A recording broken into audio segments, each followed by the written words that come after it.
Hey, welcome. Thanks for spending part of your night here. Your support allows me to keep sharing stories meant for quiet moments like this.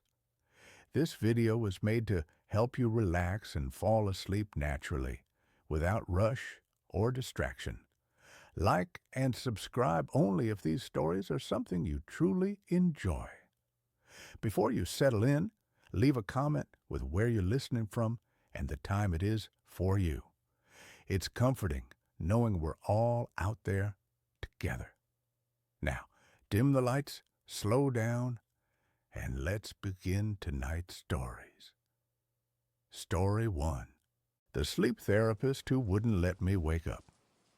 My life had shrunk to the size of my bedroom and the hours between 2 and 5 a.m. For 2 years, sleep had been a country I was exiled from. I'd lie in the dark, my body a leaden weight of exhaustion, while my mind, a frantic caged bird, beat itself against the bars of my skull. When sleep did come, it was no relief. It was a plunge into a maelstrom of fragmented, terrifying nightmares. The sensation of falling from a building that never ended, the frantic search for a lost item I couldn't name, the chillingly calm presence of a figure in the corner of a room, its features always just out of focus. I'd wake up with my heart hammering, drenched in a cold sweat, more tired than when I'd gone to bed. I had tried everything: melatonin, chamomile tea, meditation apps that filled my head with the infuriatingly calm voice of a man telling me to observe my thoughts. I'd seen doctors who prescribed pills that either didn't work or left me in a fog for the entire next day. My job was suffering. My friendships had become strained, my patience worn down to a single frayed nerve. I was a ghost haunting the edges of my own life, and I was desperate. That's when I first heard the name Dr. Alistair Finch. It was mentioned in a hushed, reverent tone by a colleague who'd had a cousin suffering from debilitating sleep paralysis. "He cured her," she'd said, her eyes wide. "Completely. He doesn't use drugs. It's some kind of neuro-linguistic hypnotherapy. He calls it dream weaving." The name sounded like something from a fantasy novel, but I was long past skepticism. I would have consulted a shaman who wanted to sacrifice a goat in my living room if I thought it would grant me 8 hours of uninterrupted peace. Dr. Finch's clinic wasn't in a sterile medical building, but in a converted Victorian brownstone on a quiet, tree-lined street. The interior was a sanctuary of calm. The air smelled faintly of lavender and old books. There were no ticking clocks, only the gentle gurgle of a small fountain in the corner of the waiting room. Dr. Finch himself was the embodiment of this tranquility. He was an older man, perhaps in his late 60s, with a neatly trimmed silver beard, kind eyes magnified by wire-rimmed glasses, and a voice as soft and comforting as a weighted blanket. "Leo," he said, shaking my hand. His grip was firm and warm. "Thank you for coming. Insomnia is not a failure of will. It is a misalignment of narratives. Your wakened mind and your sleeping mind are telling two different stories. My job is to help you make them agree on a plot." His confidence was hypnotic. In that first session, I poured out the whole miserable story of my last 2 years. He listened patiently, his head tilted, his gaze never leaving mine. He didn't take notes. He just listened. "Your subconscious is not your enemy, Leo," he explained when I had finished, my voice hoarse with emotion. "It is a frightened child, acting out in the only way it knows how. We are not going to silence it. We are going to teach it a new language We are going to build it a safe place to live. His method, dream weaving, was unlike anything I'd experienced. It began with me reclining in the most comfortable leather chair I had ever sat in. The room was dimly lit, and through a set of high-end headphones, Dr. Finch would play a low, rhythmic hum, a binaural beat that seemed to vibrate deep inside my skull. Then, his voice would begin, a gentle, melodic guide, walking me down a path of relaxation, limb by limb, thought by thought. The goal was to create what he called a lucid anchor, or a sanctum. It was a dream environment that I would build, detail by detail, in my waking mind, until it became so familiar that my subconscious would recognize it as a safe harbor. I chose a library, not just any library, but a specific one from my imagination. It had towering shelves of dark mahogany, a large crackling fireplace, and a vast domed ceiling that was a window to a calm, starry night sky. I chose the smell of old paper and leather, the weight of a specific velvet armchair, the taste of the warm tea in a ceramic mug I placed on a small table beside it. For the first few sessions, we just built. Dr. Finch's voice would guide me, asking the questions. What kind of wood is the floor made from, Leo? Can you hear its gentle creak as you walk? What is the title of the book you're holding? Feel the texture of its cover. I was an architect of a world made of thought, and it worked. For the first time in years, I slept through the night. I didn't just sleep, I journeyed. I found myself in my library. It was exactly as I had imagined it, but infinitely more real. I could feel the warmth of the fire on my skin, run my fingers along the spines of 1,000 books. My night terrors were gone, replaced by a profound and restful peace. The change was miraculous. I woke up feeling refreshed, energized. The world seemed brighter, the colors more vivid. I was a new man. I told my friends, my family, my colleagues that Dr. Finch was a miracle worker. I was his most fervent evangelist. The therapy continued, and we went deeper. Now that the foundation is built, Dr. Finch said, his voice humming through the headphones, it is time to explore the rest of the castle. He encouraged me to open the doors of my library to see what my subconscious would create beyond it. The first time I did, I found a winding staircase that led up to an observatory where I could watch nebulae being born. Another door opened onto a sun-drenched beach, the waves lapping gently at the shore. My dream world was a paradise of my own making, and Dr. Finch was the key.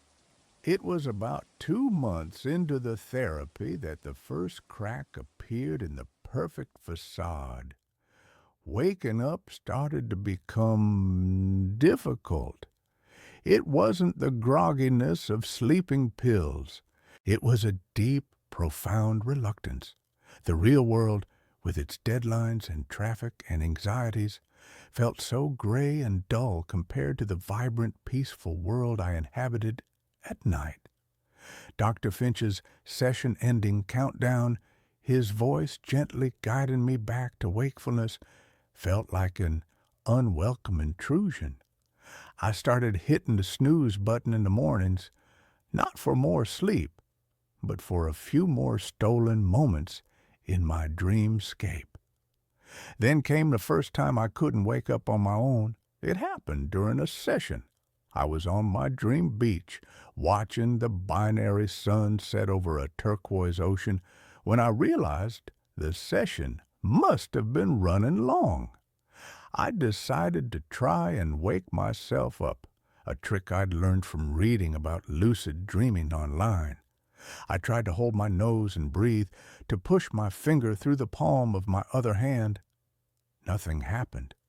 My dream self just stood there, breathing normally. my finger meeting the solid resistance of my palm. A sliver of cold panic pierced the warm tranquility of my dream. I was stuck. "Dr. Finch?" I said, and my dream voice sounded thin and distant. Instantly his voice was there, not through the headphones, but all around me, a calm, disembodied presence in the dream itself. "It's all right, Leo. You're simply in a deeper state of somnolence than ever before. This is a breakthrough. Do not fight it. Just observe. I will guide you back when it's time."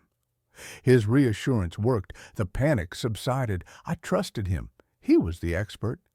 When he finally did count me down and I opened my eyes in his dimly lit office, I felt exhausted, as if I'd run a marathon. "A tremendous success," he said, his eyes gleaming behind his glasses. "You've achieved complete immersion. Your conscious and subconscious minds are finally speaking the same language." But a seed of doubt had been planted. The experience hadn't felt like a breakthrough. It had felt like a loss of control. I tried to reduce the frequency of my sessions, telling him I felt so much better that I probably didn't need them as often. He smiled a gentle, paternal smile. "As you wish, Leo. But the narrative is still fragile. It's best to reinforce it regularly." He was right. The nights I didn't have a session, the old terrors began to creep back in at the edges. Not the full-blown nightmares of before, but a subtle wrongness. A book in my library would be open to a page of nonsense text. A shadow on the beach would seem to move on its own. It was as if my subconscious, left to its own devices, was still trying to tell a horror story. I felt a desperate, clawing need for the therapy, for the safety of Finch's guided dreams. It was no longer a cure, it was an addiction. The true fear began when the dream world started to bleed into the waking one. I'd be at my desk at work and catch the scent of old books and leather when there was none. I'd look out my office window, and for a split second, I'd see a turquoise ocean instead of the gray cityscape. These moments were disorienting, and they were happening more and more often. I felt like I was living with one foot in each world, and the ground beneath me was becoming increasingly unstable. The mundane reality was fraying like old worn cloth, and the vibrant threads of the dream were pushing through. One afternoon, I was staring at a coffee stain on my desk, a perfectly ordinary brown, dried-up splodge, and I watched, my heart sinking in my chest as it shimmered. For a terrifying fraction of a second, the stain resolved itself not as coffee, but as the intricate, almost phosphorescent pattern of sand dollars at the tide line of my dream beach. I blinked, rubbed my eyes hard, and it was a coffee stain again. But the terror lingered, cold and absolute. I was losing my grip. I was beginning to forget which world was the default.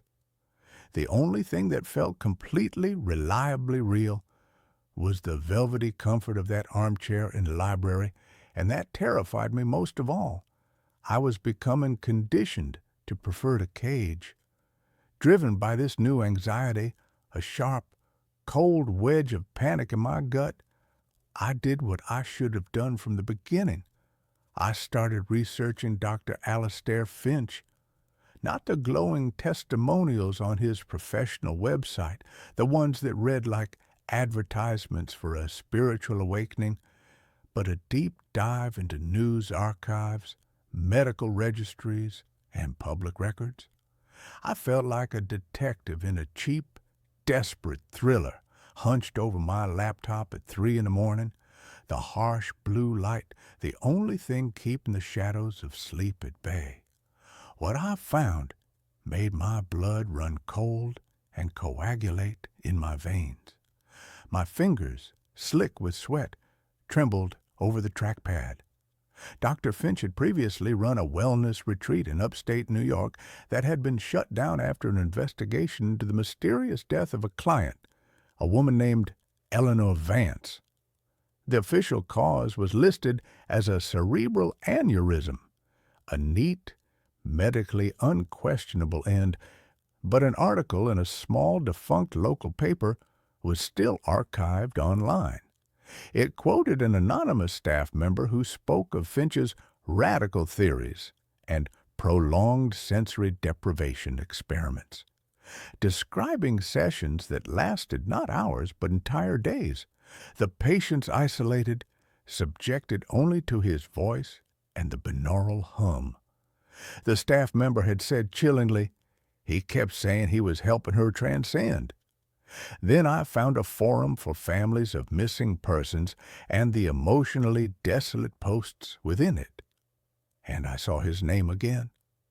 2 other families, separated by years and geography, mentioned that their loved ones, both of whom had suffered from severe treatment-resistant sleep disorders, had been patients of Dr. Finch shortly before they simply stopped. They hadn't died.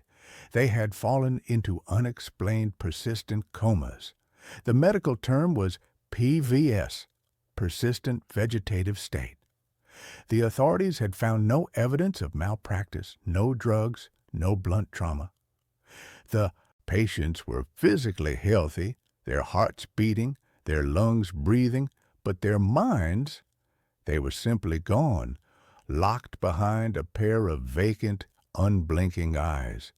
They were, according to the families, resting peacefully, eternally.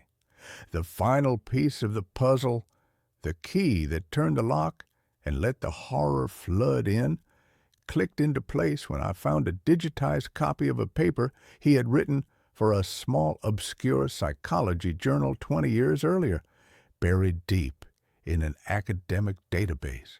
It was titled The Somnolent Prison, Deconstructing the Fallacy of Waking Consciousness. I read the abstract, my own breath hitching in my throat, my eyes burning. In it, he argued with cold, meticulous academic precision that the waking world was a chaotic, painful, and ultimately meaningless prison for the human mind. He theorized that the sensory overload, the pain, the relentless demands of the body were merely distractions from what he believed was the only true form of existence, the subconscious, the dream state.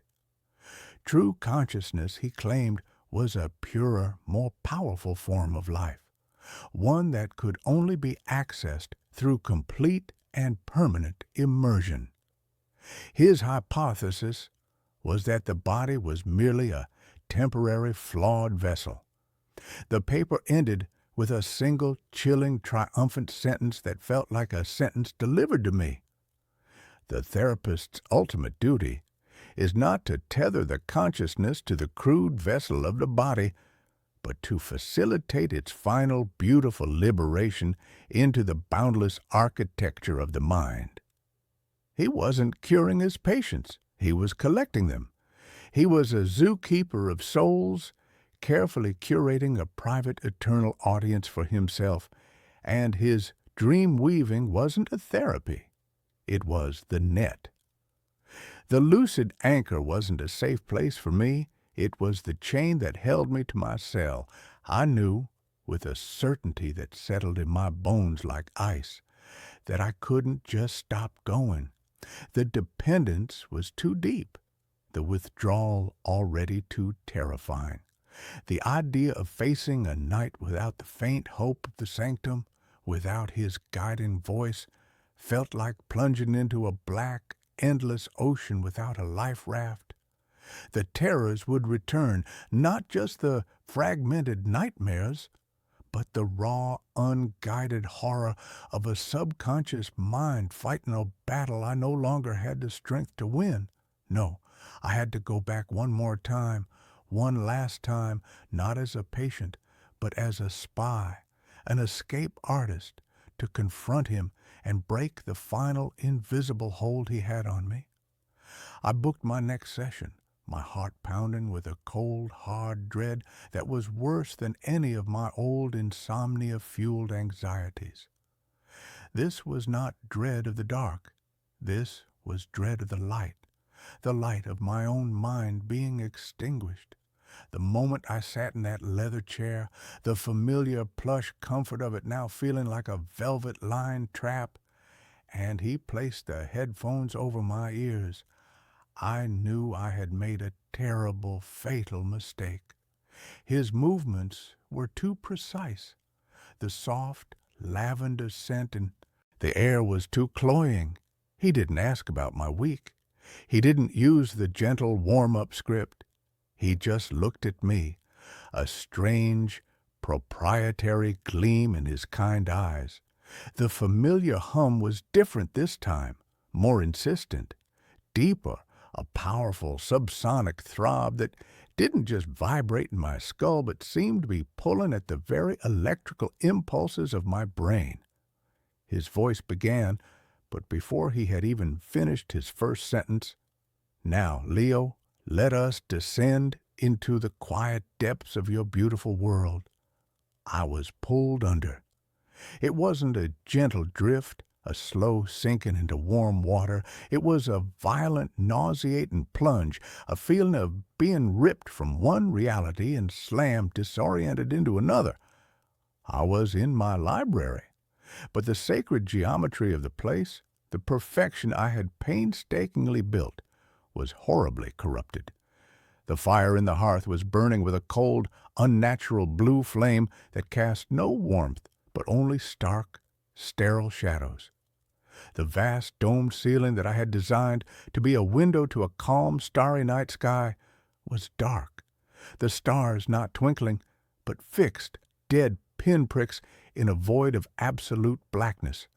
And standing by the fireplace, holding a book with a smooth black cover that reflected no light, was Dr. Alastair Finch. Not his voice in the air, his physical form dressed in a familiar, neatly tailored tweed jacket, looking as solid, as real, and infinitely more menacing than he ever did in his office. "Hello, Leo," he said, and his voice was no longer soft and gentle. It was crisp, authoritative, and laced with a chilling disappointment, the tone of a disappointed master talking to a favorite misbehaving pet. "I had truly hoped you would embrace the transition more willingly. You have such a magnificent mind, a breathtaking space you constructed. It's so much more pleasant for everyone when you don't struggle." "What is this?" I demanded, scrambling out of the velvet armchair, my dream voice shaking, sounding thin and small against the vast, silent room. "Where am I?" "You are home," he said, with a sweeping, possessive gesture around a grand, silent room. "You are where you've always wanted to be, free from the pain, the noise, the crude, exhausting demands, and the ultimate decay of the waking world. You are finally safe." He took a slow, deliberate step toward me, and I took an instinctive step back. "You were so close to achieving total, peaceful somnolence. Why did you look outside?" "You've trapped me," I whispered, the horrifying truth settling upon me like a shroud made of cold, stiff silk. My own creation, my sanctum, was a magnificent, beautiful cage. He smiled, a thin, passionless upturning of the lips that didn't reach his cold eyes. "I have liberated you. Your body is resting peacefully in my clinic, Leo. It is being cared for. It no longer needs to trouble you with its crude, painful demands.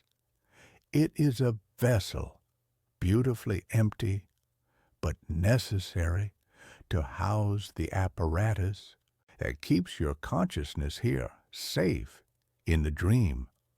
I tried to force myself awake, to claw my way back to reality, using every fiber of will I had left.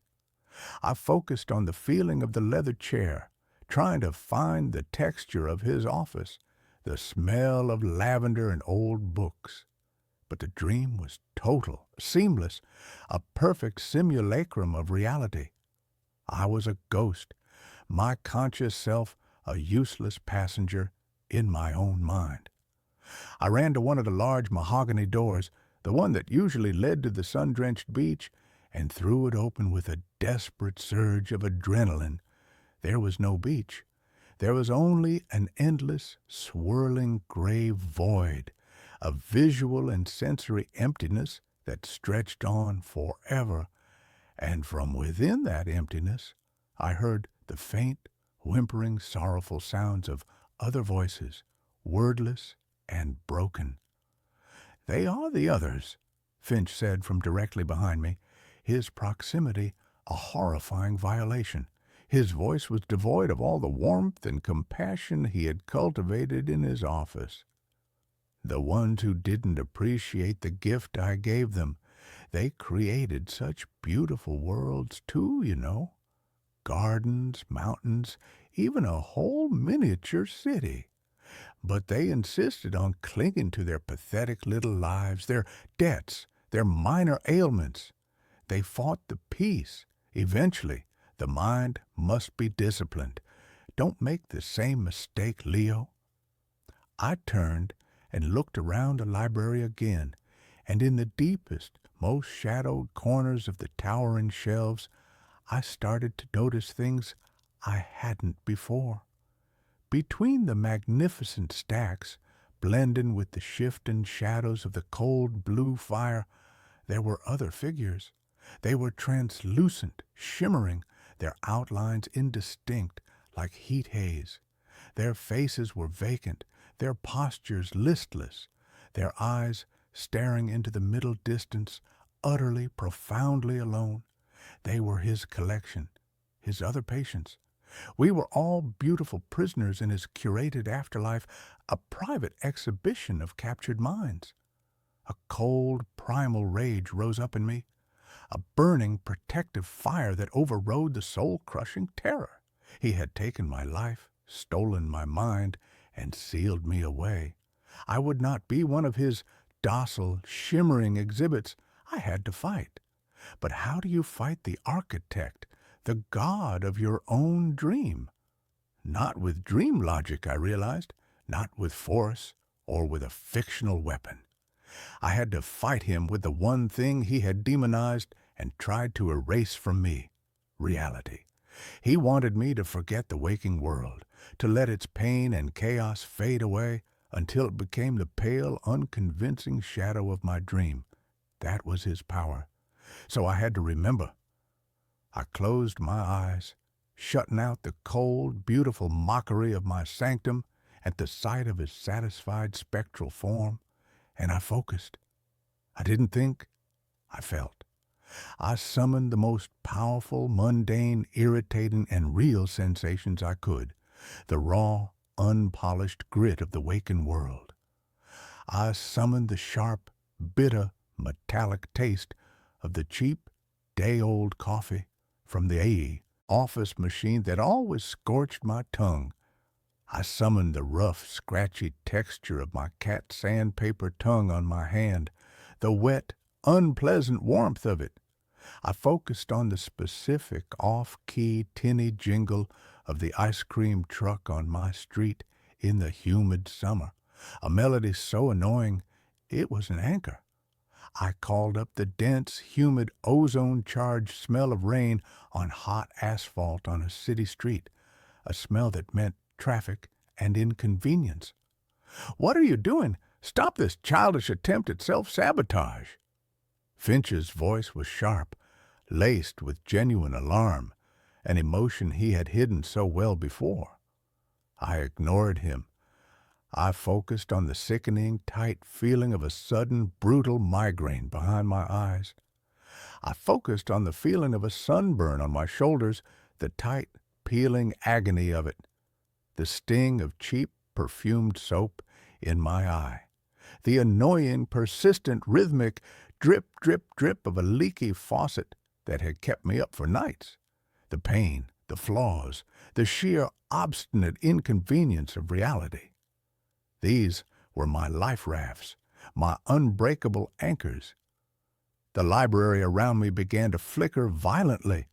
The dark mahogany shelves wavered, the books blurring like watercolors in the rain. The cold blue fire sputtered and crackled with a sound like breaking glass. I could feel a pulling sensation, a violent, sickening lurching that was a faint, tenuous connection to something distant and solid. My body, my real, breathing, messy body. "Stop it! Now, Leo!" Finch screamed, and his calm, paternal facade completely shattered. His form began to distort, melting like wax in a hot room, his carefully composed face stretching into a distorted, screaming mask of pure rage. "You ungrateful child, I gave you paradise. You cannot leave the structure. It is complete." I opened my eyes, and he was lunging for me, no longer a kind old therapist, but a twisted, monstrous thing of pure fury and violated ownership. He was a creature who had been interrupted at his eternal meal, but he was too late. I held on to the memory of a splinter I'd gotten under my thumbnail last week, the tiny, sharp, exquisitely real, undeniable pain of it. I focused on the feel of the tiny piece of wood against my living flesh, and I pulled with everything I had. With a sound like tearing fabric, a violent, deafening rah-pee, the world of the dream shattered into a million pieces of black, shimmering glass. The sound was so loud it was physically painful. The darkness swallowed me, and then, a split second later, I woke up with a violent chest-heaving gasp, my body convulsing in the leather chair. I was back in his office. The headphones were on the floor, sparking faintly. The air was heavy, charged with a horrible residual energy. Dr. Finch was standing over me, his face a mask of cold, concentrated fury, his silver beard slightly mussed, his hands clenched into white-knuckled fists. The wire-rimmed glasses were gone, and his eyes, magnified and bare, were simply black, bottomless pits of shock and hate. For a moment, a lifetime of silence, we just stared at each other.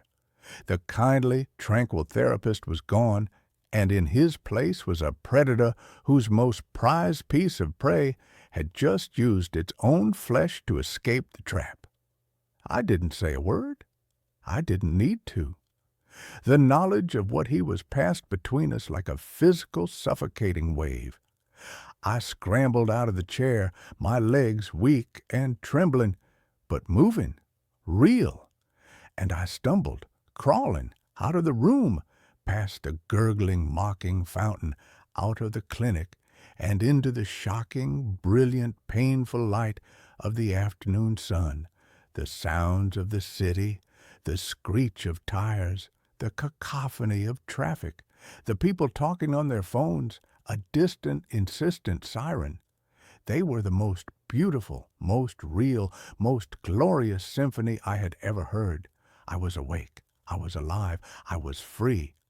But the story doesn't end there. I am free, but I am not cured. The opposite. Now, I am terrified of sleep, 1,000 times more than before. Every single night is a battle of attrition, a siege on my own mind. I drink coffee until my hands shake so badly I can barely hold the mug. I keep every light on in my apartment, blazing white against the dark. I'll monitor my cat's breathing to make sure I'm still hearing the sound of my own waking world. I know that if I close my eyes, if I let my guard down for a single second, the darkness will find the flaw I created, the open door in the architecture of my mind, and I will be pulled back into that silent, magnificent library. Because sometimes, in that fleeting, fragile moment, just before the crushing wave of unwilling exhaustion finally drags me into unconsciousness. I can still hear him, his voice no longer in my head, but whispering from the dark, cold corners of my room, from the world behind my eyelids. It's a soft, patient, venomous whisper, dripping with eternal certainty and disappointment. The door's still open, Leo. You can still come home. So much more peaceful here. Sooner or later, everyone sleeps, and this story ends here. The next one begins now. I streamed myself sleeping. Someone knocked on my door while I was watching. The idea was born, as most of my bad ideas are, from a potent cocktail of boredom, narcissism, and the relentless, gnawing need for content. My name is Ethan, and for the past 3 years, I've been a mid-level streamer on a platform that rewards consistency over quality. My niche, if you could call it that, was ambient horror.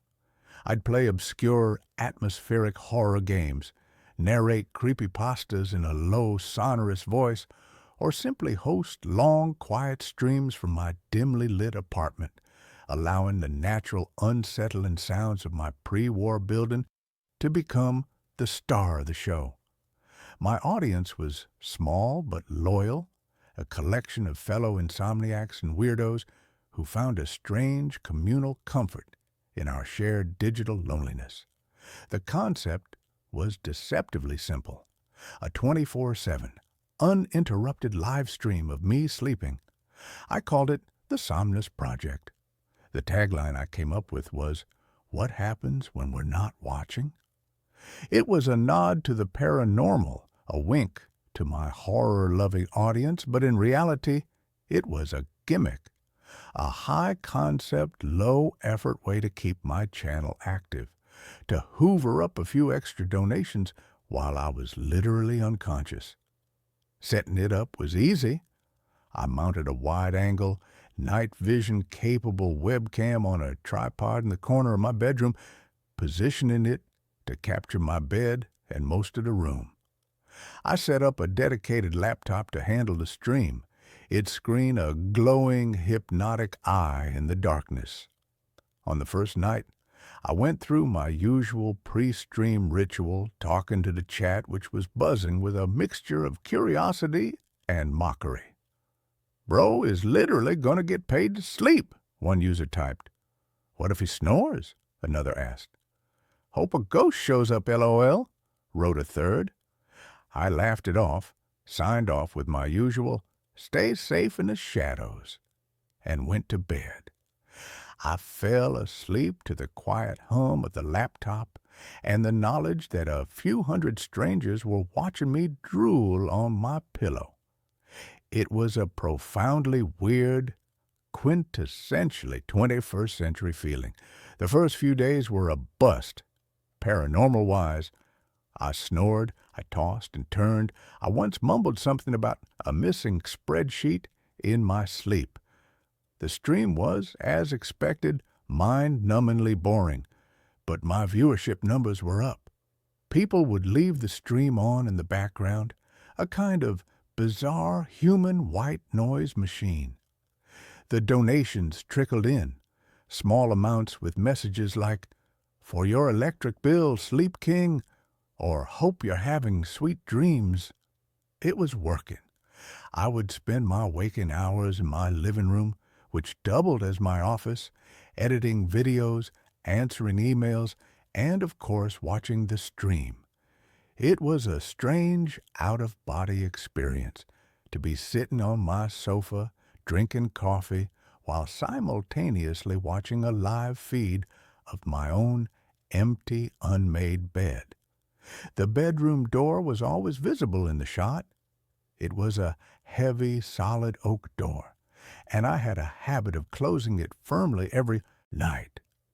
The first anomaly occurred on the 4th night. I was up late reviewing the VOD, video on demand, from the previous night, looking for any highlights I could clip for social media. A particularly loud snore, a funny sleep mumble. I was fast-forwarding through the long, static hours of darkness when I saw it. At exactly 3:13 a.m., the bedroom door, which I had distinctly remembered closing, slowly, silently, crept open. I stopped the playback, my heart giving a sudden hard thump against my ribs. I rewound it and watched again, in real time. The movement was almost imperceptible. A thin black sliver appeared between the door and the frame, widening by a millimeter every few seconds, until the door was opened by a good 6 inches. There was no sound, no creak of hinges. It was like the door was made of smoke. It stayed open for the rest of the night. My blood ran cold. My building was old, the floors uneven. It was possible, I told myself, that the door hadn't been properly latched and had swung open on its own. A draft, perhaps.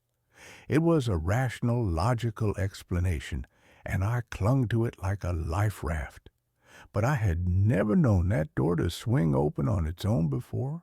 It was a heavy, well-fitted door.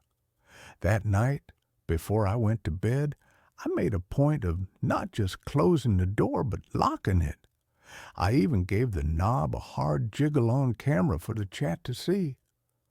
"Just making sure we don't have any drafts tonight, guys," I said with a nervous laugh.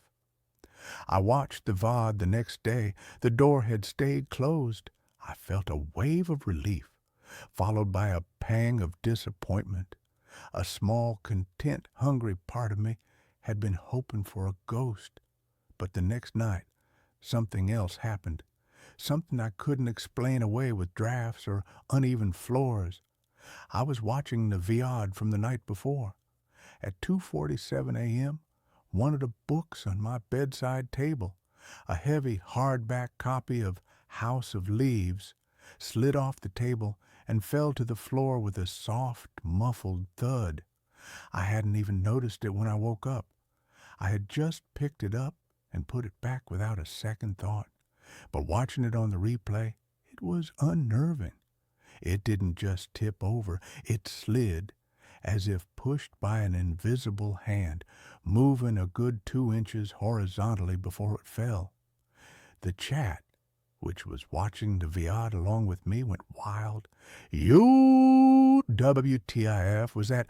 Okay, that's not a draft. Demon, confirmed." I was skeptical, but I was also a streamer. I knew content when I saw it. I clipped the video of the fallen book and the opening door and posted them online. The clips got more views than anything I had ever produced. My follower count started to climb. I was no longer just the Sleep King. I was the guy with the haunted apartment. The phenomena grew in intensity, but they were always subtle, always deniable. A shadow that would move in a way that didn't match any light source. A soft, whispering sound that was barely audible on the microphone. A sound I always dismissed as audio. Artifacting. My alarm clock, a digital one, would sometimes be set to a different time when I woke up, always just a few minutes off. I was living a strange, bifurcated life. During the day, I was the excited, slightly spooked host, analyzing the footage with my growing audience, speculating about ghosts and poltergeists. But at night, when I had to actually go into that room and sleep, a real gnawing fear began to take root. The room felt different. The air was heavier, colder. I felt like I was sleeping on a stage, not just for my viewers, but for an unseen, silent audience that was already in the room with me. I started talking to it, not on stream, but in the quiet of the room before I went to bed. "If you're here," I'd whisper into the darkness, "give me a sign, a real one." It was a stupid, horror movie trope thing to do, but I couldn't help myself. I felt like I was losing my mind, caught between the performance of being haunted and the terrifying possibility that it was real. The real sign came on a Tuesday, 2 weeks into the Somnus Project. It was one of the rare nights I decided not to review the VOD from the night before. I had been out with friends, a brief, desperate foray into the normal world. I came home late, exhausted. I glanced at the stream on my phone. My bed was empty, the room silent. I went to bed, closed and locked the door, and fell into a deep, dreamless sleep. The next morning, I woke up feeling watched. It was a palpable, physical sensation, like the feeling of static electricity on your skin. I sat up in bed. Everything seemed normal. The door was still closed. The books were on the table, but the air was thick with a kind of resonant, humming silence. I went into the living room and pulled up the stream on my main monitor. I wasn't going to review the whole VOD. I was just going to check on something. A new paranoid ritual I had developed. I would check the moment I got into bed and the moment I woke up, just to make sure no time was missing, that there were no gaps in the recording. I scrubbed the timeline back to the moment I had entered the room last night. There I was, walking into frame, getting into bed, pulling up the covers. Everything was normal. Then I scrubbed forward to this morning, to the moment I had woken up. I watched myself sit up, look around, and then get out of bed. Normal. But something was nagging at me, a sliver of unease. I decided to watch the whole night. On 2x speed, the hours flew by in a blur of me tossing and turning in the ghostly green-tinged glow of the night vision. The digital clock in the corner of the stream ticked by. 2 hours a.m., 3 hours a.m., 4 hours a.m. Nothing. And then, at 4:22 a.m., it happened. My sleeping form on the bed suddenly went rigid. Not the kind of stiffness from a bad dream, but an unnatural, board-like rigidity. And then my body began to levitate. I stared at the screen, my coffee cup frozen halfway to my lips. It was not a hoax. It was not a trick of the camera. My body, my sleeping, unconscious body, was lifted a good foot off the mattress, held there for nearly 30 seconds by an unseen force, and then gently, slowly, lowered back down. There were no wires. There was no one else in the room. I just floated. My coffee cup slipped from my numb fingers and shattered on the floor. I didn't even flinch. I just kept staring at the screen, at the impossible, undeniable evidence of what had happened in my room while I slept. The whispers, the moving objects, they weren't prelude. They were the opening act. This was the main event. I replayed the clip a dozen times. My mind, a frantic, drowning thing, tried to find a rational explanation, a dream, a hallucination. But I wasn't asleep when I was watching this. This was a recording. It was real. The thing in my apartment wasn't just moving my books, it was moving me.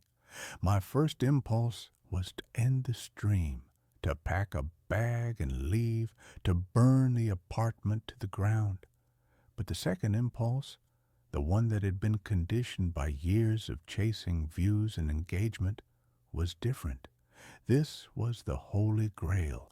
This was the kind of footage that could make a career. This was the ghost I had been hoping for, even though its reality was 1,000 times more terrifying than I had ever imagined.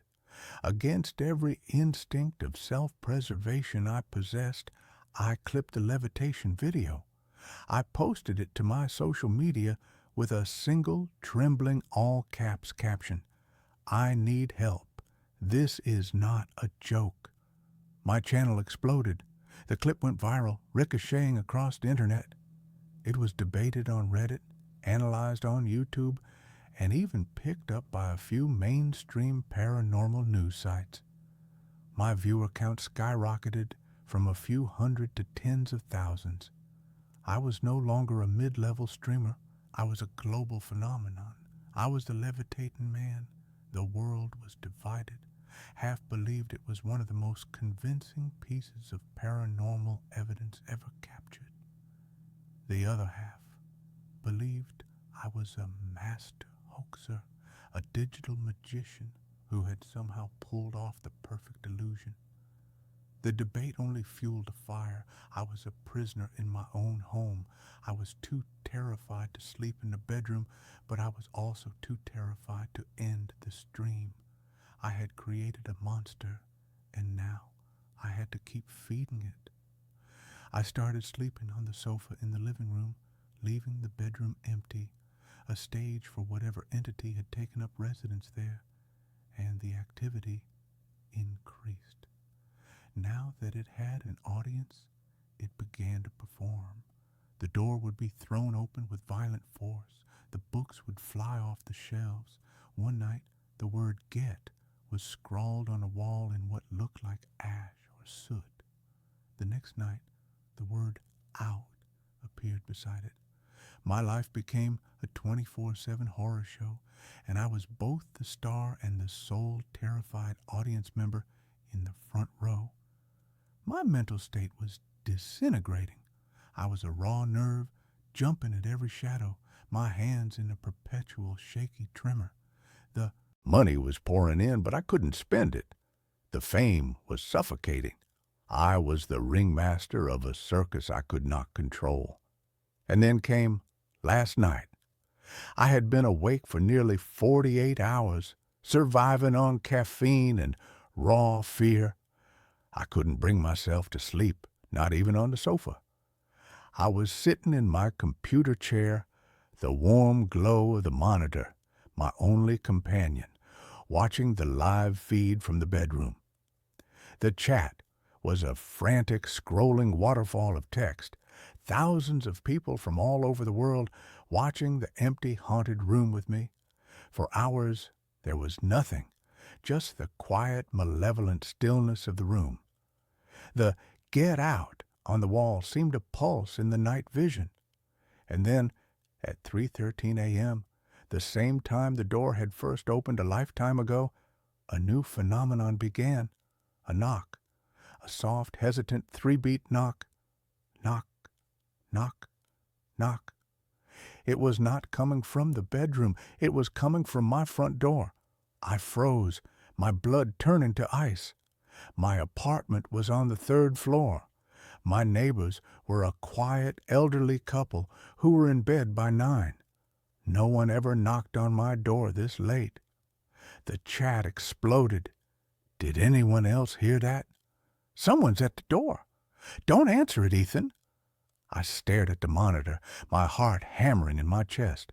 I didn't move. I didn't breathe. The knock came again, louder this time, more insistent. Knock, knock, knock. It's probably a neighbor, I typed into the chat, my fingers fumbling on the keyboard. Loud music or something? But I knew it was a lie.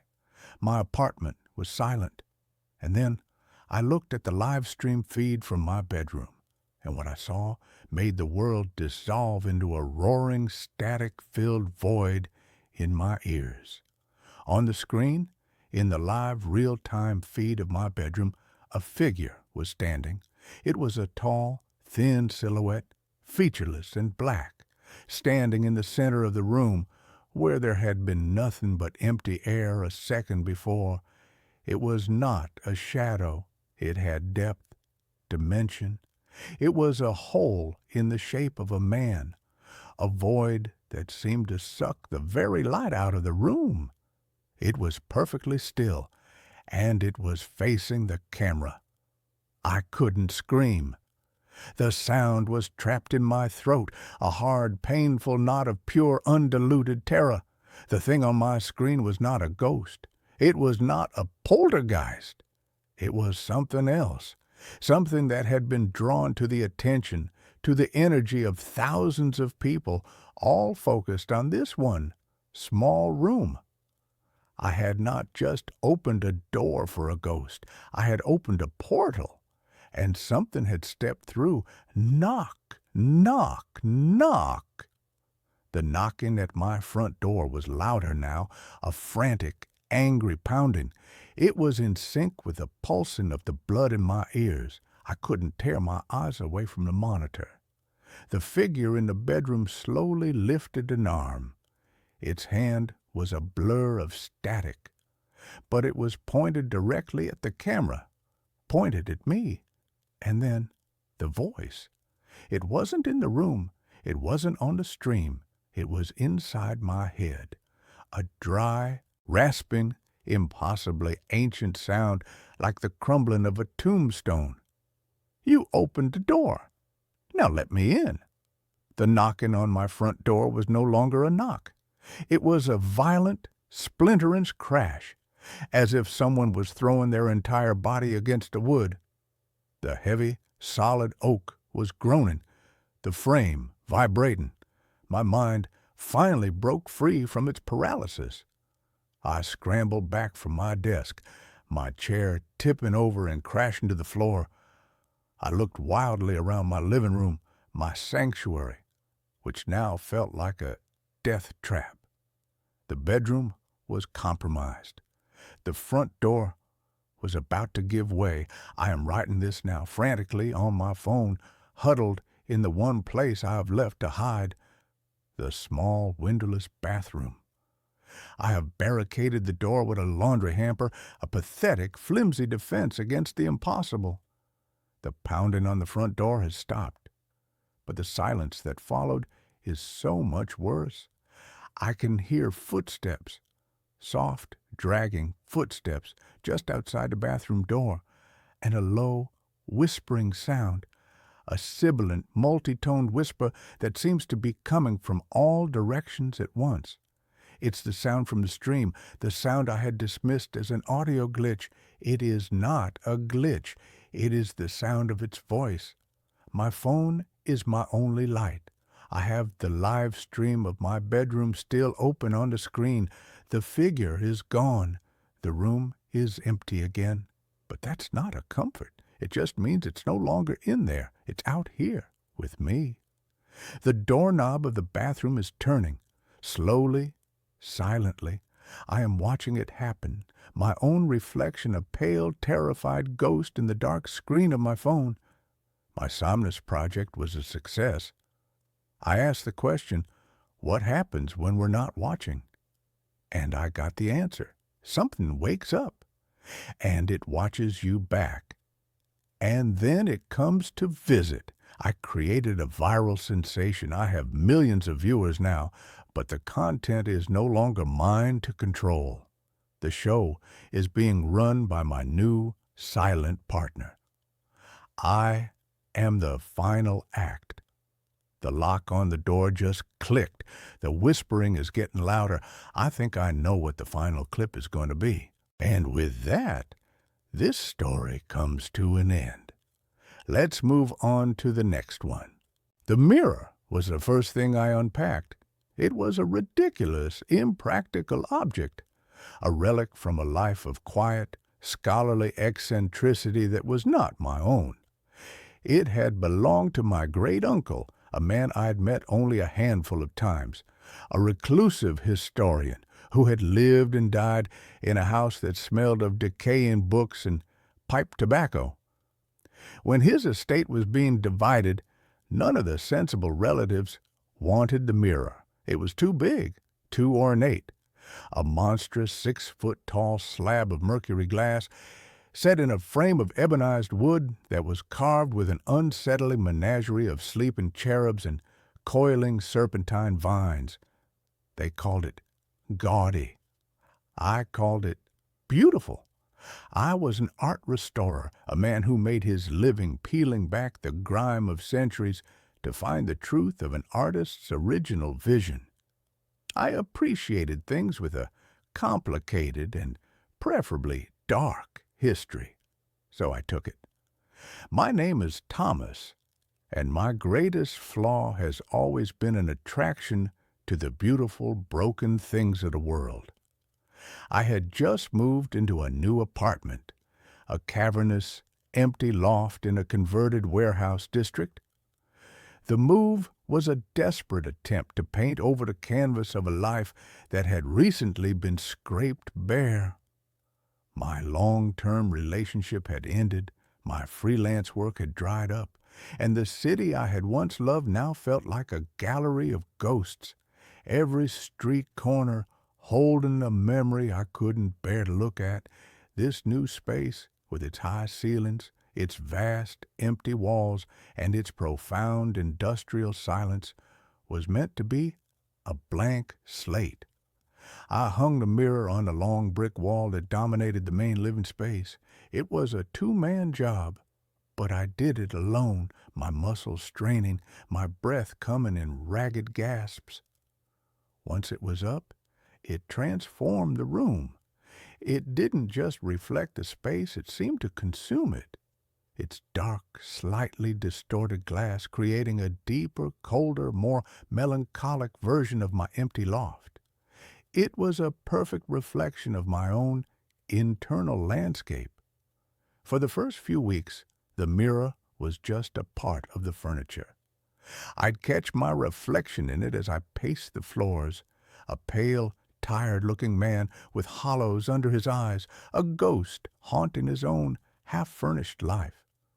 The reflection was always slightly off, a quirk of the old hand-poured glass. It made me look thinner, my movements slightly delayed, as if the light had to struggle to escape the silver depths. The first time I saw him, it was a flicker, so brief and so subtle that I dismissed it as a trick of the light, a symptom of sleep deprivation, and a diet that consisted primarily of coffee and regret. I was brushing my teeth in the bathroom, which was off the main living area. I glanced out into the loft, and in the mirror, for a fraction of a second, my reflection wasn't alone. Another figure, a shadow, stood behind it. I spun around, my heart giving a sudden hard lurch. The loft was empty. I looked back at the mirror. My own solitary, haggard reflection stared back. A migraine aura, I told myself, a retinal floater. The rational mind is a masterful storyteller, and it will weave the most elaborate fictions to avoid a single, terrifying truth.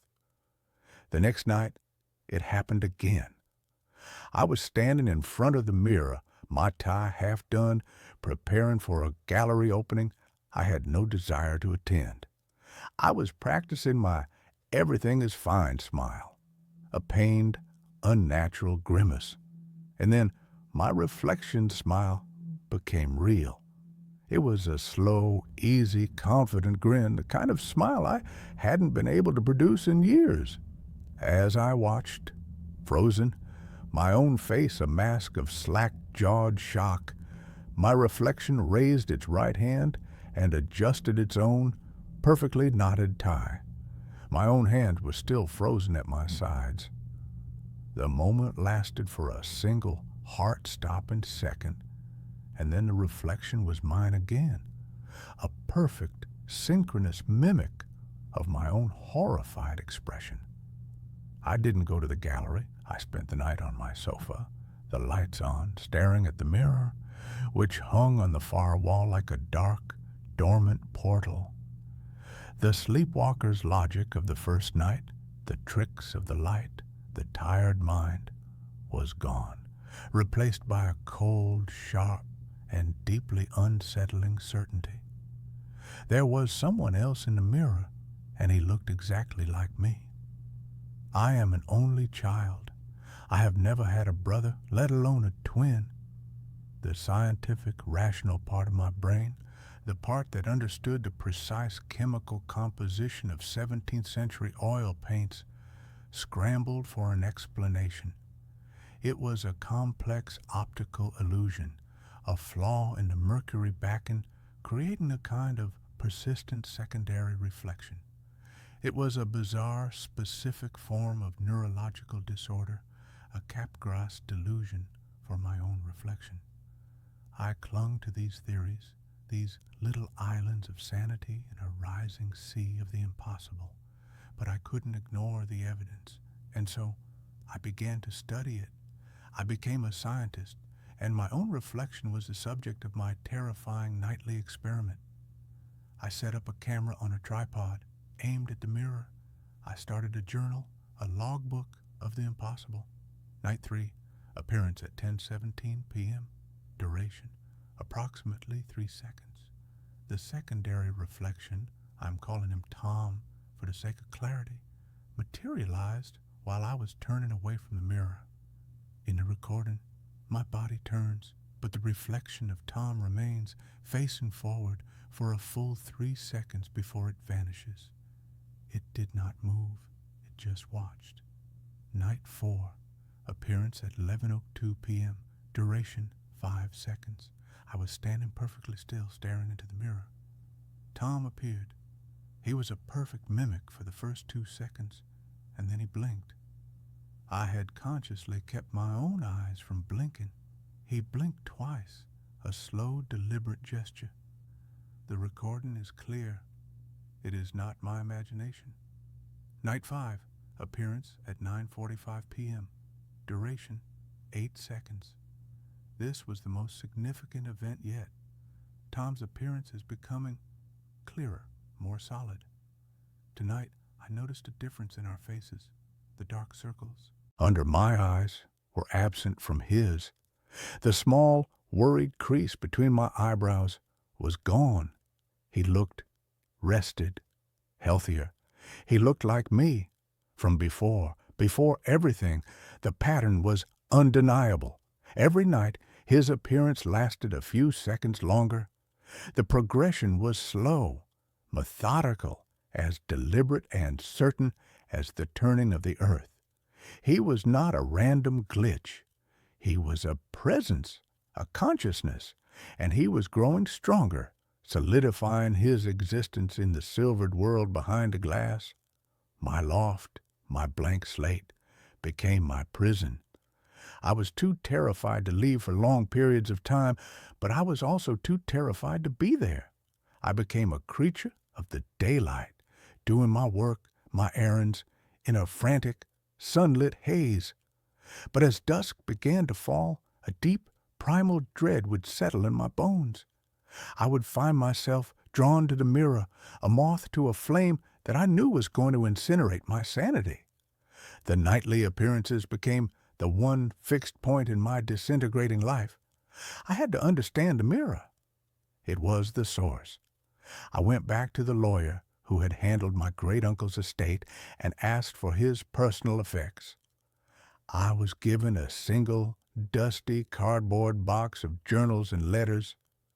I spent the next week of my life hunched over my kitchen table, a modern-day Jonathan Harker, sifting through the brittle, yellowed pages of my great-uncle Henry's life.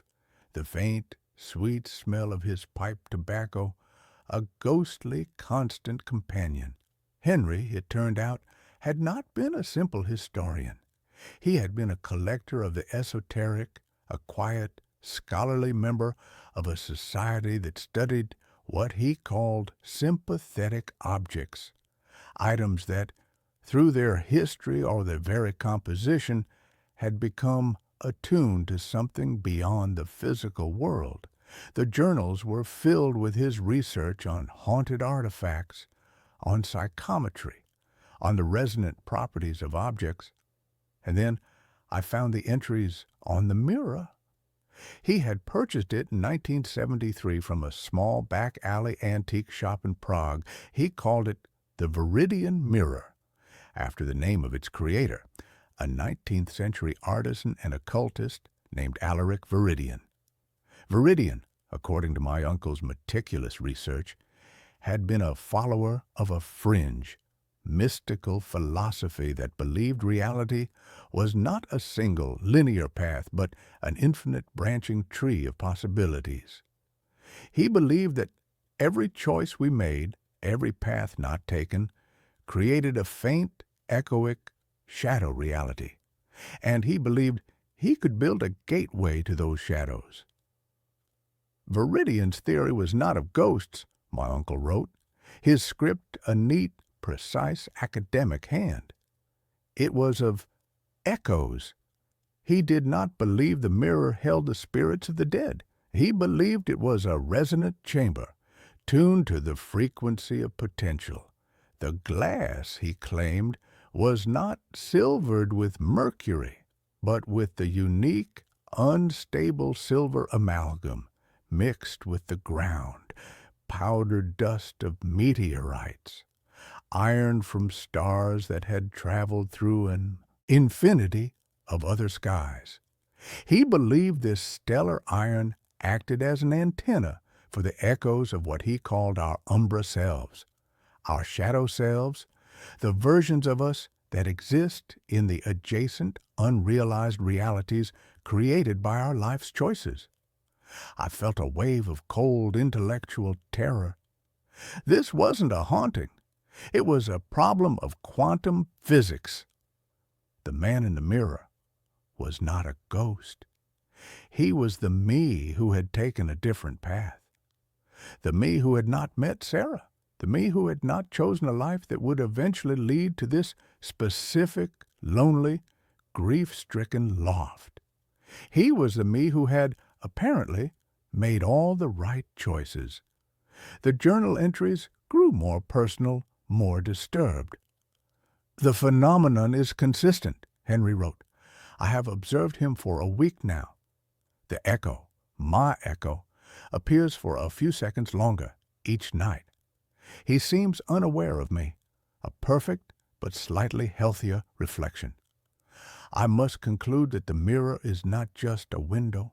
The act of observation, of focusing one's own consciousness upon the echo, seems to be feeding it, solidifying it, drawing it closer to the surface of the glass." I dropped the journal, my hand shaking. I had been feeding him. My obsessive, terrified attention was the very thing that was giving him strength. The final entry on the mirror was a single, cryptic, and utterly terrifying sentence written in a shaky, hurried hand, very different from my uncle's usual calm script. "He is no longer me. The echo is becoming its own man. I must stop watching. I pray it is not too late." After that, there was no more mention of the mirror. The last few years of my uncle's journals were filled with a desperate new obsession, the study of migratory birds.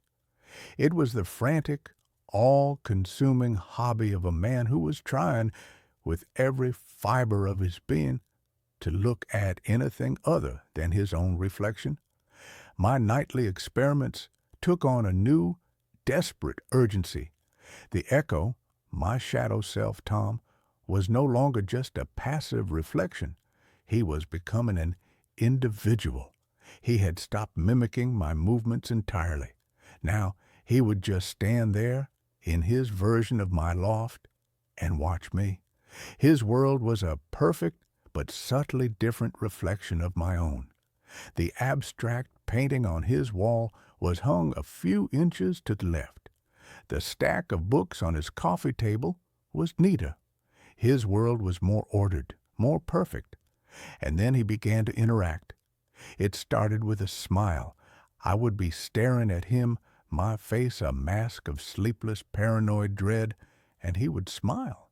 A slow, pitying, almost condescending smile. Then he began to mouth words at me. At first, they were too fast, too indistinct. But I had the camera. I could slow the footage down. I could read the silent movements of his lips.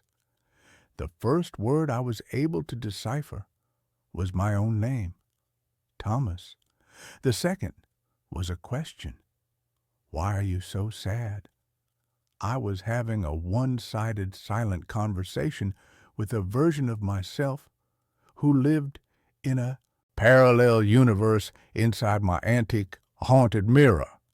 The sheer clinical insanity of the situation was so overwhelming that I almost laughed. The physical phenomena began a week later. A cold spot developed in the loft, a permanent pocket of frigid air in a 5-foot radius around the mirror. The lights would flicker whenever I got too close to it.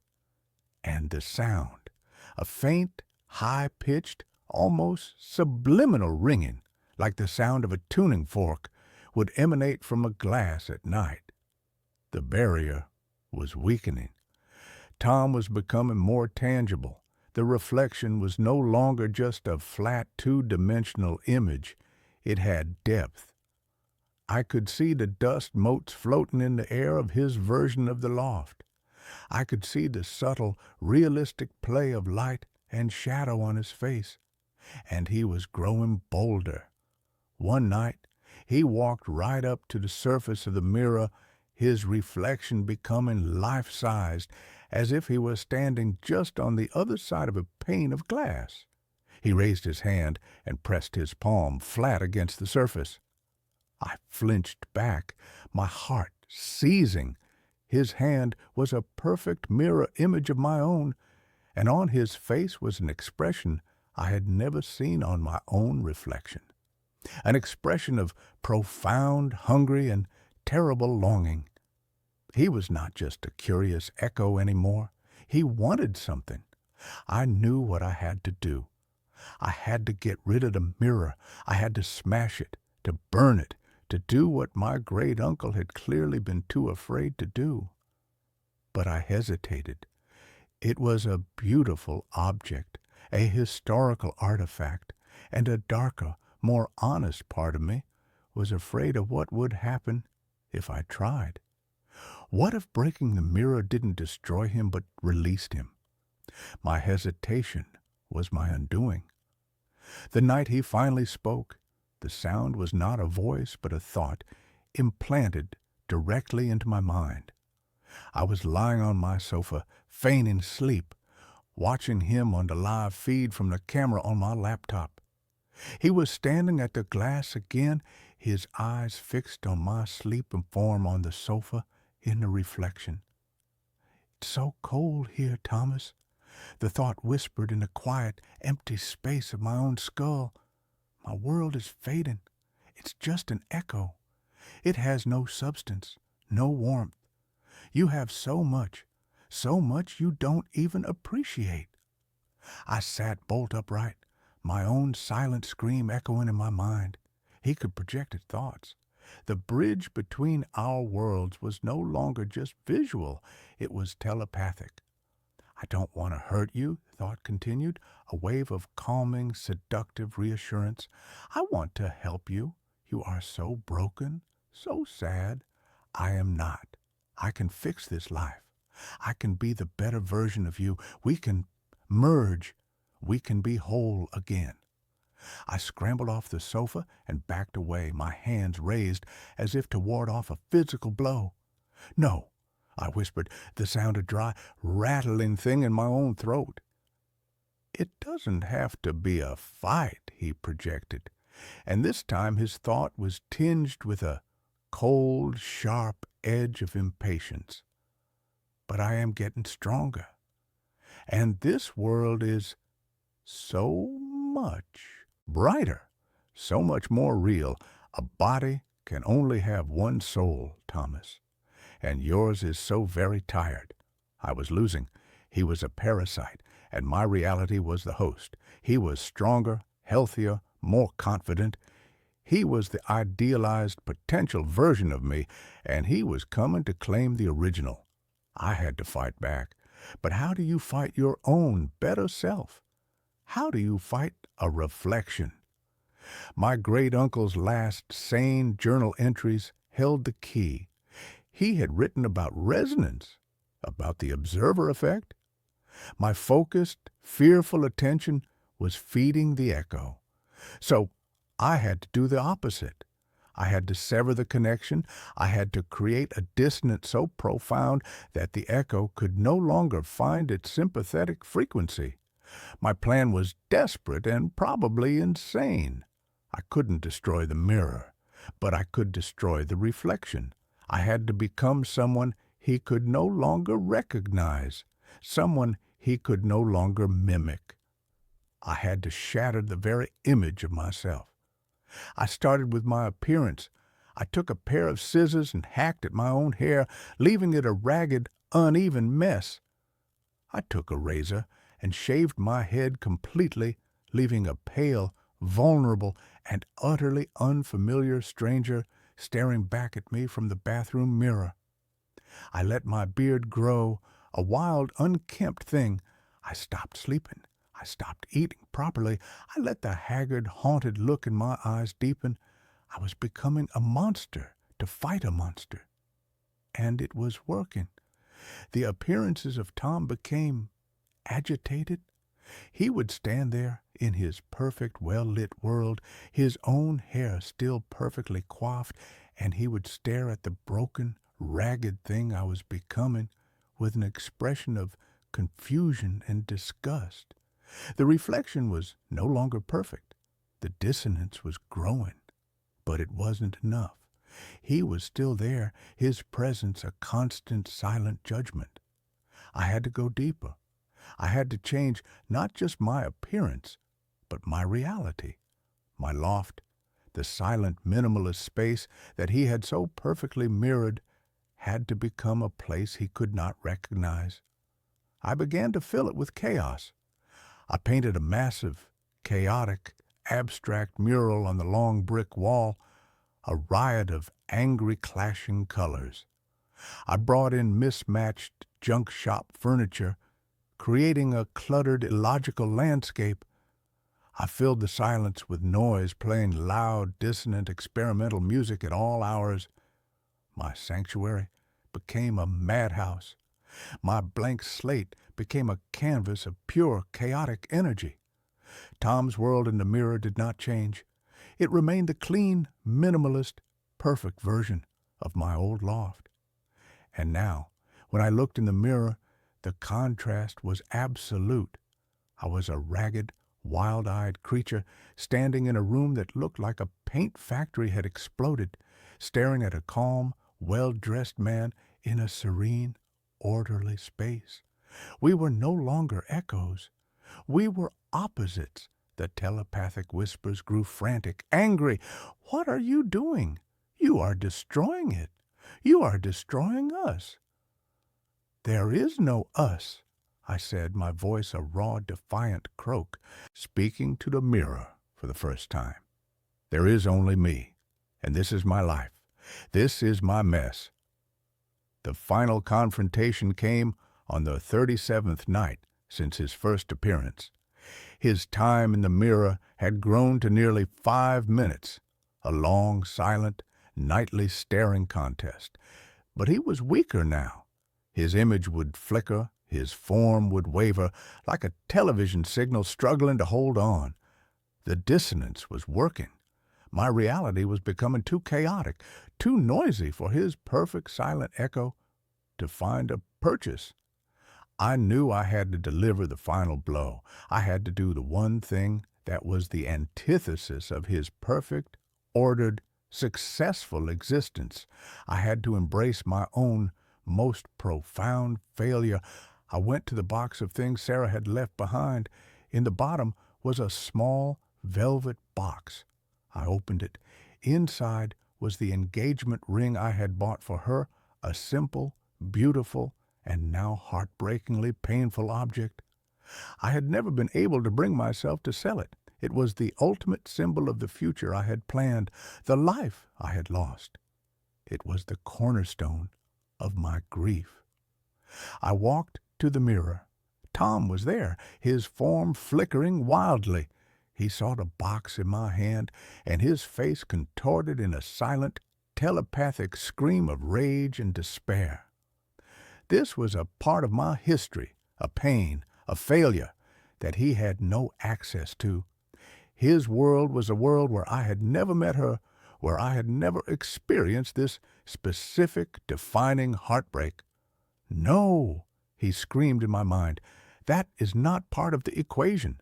That is a flaw, an imperfection." "That's all life is," I said, my voice steady for the first time in months.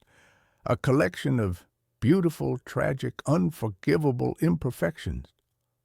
I looked at my own ravaged reflection in the mirror, at the bald, bearded, wild-eyed stranger I had become, and I looked at him, the perfect, handsome, successful man I might have been, and for the first time I felt not fear, but a profound, overwhelming pity for him.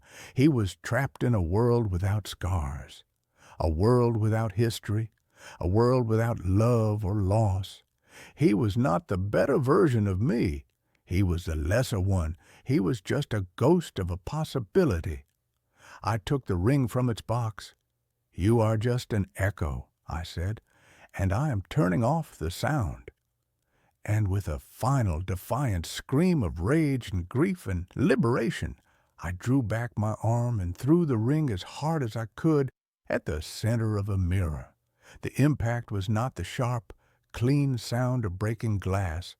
It was a deep, resonant, bell-like bong, a sound that seemed to shake the very foundations of the building. A spiderweb of black, lightning-like cracks erupted from the point of impact, spreading across the surface of the glass. The image of Tom, of his perfect, silent world, shattered into 1,000 distorting fragments.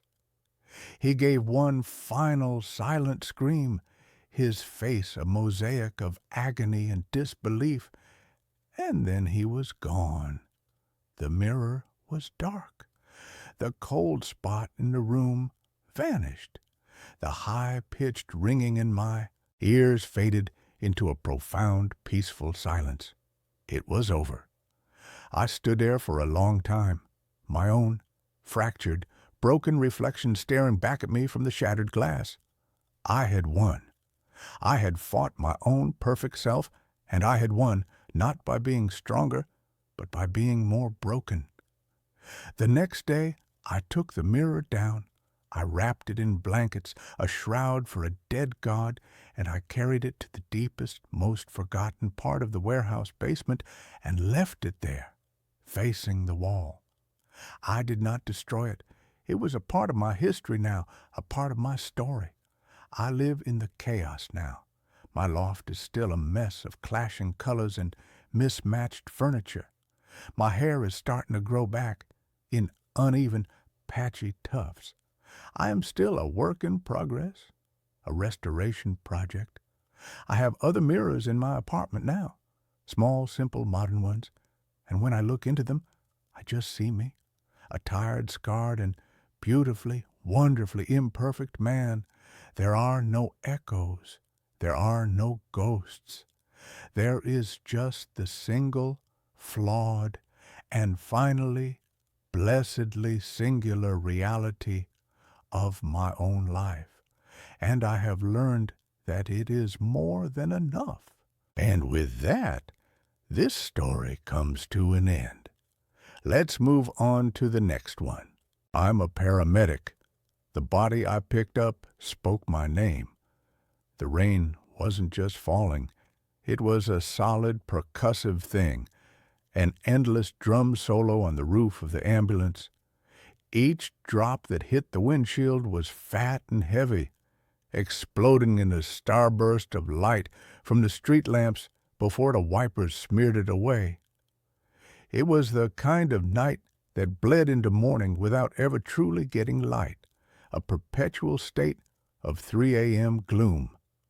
My name is Alex, and for the past 8 years, the soundtrack to my life has been a siren, the rhythmic beep of a heart monitor, and the weary sigh of my partner Sarah after a particularly nasty call. We work the night shift in a city that never really sleeps but often dies in its bed. You get used to it. You have to. The horror, the grief, the sheer, sticky mess of human fragility. You build a callus over your soul, a thick, protective layer that allows you to intubate a dying man without your hands shaking and declare a stranger dead without your voice cracking. Tonight was a slow bleed, A fender bender, a drunk who'd fallen down a flight of stairs, a kid with a febrile seizure. The usual smorgasbord of urban misery. We were parked in our designated spot outside the ER. The smell of antiseptic wipes and stale coffee thickened the cab. Sarah was scrolling through her phone, the blue light making her face look hollow. I was staring out at the rain, letting the rhythmic squeak of the wipers lull me into a state of semi-consciousness. Then the radio crackled, a burst of static followed by the calm, disembodied voice of dispatch. Unit 73, respond to a wellness check. 1432 Blackwood Avenue. Repeat, 1432 Blackwood. Police are on scene. No answer at the door. Neighbor reports a foul odor. A wellness check with a foul odor. That was code. It meant we weren't going to be saving anyone. We were going to be dealing with the aftermath, the lonely, quiet end that nobody wants to think about. I keyed the mic. 73 responding. Sarah sighed, pocketing her phone. Blackwood Avenue? Isn't that out by the old mill district? The very same, I said, putting the ambulance in gear. The part of town the city forgot to pave. The drive was quiet. The rain intensified, and the world outside became a blurry watercolor of bleeding reds and yellows. Blackwood Avenue was a street of ghosts. The houses were old Victorians, most of them in a state of terminal decline, their paint peeling like sunburnt skin, their porches sagging like the jaws of old men. 1432 was the worst of the lot. It was set back from the road, partially consumed by an overgrown garden of weeds and thorny bushes that scraped against the side of the ambulance as I pulled into the driveway. A single police cruiser was parked at the curb, its lights off, making it look like an abandoned wreck. Two officers, a rookie named Evans and a veteran I recognized as Miller, met us on the porch. The smell hit us as soon as we stepped out of the cab. It was sweet and cloying, the unmistakable scent of decay. It's a smell you never forget and one that clings to the inside of your nostrils for hours. He's in the living room, Miller said, his face impassive. Looks like he's been there a while. Name's Arthur Pendleton. Neighbor hadn't seen him in about a week. We donned our gloves and masks, the thin layer of latex and paper, a pathetic shield against the reality we were about to face. The front door was already ajar, splintered around the lock where the police had forced it open. Inside, the house was a time capsule. Dust motes danced in the beams of our flashlights, illuminating furniture draped in white sheets, yellowed wallpaper peeling at the seams, and stacks of old newspapers that reached the ceiling. It was the home of a man who had been alone for a very, very long time. He was in an armchair, facing a dead television. He was old, skeletal thin, his skin the color of old parchment and stretched tight over his bones. His eyes were closed and his mouth was slightly open, as if he had been in the middle of a sigh when his life had simply stopped. There were no signs of trauma, no indication of a struggle, just a quiet, lonely exit. It was a scene we'd witnessed 100 times before. The forgotten ones, the people who die and the world doesn't notice for a week. We did our work, the grim, necessary protocol. I checked for a pulse I knew I wouldn't find. Sarah listened for breath sounds that weren't there. We hooked him up to the monitor, a formality for the paperwork, and watched the flat, unwavering line march across the screen. Time of death was impossible to determine. We just wrote down the time we'd found him. "All right," I said, my voice muffled by the mask. "Let's get him on the gurney." We brought in the body bag and the gurney, It was always the worst part. The transition from a person, a former life, into cargo. We positioned ourselves on either side of the armchair. Sarah took his shoulders and I took his legs. The body was stiff, rigor mortis having come and gone, leaving a strange plastic-like flexibility in the limbs. On three, I said. 1, 2, 3. We lifted. He was lighter than he looked, almost bird-like. As we maneuvered him out of the chair, his head lolled to the side, turning towards me.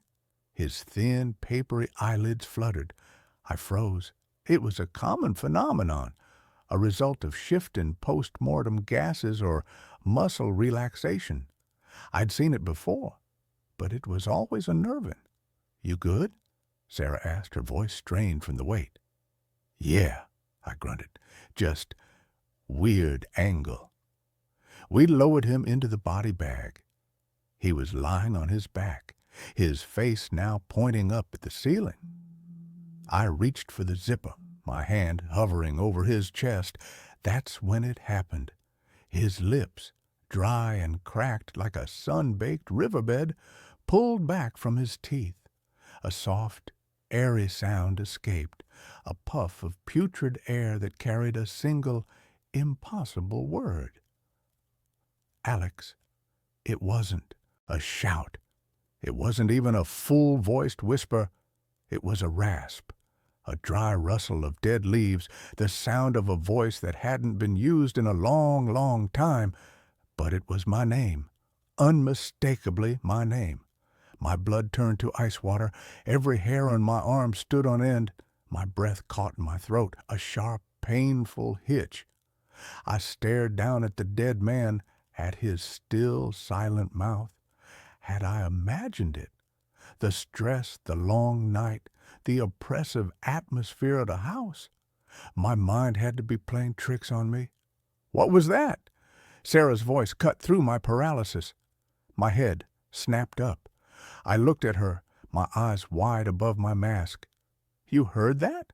I whispered, my voice trembling. She was staring at the body, her face pale. I don't know. It sounded like the wind. But she didn't look convinced. She looked as scared as I felt. I looked back down at Arthur Pendleton. His face was placid again, a mask of serene decay. There was no sign that he had just shattered my understanding of reality. My training, my experience, everything I knew about life and death told me it was impossible. Dead men don't speak, and they certainly don't know your name. I zipped the bag. The sound of the zipper was unnaturally loud in the silent house, a final, definitive act. But nothing felt final. It felt like the beginning of something terrible. The trip to the morgue was the longest 10 minutes of my life. I drove, my hands clenched so tightly on the steering wheel that my knuckles were white. I kept my eyes glued to the road, but my mind was in the back of the ambulance with the black bag strapped to the gurney. Every bump, every turn sent a fresh jolt of fear through me. Was he moving back there? Was he trying to sit up? I could feel the weight of his presence, a cold, heavy thing that had nothing to do with his physical body. Sarah was silent in the passenger seat, staring out her window. I didn't know if she was trying to convince herself that she hadn't heard what I had, or if she was just too scared to talk about it. We had an unspoken rule. We didn't take the horrors of the job home with us. We saw things that would break most people, and we compartmentalized. We had to. But this wasn't the kind of horror you could put in a box. This felt like it had followed us out of the house. At the hospital, we bypassed the bustling ER and went straight to the morgue entrance in the basement. The air down there was always cold, with the clean, chemical smell of disinfectant failing to mask a deeper, earthier odor. The attendant, a burly, perpetually bored man named Frank, met us at the door. "Got another one for me?" he asked, not looking up from his crossword puzzle. "Yeah, Frank. DOA from Blackwood Avenue," Sarah said, her voice a little too high. We wheeled the gurney in. The room was sterile and bright, all stainless steel and white tile. It was a place designed to be devoid of emotion, a clean, efficient processing center for the dead. But tonight, it felt like the most terrifying place on earth. As we transferred the bag from our gurney to one of Frank's tables, I could have sworn I felt a faint vibration from inside, a subtle shifting of weight. I let go so quickly my hand recoiled as if I'd been burned. Frank tagged the bag with the name Arthur Pendleton. Then he wheeled him over to one of the refrigerated units, a wall of identical steel doors. He pulled one open, a cloud of cold vapor billowing out.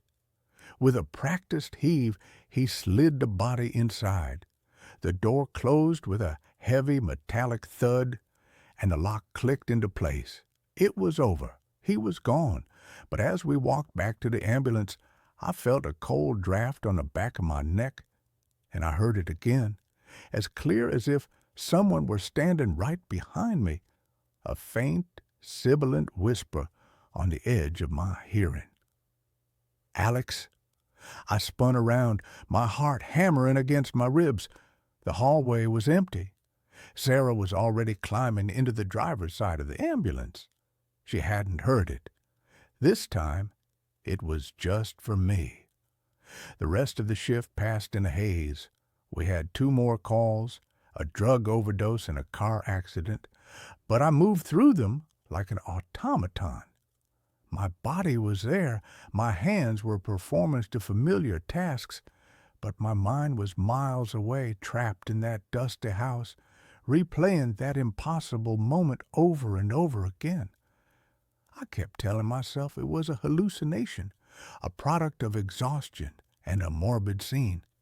But I couldn't shake the feeling, the cold, primal certainty that something had latched onto me. Something from that old house, something that wore the face of Arthur Pendleton. When our shift finally ended, the sun was a weak, gray smear on the horizon. I drove home in a stupor, the city still sleeping around me. My apartment, usually a sanctuary from the chaos of my job, felt alien and threatening. The familiar creaks of the old building sounded like footsteps. The hum of the refrigerator sounded like a low, guttural moan. I couldn't sleep. I lay in bed, staring at the ceiling, my ears straining for any sound. Every shadow in the corner of my room seemed to coalesce into the shape of a tall, thin man. Every time I closed my eyes, I saw his face, his cracked lips, his papery skin, and I heard my name, whispered in that dry, dead voice. The next few days were a waking nightmare. At work, I became jumpy and irritable. Every DOA call sent a spike of adrenaline and fear through my system. I found myself hesitating before touching the bodies, my hands trembling. Sarah noticed. "You've been on edge ever since that call on Blackwood," she said one night as we sat in the ambulance. "What's going on, Alex?" I wanted to tell her. I wanted to tell her that I was hearing things, that I felt like I was being watched, that I was convinced the dead man we'd picked up was haunting me. But how could I? She'd think I was losing my mind. She'd report me to our supervisor, and I'd be on administrative leave, forced into therapy. So I lied. "Just tired," I mumbled. "Haven't been sleeping well." She didn't press, but I could see the concern in her eyes. The wall of professional detachment between us was cracking. At home, things escalated. It started with small things. Objects would be slightly out of place, my keys on the wrong side of the table, a book I was reading open to a different page. Then came the sounds. The whispering became more frequent, no longer just on the edge of my hearing, but clear, distinct, and always, always my name. I started hearing footsteps in the hallway outside my apartment door, only to find no one there when I looked through the peephole. One night, I was in the bathroom washing my face. When I looked up into the mirror, he was there. For a split second, standing behind me was the gaunt figure of Arthur Pendleton. He was just a reflection, translucent and wavering, but his eyes were open, and they were staring right at me. I cried out and stumbled back, splashing water all over the floor. By the time I looked again, he was gone. That was when the denial finally shattered. This wasn't stress. This wasn't my imagination. This was real. I was being haunted. My rational mind, the part of me that was a paramedic, that dealt in facts and evidence, screamed for an explanation. I had to know who Arthur Pendleton was. What had he been in life that had allowed him to cling to me so tenaciously in death? Breaking protocol, I used my access to the hospital's record system. I pulled up the file from our call. Arthur Pendleton, age 87, no listed next of kin, no emergency contacts. He was a ghost even before he died. I dug deeper, cross-referencing his name and address in public records databases. I spent hours scrolling through digitized archives of old newspapers, property deeds, census records, and then I found it. A small article from a local newspaper dated 1958. The headline read, "Local man claims contact with the other side." The article was about a young Arthur Pendleton who had caused a stir in the community by claiming to be a medium. He held seances in his house on Blackwood Avenue, claiming he could speak to the dead.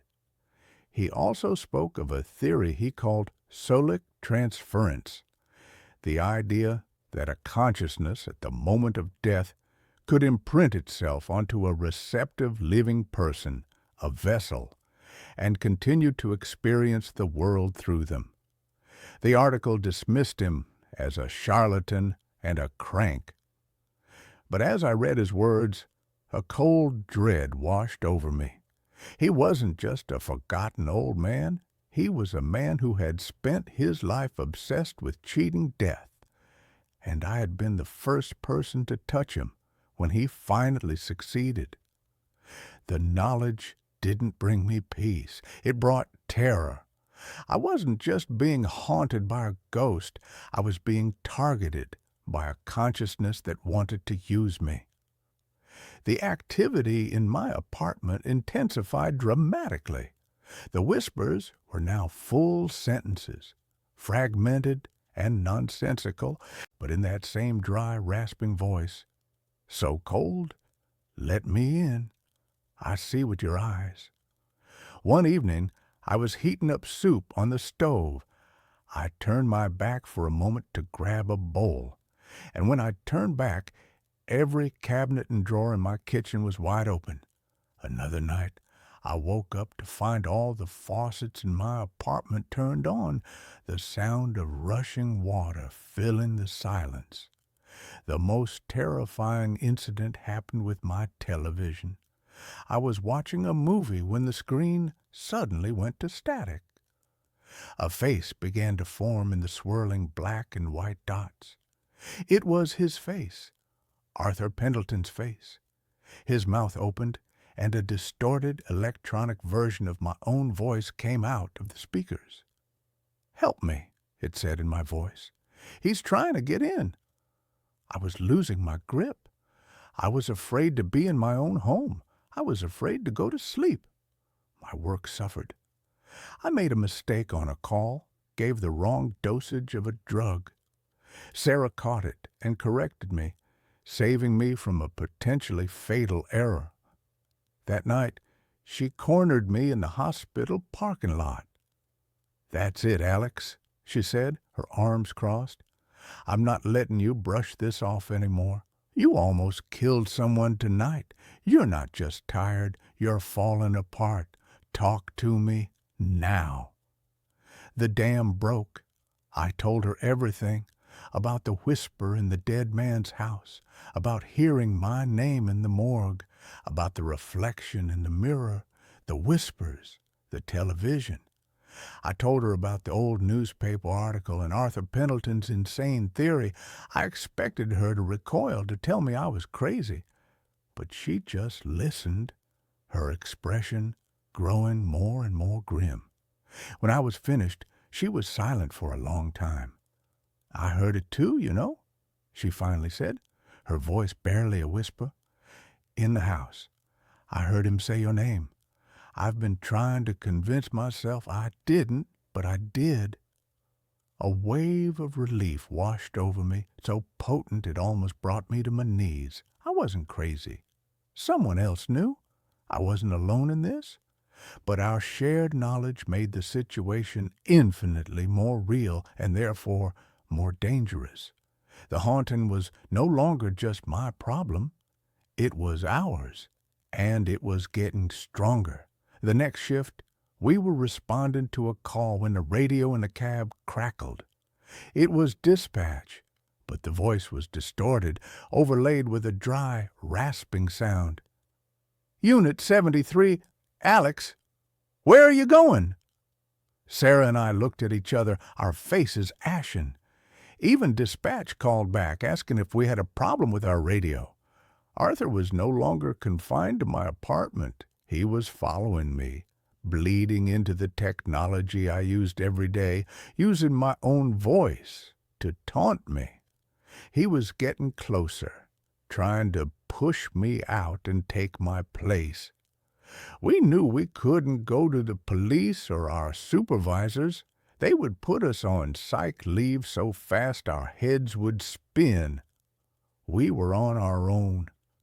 We spent our days off in the library, researching the occult, spiritualism, anything we could find on Sulik transference or consciousness imprinting. Most of it was nonsense, but we found recurring themes, fragmented bits of lore about entities that anchor themselves to the living. The consensus was grim. The longer the connection lasted, the stronger the entity became, and the weaker the host's own consciousness grew. Eventually, the host would be pushed out entirely, their body becoming a vessel for the invading spirit. We realized we had to do something drastic. We had to go back to where it all started. We had to go back to 1432 Blackwood Avenue. The house was even more decrepit than I remembered. A yellow "No Trespassing" sign had been slapped on the door, but the police tape was torn and fluttering in the wind. We broke in through a side window, the sound of shattering glass echoing in the silent street. Inside, the air was stale and cold.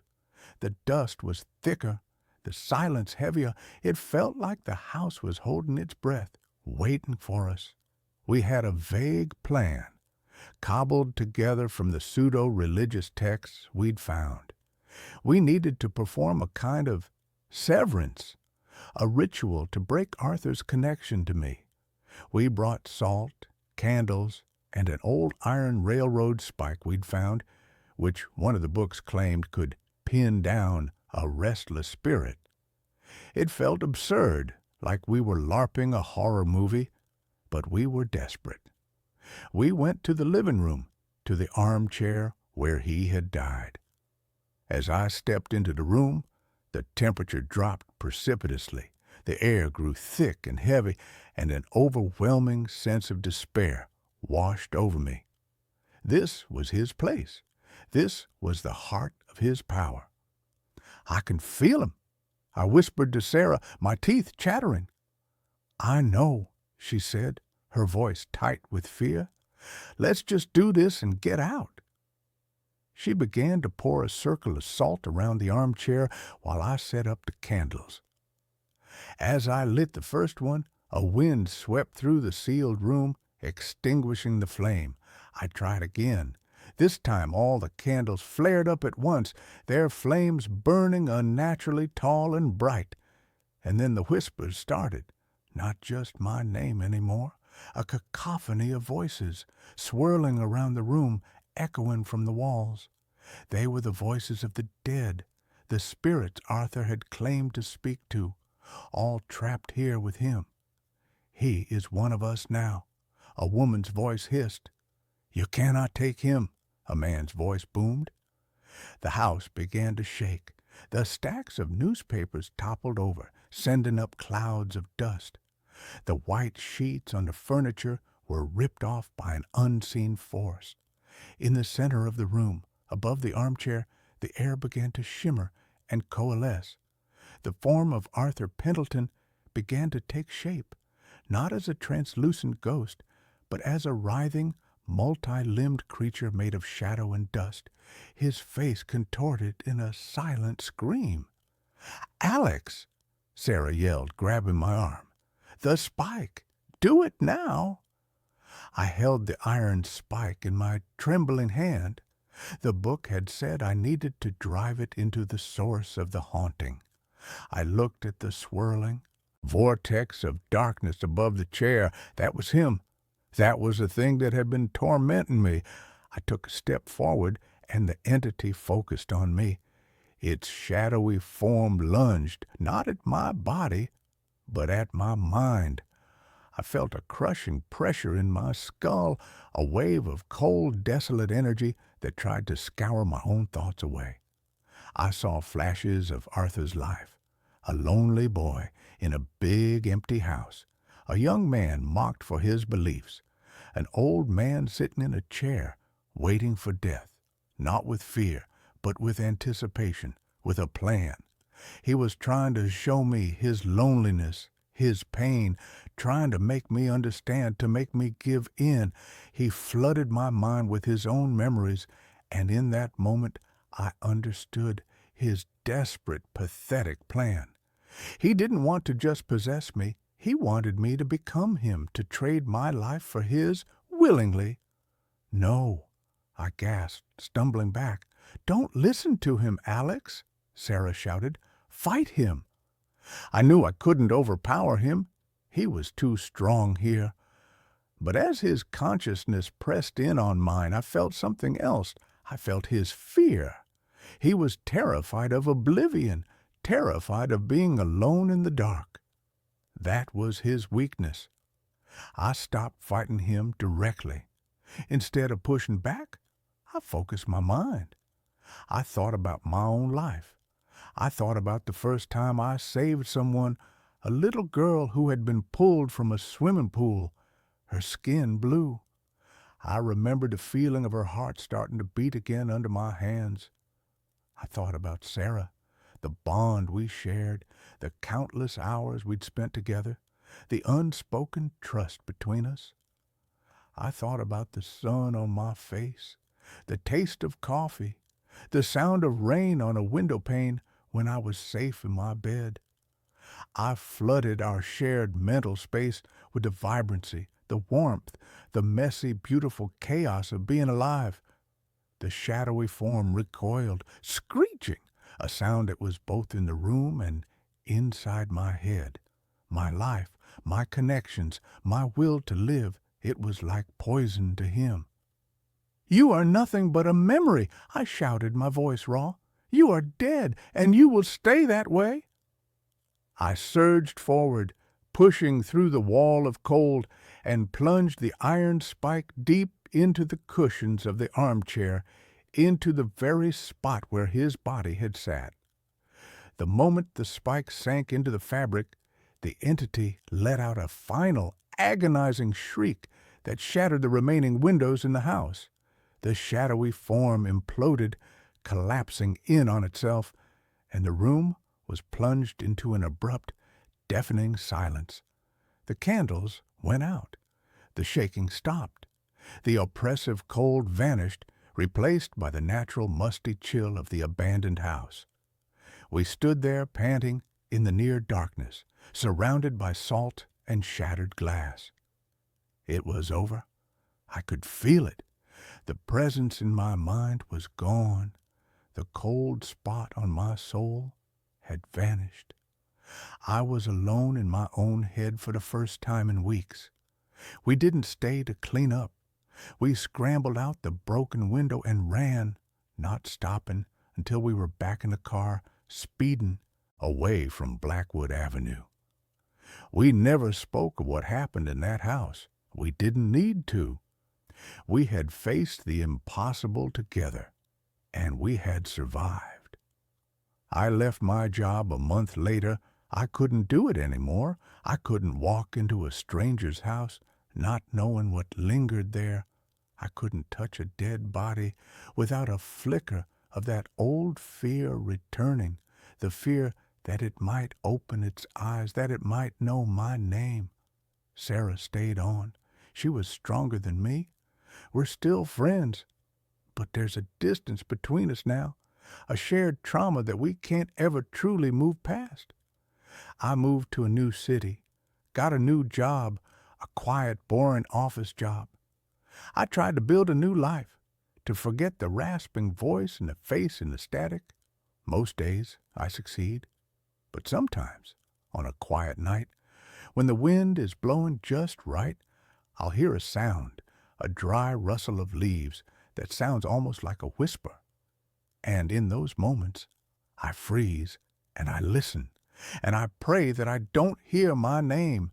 I broke the connection, I'm sure of it, but I also know that I was a vessel once, and some part of me will always be afraid that I left the door open just a crack, and that somewhere, in the cold and the dark, Arthur Pendleton is still waiting, still whispering, still hoping that one day I'll let him back in. And with that, this story comes to an end. Let's move on to the next one. I found a hidden room behind my mirror. Someone was living there. I inherited the apartment from my great-aunt Beatrice, a woman whose life had been a meticulous study in quiet routine right up until the point where she wasn't quiet anymore. It was a pre-war brownstone unit, 3 floors up, with impossibly high ceilings, crown molding that looked like carved icing, and a labyrinthine heating system that hissed and groaned like a sleeping dragon. The whole place smelled faintly of mothballs and old dry paper, and while it was beautiful, it was undeniably old, full of architectural secrets and the kind of strange permanent shadows that modern lighting couldn't seem to dispel. I moved in because the rent was non-existent, and because I, too, enjoyed the quiet routine that the building seemed to enforce. The apartment's master bathroom was particularly strange. It was large and overly ornate for a bathroom, featuring a clawfoot tub and a massive, antique-looking mirror that dominated the entire wall above the pedestal sink. The mirror was huge, framed in dark, heavy carved oak, and it was bolted directly into the plaster. It wasn't the kind of mirror you could simply lift and move. It felt like a fixture, a permanent portal in the room's history. I tried to clean it, but the glass had an inherent subtle distortion, a kind of rippling imperfection that made my reflection seem slightly warped, stretched, or sometimes just out of sync with my movements. I put it down to the age of the glass and the silver backing, but I always felt an unpleasant chill when I stood too close to it, a strange, localized cold spot that lingered no matter how high I cranked the radiator. It was that cold spot that first became a nuisance, and then a horrifying clue. I am a meticulous person, a creature of habit and order, and I hate inefficiency. The draft or whatever it was wasting my heat. I started my investigation with a thermal gun, the kind used for home energy audits. The plaster wall around the mirror registered a consistent 72 degrees, the room temperature. But the exact center of the mirror, the focal point where my reflection's face usually was, registered a baffling 58 degrees. It was a localized, persistent cold, not a draft, but a chill coming from inside the wall. Intrigued, I tapped the glass. The sound was solid near the edges, a heavy, dull thud of glass against plaster.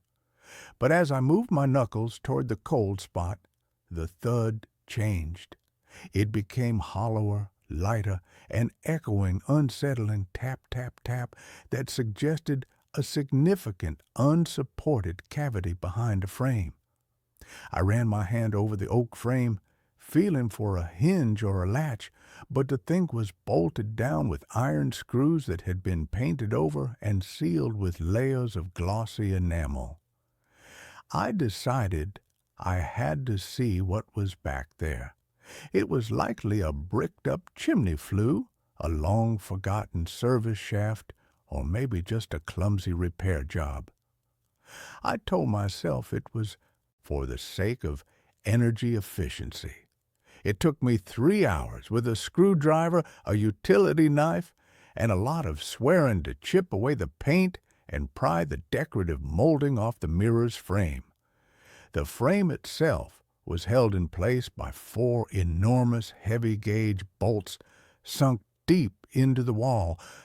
As I loosened the last one, the massive mirror gave a shudder and pitched forward an inch, revealing a shocking amount of dust and grime and a thin, dark line of shadow between the frame and the wall.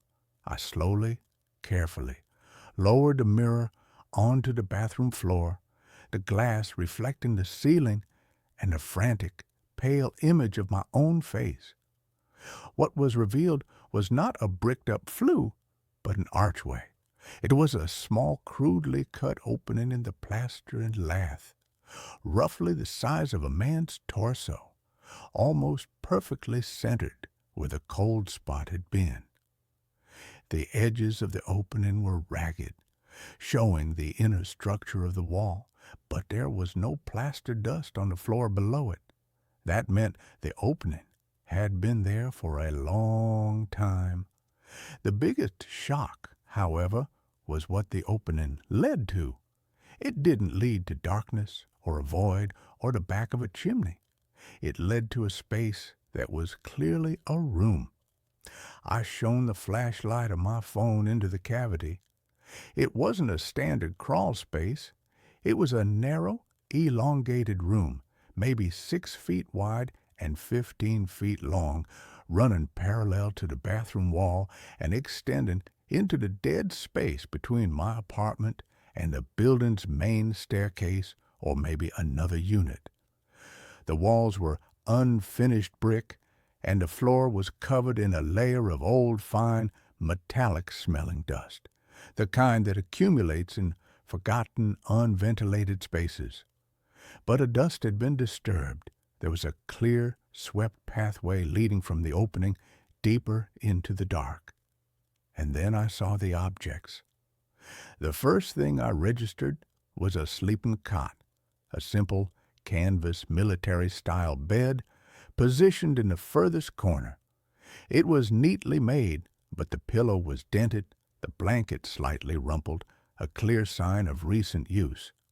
Next to the cot, there was a makeshift shelf fashioned from a piece of old wood placed atop 2 stacked bricks, and on that shelf a few personal items: a small tarnished silver cup, a worn, paper-covered book that I couldn't make out the title of, and next to the shelf, tucked discreetly against the wall, a 5-gallon plastic bucket, presumably for sanitary purposes.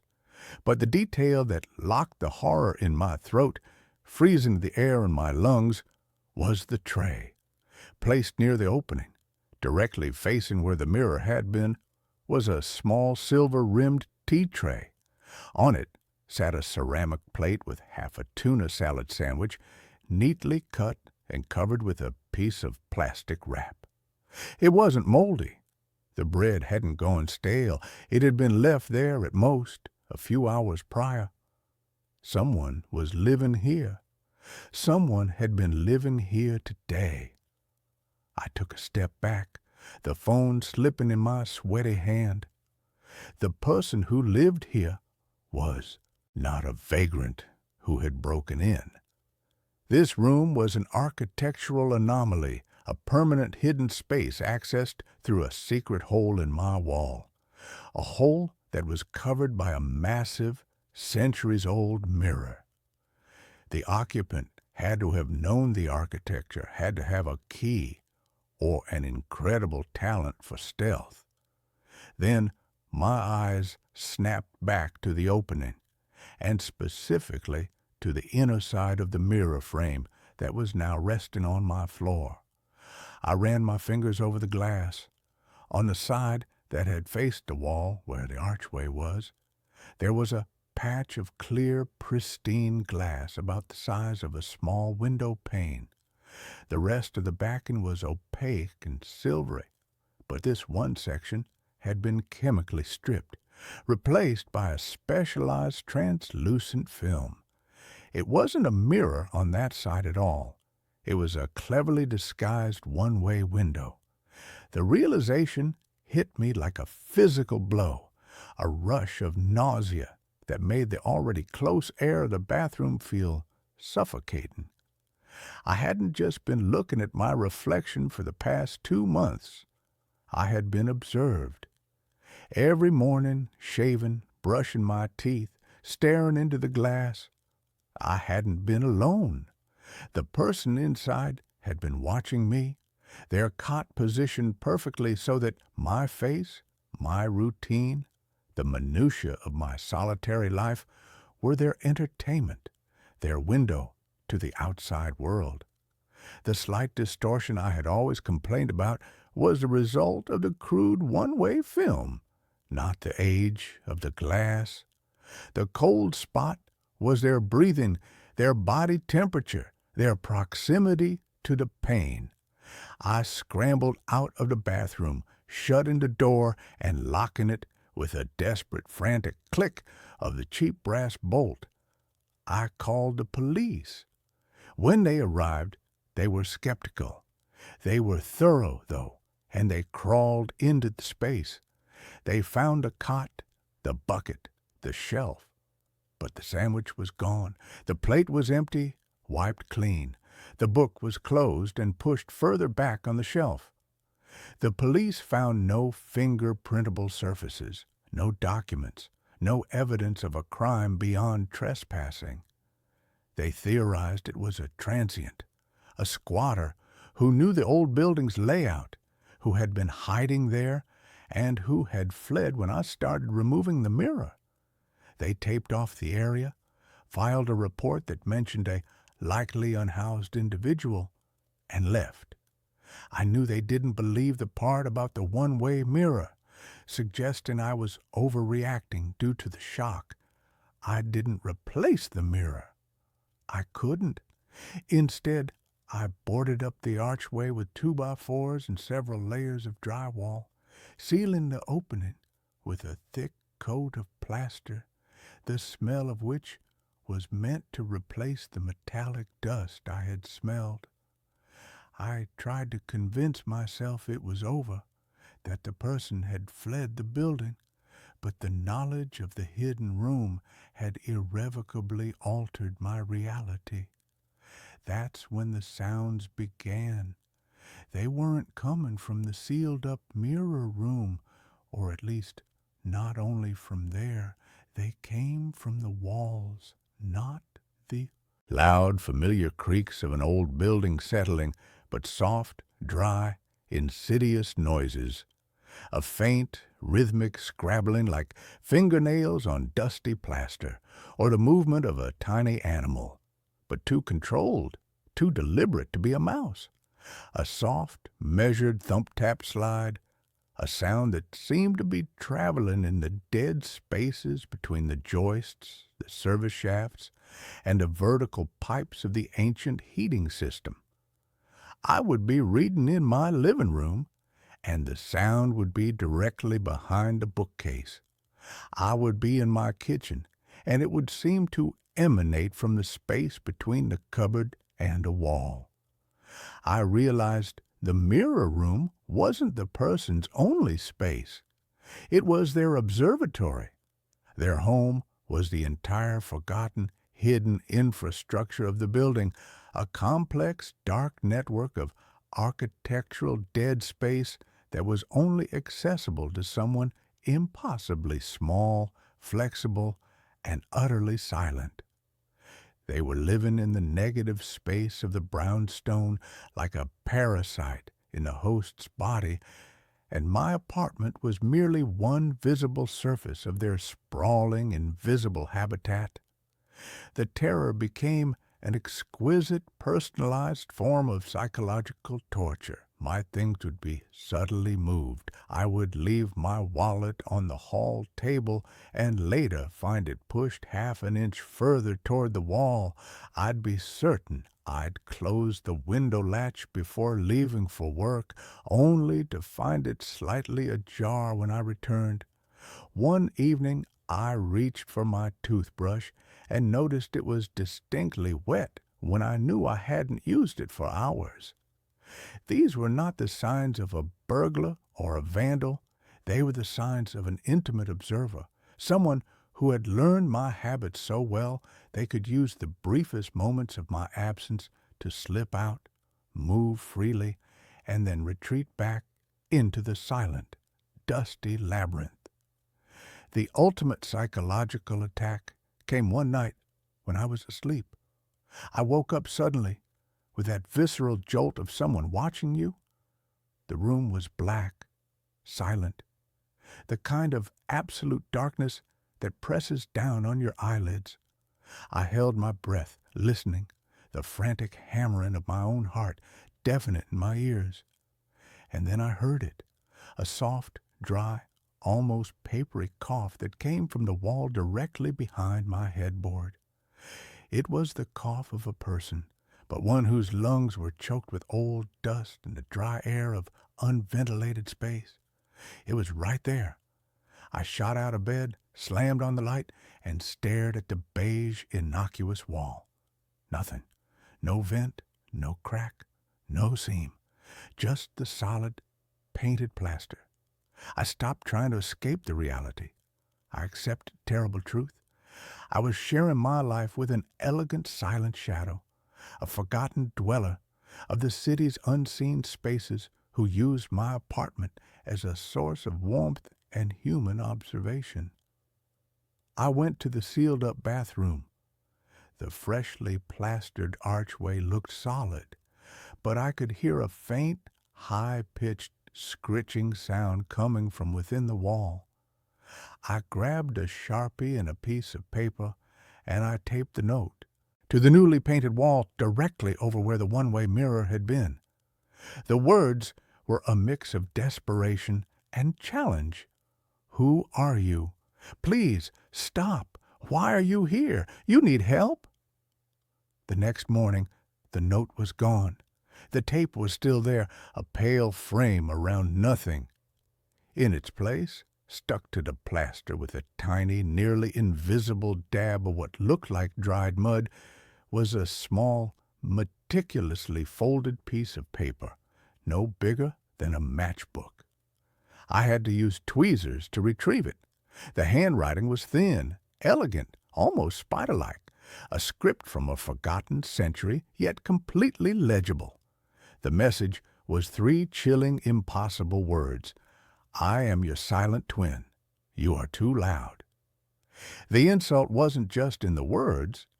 It was in the revelation that my life, my quiet life, was an intolerable racket to this person.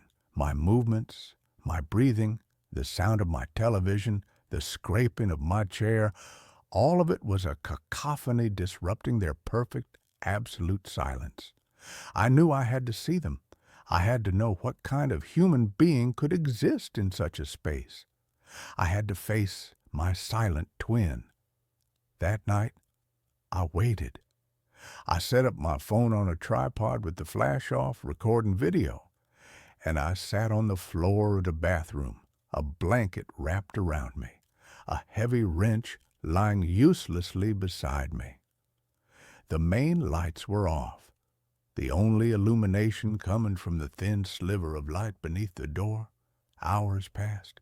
The building settled. The heating system finally fell silent. I was a man of routine, and my routine was to sleep. Despite the fear, despite the adrenaline, my body betrayed me. I slumped against the wall, and exhaustion, my old enemy, finally claimed me. I woke with a jolt. The air in the room was suddenly drastically colder. I hadn't heard a sound. I fumbled for my phone, my hand shaking, and looked at the time. 3:17 a.m. I had been asleep for maybe 20 minutes. I stared at the sealed archway, expecting to see a fresh hole, but the plaster was intact. The scrabbling sound, however, was back, and it was loud, no longer behind the plaster, but right next to me.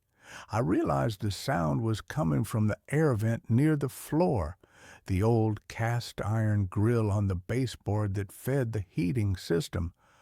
I spun around, wrench in hand, and focused the dim light of the phone screen on the vent. It wasn't just a sound. The vent cover was slightly ajar, tilted outward at a small, impossible angle, and from the thin black gap created by that angle, something was moving. It was a person, impossibly thin, dressed in layers of old dusty gray fabric that seemed to blend perfectly with the shadows and the dirty plaster. Their face was a pale, wedge-shaped mask, their hair matted with dust. But their eyes were the thing that held me. They were huge, dinner plate-sized, dilated to absolute blackness, reflecting the pinprick of my phone light like twin black mirrors. They were the eyes of a creature accustomed to near absolute, perpetual darkness, eyes that found my faint illumination blinding. They were not menacing. They were terrified. They froze, seeing me, the light, the weapon. For a single, terrifying second, our lives intersected, the man of the light, the man of the dark. And then, with an impossible fluidity, a speed that defied the limits of the human skeleton, the creature slid backward, not running, but smoothly retreating, pulling their thin, dusty body through the narrow ventilation grill. I heard the sound of dry, brittle bones flexing and the rustle of old cloth. The cast-iron grill, which was heavy and usually required a screwdriver to move, pulled itself shut with a soft, decisive click. I sat there for an hour, the light blazing, the wrench still in my hand, staring at the perfectly closed vent. I knew I couldn't report this. I knew the police would institutionalize me. I knew I was not safe. I moved out the next day. I left the furniture, the keys, everything. I moved to a sleek, modern glass and steel apartment tower, a sterile world of new construction where there are no hidden spaces, no old service shafts, no architectural dead zones for a shadow dweller to hide. I live on the 22nd floor, surrounded by sealed walls and new HVAC systems. But I am not free. Every rhythmic thrum of the building's central air conditioning sends a cold wave of panic through me. Every shadow cast by the city lights at night seems to hold a shape that is impossibly thin. I jump at the sound of the elevator moving in the wall, and 1 month ago, a letter was forwarded to my new address from the old brownstone.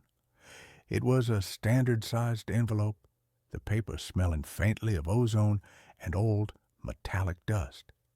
Inside, there was a single, meticulously folded piece of paper, the same spider-like script. I miss the quiet routine of your sleep. The new walls are too thin. You are still too loud. My terror is now complete. He is not in the walls of the brownstone anymore. He is not a squatter. He is a predator, or perhaps a shadow twin, and he has been following me.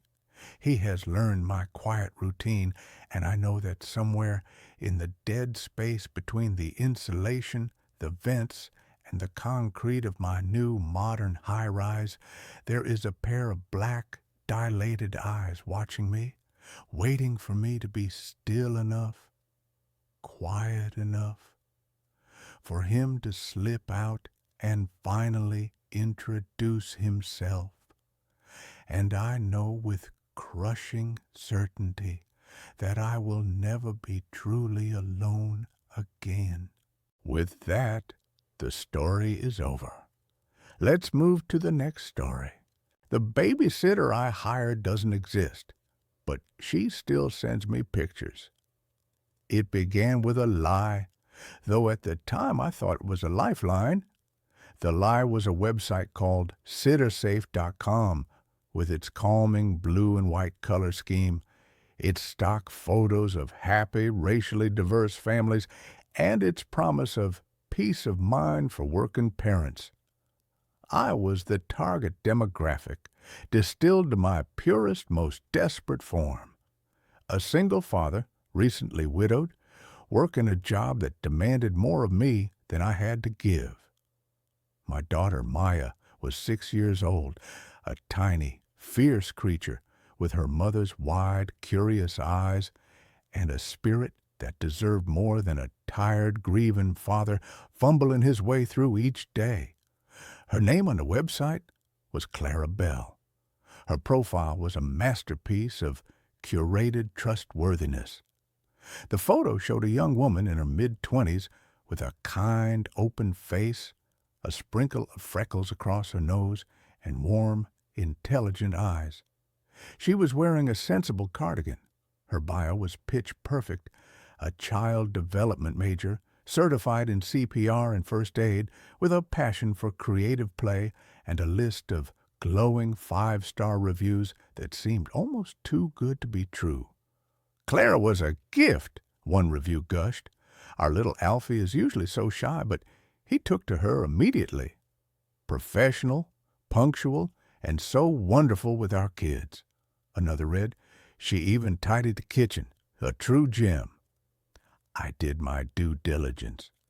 I paid the extra fee for the premium background check, which came back spotless. We had a video call, and she was just as she appeared in her photo, charming, articulate, and genuinely interested in Maya's love for dinosaurs and sparkly glue. She asked all the right questions. I felt the tight, persistent knot of anxiety in my chest loosen for the first time in months. I hired her for the following Friday night. I had a crucial dinner meeting with a client I couldn't miss. It was the first time I would be leaving Maya with someone other than her grandmother since Sarah had passed. That Friday, she arrived exactly on time. In person, she was even more disarmingly normal. She had a gentle voice and a calm, centered presence that immediately put Maya at ease. She'd brought a tote bag with a new coloring book and a set of crayons that had a glittery sheen. When I left, Maya was sitting at the kitchen table with her, chattering away, already fully under her spell. I drove to my meeting, feeling a profound, almost dizzying sense of relief. The first picture arrived at 7:45 p.m. It was a photo of Maya holding up a drawing of a lopsided purple T-Rex.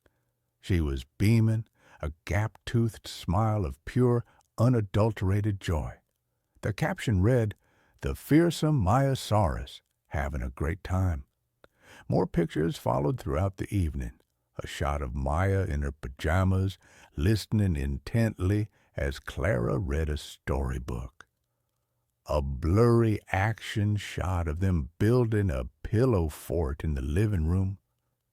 Each photo was a little balm to my worried soul, a digital reassurance that I had made the right choice, that my daughter was safe and happy. The last picture came at 9:30 p.m. It was a photo of Maya fast asleep in her bed, her favorite stuffed sloth, Mr. Higgins, tucked under her arm. The soft glow of her rocket ship nightlight cast a warm, peaceful aura over the scene. Safe and sound. Good night from us. When I got home around 11, the house was silent and immaculate. The pillow fort was gone, the toys were back in their chest, and the kitchen was cleaner than I'd left it. I crept into Maya's room and saw the exact scene from the photograph. A perfect tableau of sleeping innocence. I felt a surge of gratitude so powerful it almost brought me to tears. Clara became our regular babysitter. Every week or two I'd book her, and every time it was the same flawless experience.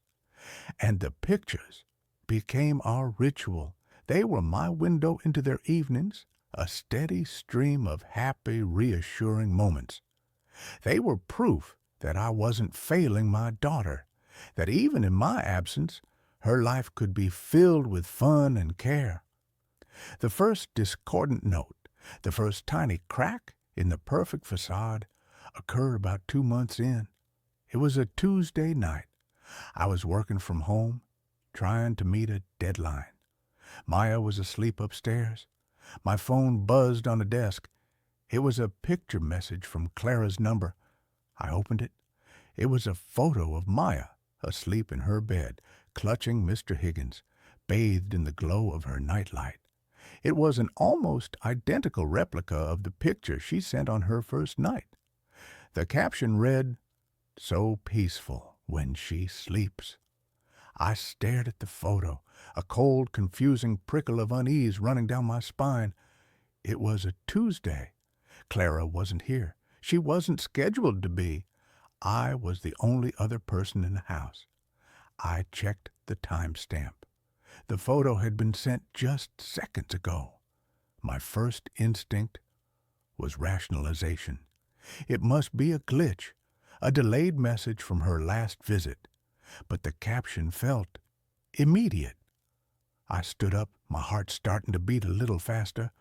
I walked quietly up the stairs, my every sense on high alert. The house was silent except for the low hum of the refrigerator. I pushed open Maya's door. She was there, in her bed, exactly as she was in the photo, fast asleep. I backed out of the room, my skin crawling. I texted Clara back. "Strange question, but did you just send me a photo?" The reply was instantaneous. "Yes, just thinking about what a sweet girl she is. Hope you both are having a good week." It was a plausible, if slightly odd, explanation. Maybe she was looking through old photos on her phone and sent one by mistake, then tried to play it off. It was weird, but not impossible. I tried to dismiss it, but the image of that photo, sent from outside my house, depicting a real-time event happening within it, was a splinter in my mind that I couldn't quite remove. The following week, I needed to book her again. I logged on to sittersafe.com and searched for her. Profile, nothing. I tried different search parameters. Still nothing. A profile not found error message appeared on the screen. A knot of dread tightened in my stomach. I went to our old messages on the site's platform.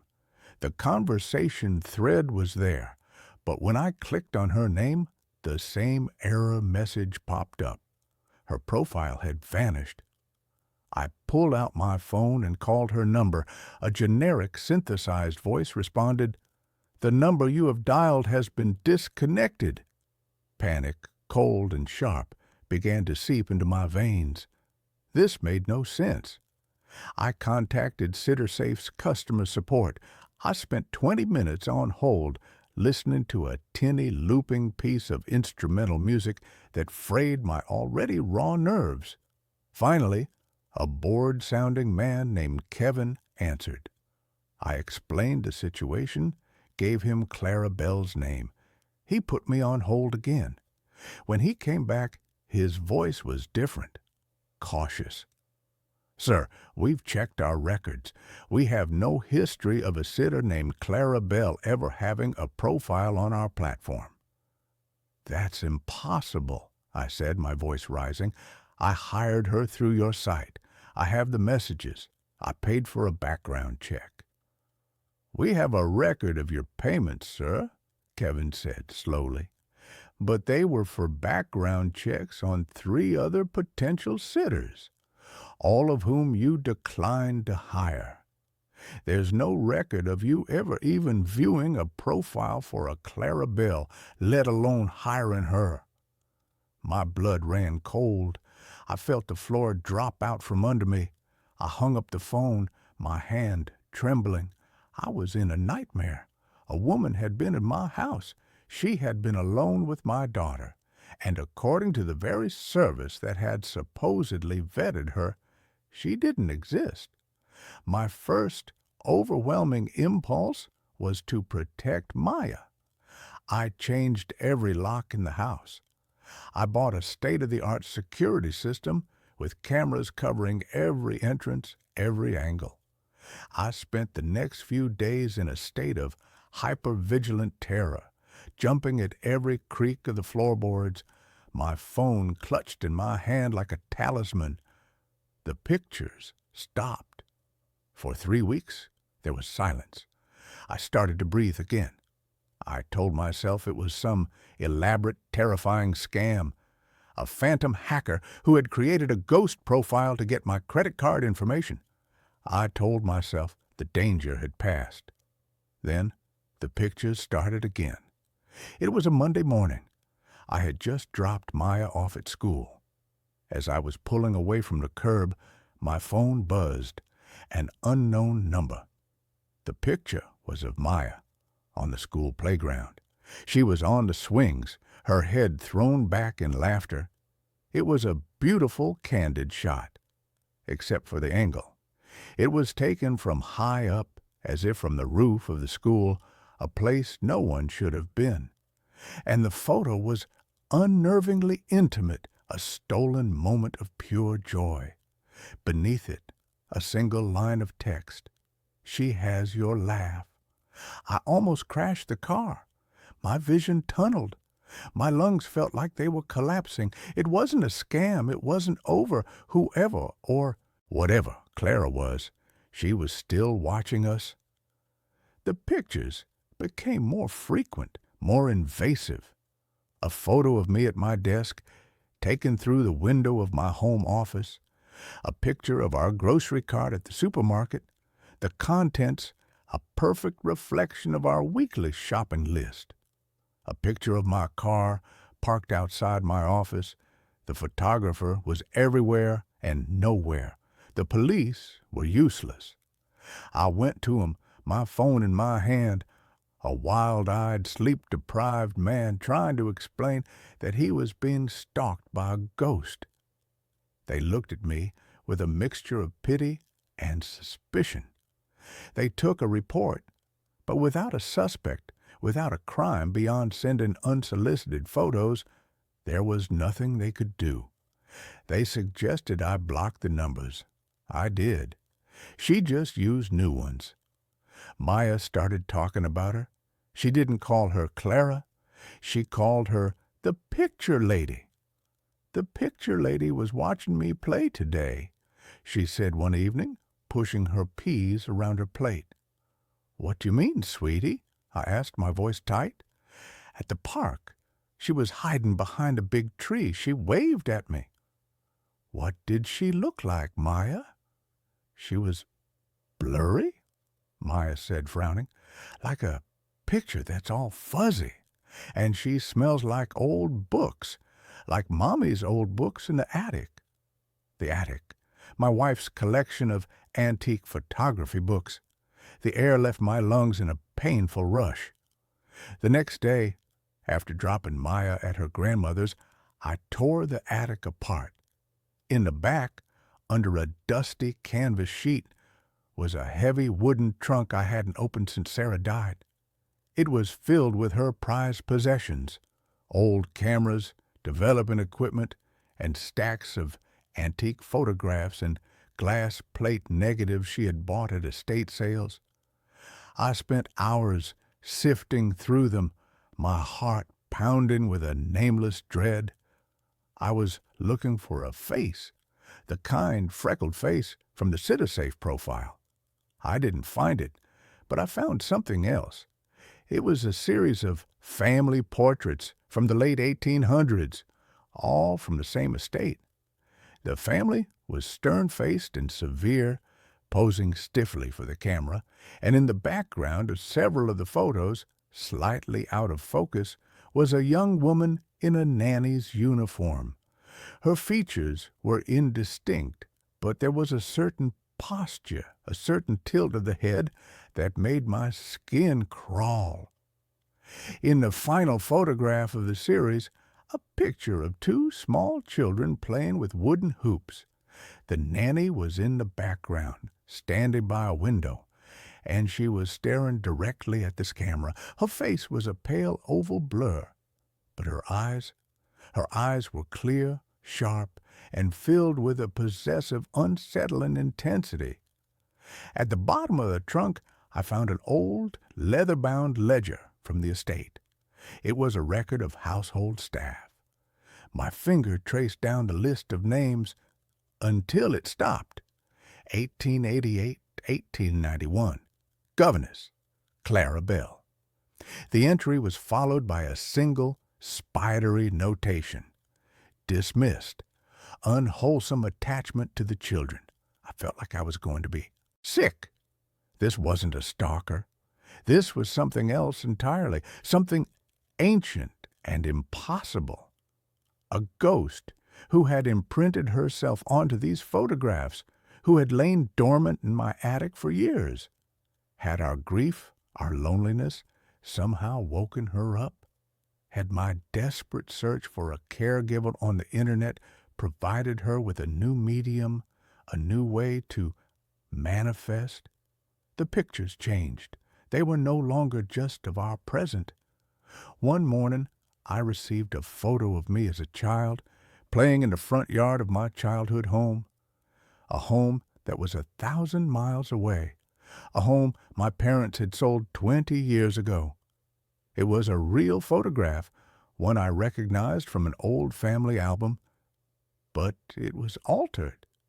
Standing in the background, partially obscured by a tree, was the faint, translucent figure of a woman in a long, dark dress. She was inserting herself into my past.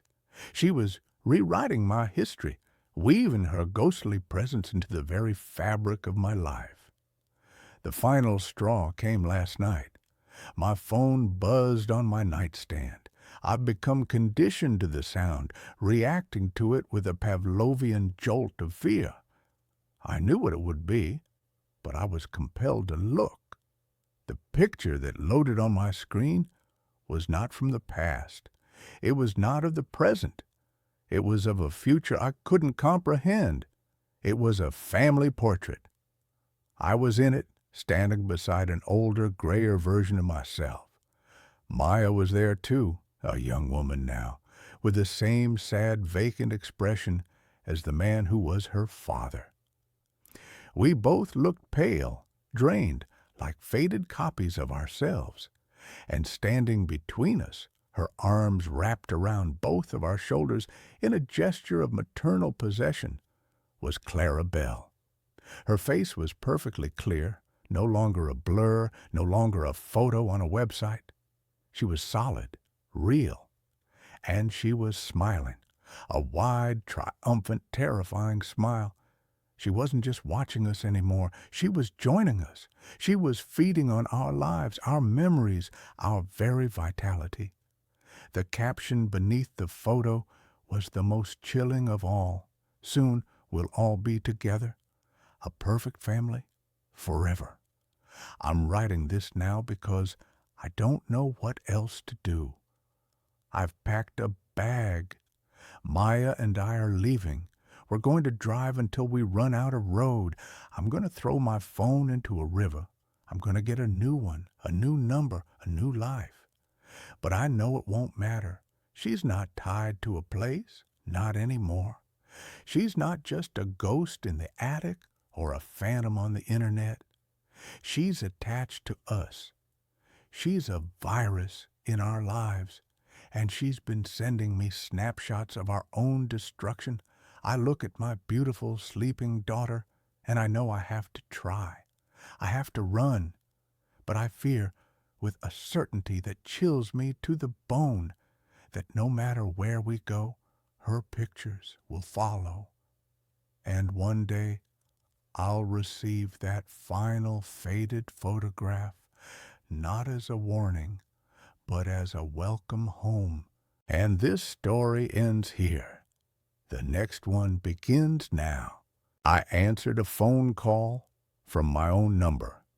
The first time it happened, I dismissed it as a glitch, a harmless bit of digital flotsam in the ever-congested currents of modern communication. I was an architect, a man who believed in blueprints and solid foundations, a man whose life was built on the comforting certainty of physics and logic. Ghosts, hauntings, and paradoxes were the stuff of fiction, not the carefully ordered reality of my life with my fiancée Chloe. It was a Tuesday in October. Rain, gray and relentless, slicked the streets of the city, and I was running late. I was juggling a lukewarm coffee, a portfolio case that weighed a ton, and an umbrella that seemed to have a personal vendetta against my right eye. My phone buzzed in my coat pocket. Fumbling, I managed to fish it out, expecting a call from my boss, a man whose patience was as thin as tracing paper. But the name on the screen wasn't his. It was my own. Daniel Reed. Beneath it was my number, the 10 digits I'd had since I was a teenager, as familiar to me as my own reflection. A spoofed number, I thought, some telemarketer in a distant country using a clever algorithm to get me to pick up. Annoyed, I swiped to answer, a sharp, "Who is this?" already on my lips. The voice that answered was my own. It wasn't just a similar voice, it was my voice, the exact same pitch, the same slight rasp from the coffee, the same cadence. It was like listening to a recording of myself, but a recording that was happening in real time. "Don't get on the 8:15 train," the voice said. It was calm, measured, but laced with an undercurrent of something I couldn't place. Urgency? Fear? I stood frozen on the crowded sidewalk, the rain dripping from my useless umbrella. The 8:15 was my train. I'd taken it every day for the past 5 years. "Who is this?" I repeated, my voice a half-strangled whisper. "There's going to be a power surge at the Fulton Street Junction. The train will be stuck in the tunnel for 3 hours. You'll miss the Henderson presentation." The voice was flat, matter-of-fact, as if reading a weather report. "Take the crosstown bus instead. You'll be late, but you'll make it." A cold, prickling sensation ran up my spine. The Henderson presentation was the biggest project of my career, the culmination of 6 months of sleepless nights and relentless work. Missing it would be catastrophic. This prank was too specific, too cruel. "Very funny," I said, my voice shaking slightly. "Who is this? Mark? Is that you?" Mark was a colleague from work with a juvenile sense of humor. There was a pause on the other end, and for a moment I heard the faint, unmistakable sound of a ticking clock. It was the same sound as the old grandfather clock in my parents' hallway, a sound I hadn't heard in years. "Just take the bus, Daniel," the voice said, and then the line went dead. I stared at my phone, my heart hammering against my ribs. A prank. It had to be a prank, some new voice-mimicking software. But the specificity of it. Fulton Street Junction. 3 hours. It was just enough to make me hesitate. The 8:15 was pulling into the station, its doors hissing open. I looked at the train, then at the bus stop down the block. Logic warred with a primal, inexplicable fear. In the end, logic lost. I turned away from the station and walked towards the bus stop, feeling like a fool. An hour and a half later, I walked into my office, soaked and flustered, but just in time for the presentation. The office was in a state of controlled chaos. Mark rushed over to me, his face pale.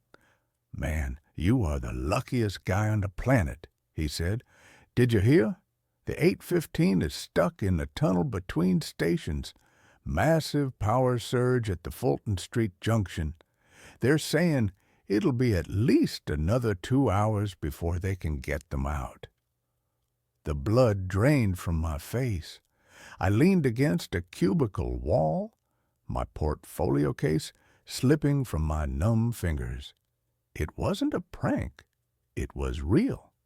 I had just received a warning from the future, from a version of myself who had somehow lived through the next 3 hours and called back in time to save me. The thought was so absurd, so completely outside the realm of my carefully constructed reality that I almost laughed. But the fear that coiled in my gut was cold and hard and very, very real.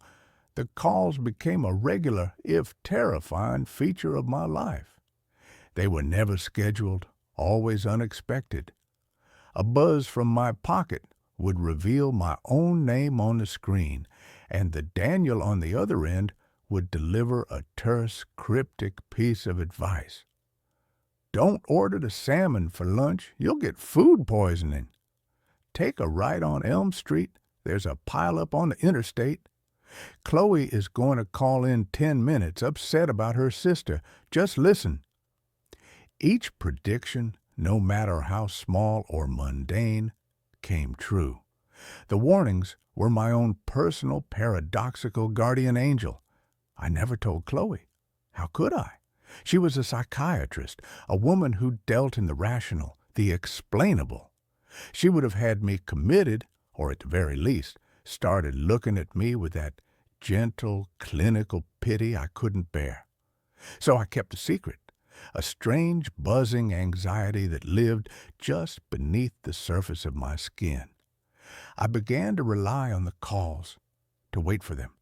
My life, once a predictable series of my own choices, was now a reactive dance with a mysterious, omniscient partner. The tone of the calls began to change. The voice on the other end, my voice, started to sound different, more confident, colder. The helpful warnings began to be interspersed with more personal, more manipulative instructions. "Don't go to your parents' anniversary dinner on Saturday," the voice said one afternoon. "Why not?" I asked. The question was a reflex. I had learned not to question, but this felt different. "You'll have a fight with your father, a bad one. It will ruin the night. Just tell them you're sick." I followed the stale advice, calling my mother with a fake, rasping cough. She was disappointed, and I felt a pang of guilt. But the thought of avoiding the inevitable circular argument with my father about my career choices was a powerful sedative. Later that week, the voice told me not to go out for drinks with Mark and the guys from work. "Mark is going to get too drunk and say something about Chloe's past that will upset you," it warned. I bailed, feigning a migraine. The voice was no longer just helping me avoid traffic jams and bad seafood. It was pruning my life. It was isolating me, cutting the threads that connected me to the people I cared about one by one. And the most terrifying part was that I was letting it. I was a willing participant in the dismantling of my own social life, all for the promise of a smoother, conflict-free existence. The first time I saw him, the other Daniel, was a hallucination, or so I told myself. I was at home, working late. Chloe was out with friends. My phone buzzed. It was my own number. "She's not with her friends," the voice said, cold and sharp. "She's meeting with her ex-boyfriend, Michael. She's been lying to you." A hot, ugly spike of jealousy and fear shot through me. It was a lie. Chloe wouldn't do that. But the voice had never been wrong. I hung up, my mind racing. I went to the window of my study, which overlooked the street, and peered out into the rainy darkness. Across the street, under the fuzzy orange glow of a street light, a man was standing. He was holding an umbrella, his face obscured by shadow, but he was wearing my coat. The dark gray trench coat I had left at the office, and he was looking right at my window. As I watched, he lifted a hand and waved, a slow, deliberate gesture. Then he turned and walked away, disappearing into the rain. I stumbled back from the window, my heart pounding. It was a stranger, a coincidence. My mind, frayed and paranoid from the stress of the calls, was playing tricks on me. But I couldn't shake the feeling that I had just seen a ghost. My ghost. The next day, the true horror began. I got to work, and my key card wouldn't open the door. After a call to security, I finally got to my desk to find an email from HR, informing me that my employment had been terminated due to gross misconduct and the unauthorized sharing of proprietary project data. I stared at the screen, my blood turning to ice. I hadn't shared anything. I would never. My boss called me into his office. He wouldn't look me in the eye. On his desk was a printout of an email chain between my work account and our biggest competitor. It contained blueprints, cost analyses, the entire Henderson project. The emails were written in my style, with my turns of phrase. They were undeniably from me, but I had never sent them. I was escorted from the building, my belongings in a cardboard box. My life, my career, had been annihilated in a single inexplicable act of digital sabotage. I drove home in a daze, my mind a screaming vortex of confusion and terror. The voice hadn't warned me about this. Why? When I got home, Chloe was there. She was sitting on the sofa, her face pale, her eyes red-rimmed. She didn't look at me. "Chloe, you're not going to believe what happened," I started, the words tumbling out of me. "I know," she said, her voice a dead, flat thing. "You told me this morning." I stopped, my hand on the doorknob. "What are you talking about? I haven't spoken to you all day." She finally looked at me, and her expression was a mixture of fear and pity. "Daniel, stop it. You called me at 9. You were crying. You told me you'd been fired, that you'd made a terrible mistake. We talked for an hour. You said you were going to go for a drive to clear your head." I stared at her, the world tilting on its axis. "Chloe, that wasn't me." "Then who was it?" she cried, her voice breaking. "Who was it that knew that I was having doubts about us? Who brought up that stupid fight we had last year, the one we promised never to talk about again? Who apologized for being so distant and promised to be better?" She stood up, her hands clenched into fists. "It was you, Daniel, but the man standing in front of me now, you're not him.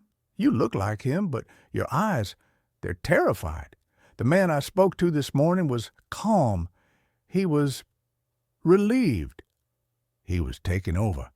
The voice on the phone wasn't a future version of me. It was a copy, an echo, a parasite that had been systematically clearing a space for itself by destroying my life, isolating me from my friends and family, and now it was starting to move in. The warnings hadn't been to help me. They had been to build my trust, to make me compliant. The man in the trench coat hadn't been a hallucination. He was real, and he was stealing my life. I had to prove it. I had to prove I was the real Daniel. But how do you prove you are yourself when a perfect copy, one who knows all your secrets, is telling everyone you're not? I became a ghost in my own life. I couldn't go home. Chloe was afraid of me, and I was terrified that he would be there. I checked into a cheap motel on the outskirts of the city, the kind that smells of stale cigarette smoke and desperation. I was running out of money, my bank account mysteriously frozen.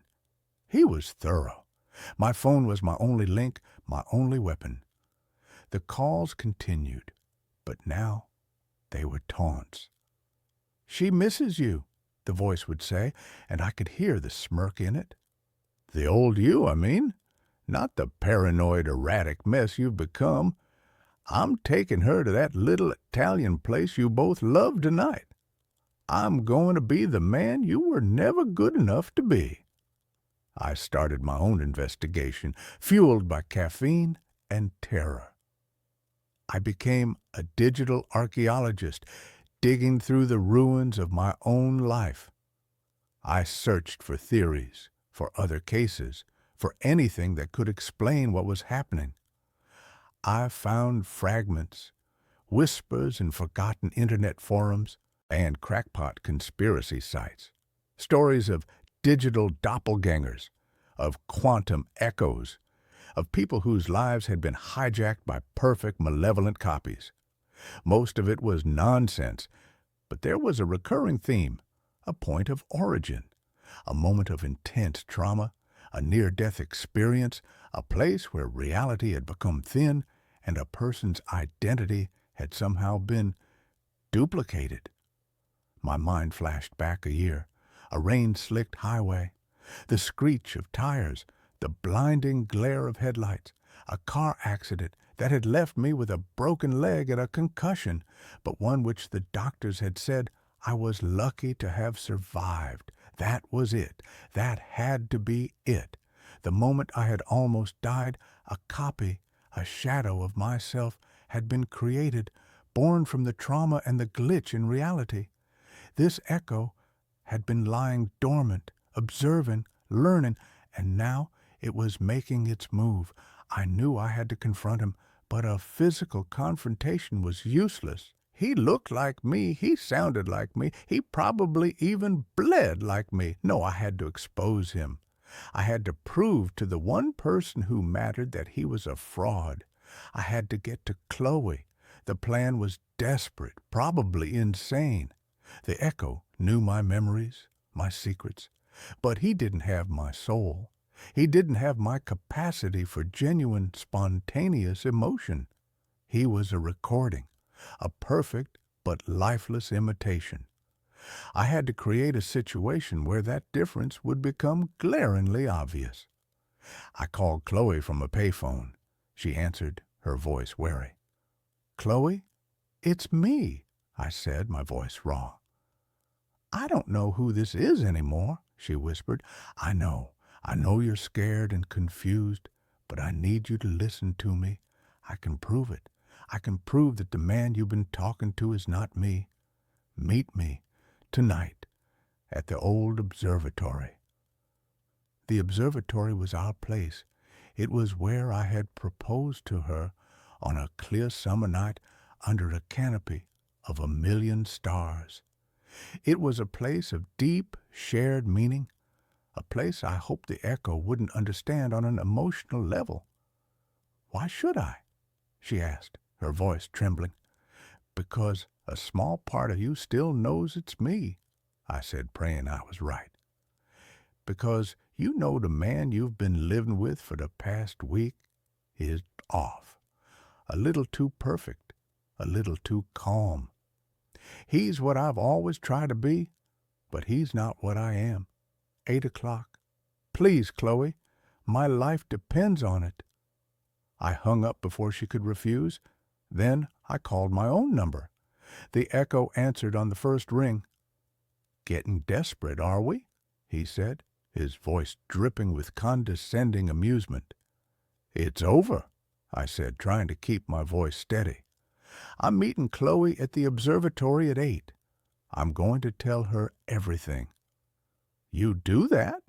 The echo laughed. "She'll think you've finally lost your mind completely. In fact, I think I'll come too. It will be fun to watch." It was exactly what I wanted. That night, the air was cold and sharp. The observatory stood on its hill like a silent white domed sentinel against the star-dusted sky. I got there early, my heart a frantic drum against my ribs. Chloe arrived at 8 on the dot. She was wrapped in a thick coat, her face pale and drawn in the moonlight. She stood 10 feet away from me, her arms crossed, a wall of fear and distrust between us. "Daniel, this is crazy," she began. "Just listen," I pleaded. "He's coming. You're going to see us both." As if on cue, a figure emerged from the shadows of the parking lot. It was me. He was wearing my favorite leather jacket, his hair styled exactly like mine. He walked towards us with a confident, easy stride. He stopped beside Chloe and put a protective arm around her shoulder. She flinched, but didn't pull away. "See, honey?" the echo said, his voice a perfect imitation of my own, full of gentle concern. "I told you he was unwell. He needs help." Chloe looked from him to me, her eyes wide with a terrifying, disbelieving comprehension. Seeing us both there, 2 identical men, was shattering her reality. "This is impossible," she breathed. "Now, Chloe," I said, my voice shaking, "I'm going to ask you a question, and I want you to ask him the same question. It's the question you asked me right here, on this spot, the night I proposed." Her brow furrowed in confusion. "The question?" "You know the one," I urged, my eyes locked on hers, trying to pour every ounce of our shared history, our love, our genuine connection, into that single gaze. She turned to the echo. What was the question?" The echo smiled, a smooth, confident expression. "It's a trick, sweetheart. You never asked me a question. You were crying so hard you could barely speak. You just nodded and kissed me. It was a good guess, a logical one. It was what had happened on the surface, but it wasn't the truth." Chloe's eyes widened. She turned to me. "Daniel?" I took a deep breath. "You looked up at the moon and you asked me, if we build a life as beautiful as that, will we be afraid to live in it? And I told you, only if we live in it alone." Chloe let out a choked sob. It was a small, intimate, nonsensical detail, a fragment of a memory so personal it had never been spoken of again. A memory a perfect copy could never have, because it wasn't a memory of fact, but a memory of feeling. It was the emotional texture of our lives, something he couldn't access. The echo's smile faltered. For the first time, I saw a flicker of something other than confidence in his eyes. Confusion. And then rage. "It's a lucky guess," he snarled, his voice losing its perfect mimicry, becoming harsher, flatter. "He's been stalking us, listening to us." But the spell was broken. Chloe took a step away from him towards me. "Get away from me," she whispered to the echo. The echo's face contorted. the mask of me slipping to reveal the monster beneath. You can't have her. You can't have this life. It's mine. I earned it. I'm better than you. I'm the version of you without the anxiety, without the doubt, without the crippling fear of failure. I'm what you always wanted to be. You're a ghost, I said, my own voice finding a strength I didn't know it possessed. You're an echo of a bad memory. You're nothing. He lunged at me, his face a mask of fury. But he wasn't lunging at me in the physical world. I felt a sudden psychic pressure, a crushing assault on my mind. He was trying to invade my consciousness, to overwrite me. I saw flashes of the car crash, felt the phantom pain in my leg, the terror of the spinning metal. He was using my own trauma as a weapon against me. But I wasn't the same man who had been in that crash. The last few weeks had forged a new kind of resilience in me. I had been stripped of everything I thought defined me, my job, my home, my identity, and I was still standing. I pushed back, not with anger, but with acceptance. I accepted the fear. I accepted the doubt. I accepted the flawed, messy, imperfect reality of who I was. You're right, I projected into his mind. I am afraid. I am doubtful. That's what makes me real. You're just a copy, a perfect, empty copy. The echo screamed, a sound that was both in the air and inside my head. His physical form began to flicker like a bad television signal. He was an entity built on a stolen identity, and now that his foundation had been proven false, he was coming apart. He wavered, his image stretching and distorting, his features melting like hot wax. He looked at me one last time, his eyes filled not with rage, but with a terrifying hollow emptiness. And then he dissolved, turning into a cloud of shimmering, static-like particles that were caught in the wind and scattered into the night. Silence. The only sound was Chloe's ragged breathing and the distant hum of the city. I stumbled forward, and she met me halfway, her arms wrapping around me in a desperate, clinging embrace. We just stood there for a long time, under the cold, silent watch of the stars, two survivors of an impossible storm. We rebuilt. It wasn't easy. The world doesn't have a protocol for dealing with a supernatural doppelganger who commits identity theft. I couldn't get my old job back, but I found a new one. We moved to a new apartment, trying to outrun the ghosts of our old life. The trust between Chloe and me, though shattered, was slowly, painstakingly being glued back together. We were scarred, but we were real. But I know he's not truly gone. Not completely. He wasn't a creature I could kill. He was a possibility I had to disprove. He was a part of me, a dark potential, a shadow born from my own fear. I defeated him, but I can't destroy him.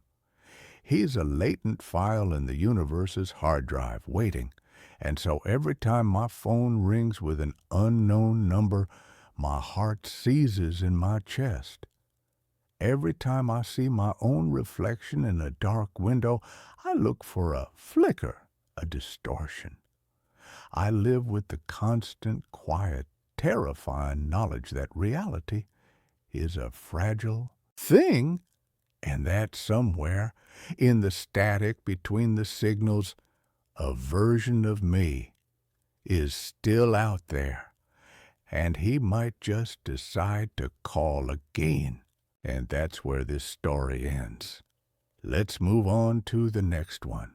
I joined a sleep study.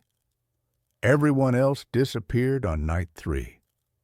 The flyer was a small, unassuming rectangle of cheap, glossy paper, tacked to the overstuffed bulletin board in the graduate student lounge. It was a beacon of bland, institutional hope In a sea of roommate wanted ads and free pizza for your soul campus ministry flyers. Participants needed for a study on the restorative effects of deep sleep, it read. The compensation was a number so ludicrous, so disproportionate to the task of simply sleeping, that it felt like a typo. $20,000 for a one-week inpatient study. To me, a PhD candidate in theoretical physics, a man whose life had become a Sisyphean struggle to pay rent on a grad student stipend while simultaneously trying to solve the mysteries of the universe, that number wasn't just money. It was a lifeline. It was a year of ramen noodles and peace of mind. It was the ability to think about something other than the crushing weight of my own self-imposed and deeply intellectual poverty. My name is Simon. I have always been a man who believed in data, in quantifiable and observable reality. The world, to me, was a complex but ultimately solvable equation. I did not believe in ghosts or in magic or in any phenomenon that could not be explained by the elegant and sometimes brutal laws of physics. This, I would later realize, was a profound and deeply arrogant failure of my imagination. The study was being conducted by a private and vaguely sinister research group called the Somnos Institute. Their intake facility was a stark, minimalist, and deeply unnerving office in a downtown skyscraper, a place that smelled of expensive and probably toxic air freshener. The man in charge was a Dr. Elias Vance, a man with the cold, dead eyes of a shark and a smile that was a masterpiece of insincere corporate reassurance. He spoke in a smooth, practiced baritone, his words a soothing and utterly meaningless river of scientific jargon. The Somnus Protocol, he explained, his hands clasped on his large mahogany desk, is designed to isolate and amplify the theta wave activity in the brain during REM sleep. We believe that this specific frequency is the key to unlocking the human mind's latent and largely untapped potential for self-repair, for accelerated learning, for a kind of psychic decluttering, if you will. He made it sound like we were about to receive a deluxe neurological spa treatment. I and the other 4 participants were chosen for our unremarkable and deeply and profoundly and unsettlingly and strangely and beautifully and tragically and comically, and we were chosen for our normality. We were a motley but uniformly healthy and psychologically stable crew. There was Maya, a sharp, cynical, and deeply sarcastic law student. Ben, a quiet, gentle, and deeply introverted software engineer. Chloe, a bubbly and relentlessly optimistic yoga instructor. And Marcus, a former soldier, with a quiet, watchful, and deeply intimidating presence. We were 5 ordinary people, united by our shared and desperate need for a large and seemingly easy sum of money. The facility itself was in the sub-basement of the same skyscraper, a place that was accessible only by a private keycard-operated elevator. As the doors hissed shut behind us, sealing us in, I felt a familiar and deeply and profoundly and unsettlingly and strangely and beautifully and tragically and comically and a flicker of claustrophobia. The facility was a self-contained and windowless world of soft, ambient lighting, recycled and slightly metallic-tasting air, and a profound and deeply and profoundly and unsettlingly and strangely and beautifully and tragically and comically and a silence that was not the absence of noise, but the presence of a powerful and deeply and profoundly and unsettlingly and strangely and beautifully and tragically and comically, and it was a controlled silence. We were each assigned a small, comfortable, and deeply and profoundly and unsettlingly and strangely and beautifully and tragically and comically, and it was a sterile room. The bed was a marvel of biometric technology, its mattress a complex and deeply and profoundly and unsettlingly and strangely and beautifully and tragically and comically, and it was a web of sensors that would monitor our every heartbeat, our every breath, our every neurological flicker. A small, unobtrusive, and deeply and profoundly and unsettlingly and strangely and beautifully and tragically and comically, and a camera was mounted in the corner of the ceiling, its single, black, and deeply and profoundly and unsettlingly and strangely and beautifully and tragically and comically, and its unblinking eye a constant and silent observer.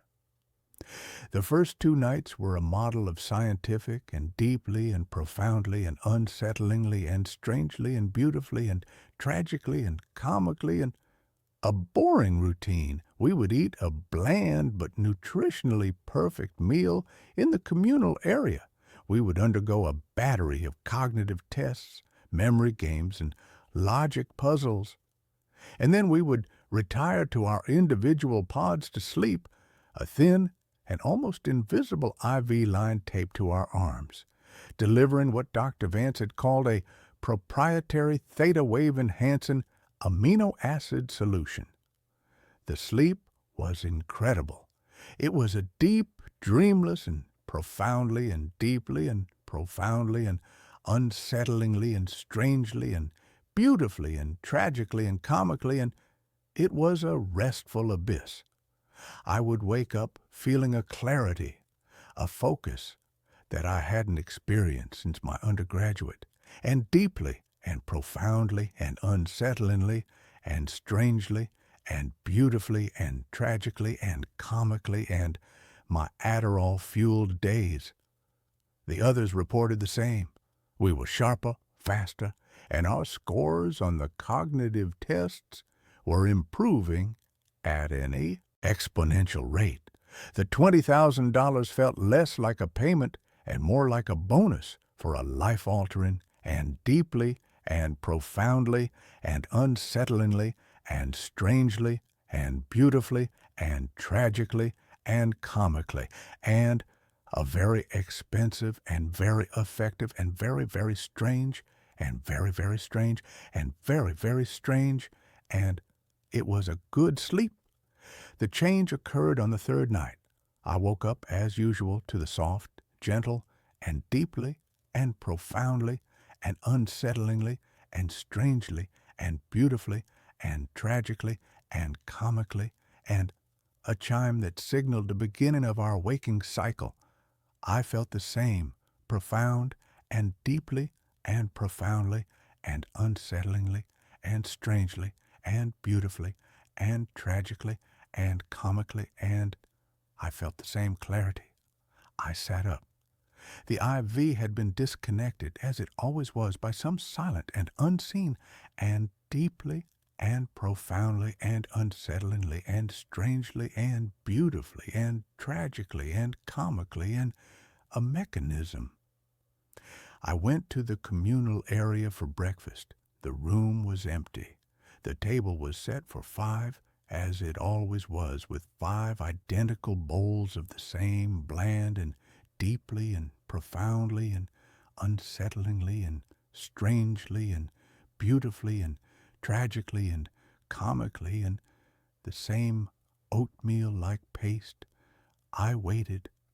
Ben was usually the first one up, a creature of quiet and deeply and profoundly and unsettlingly and strangely and beautifully and tragically and comically, and a creature of habit.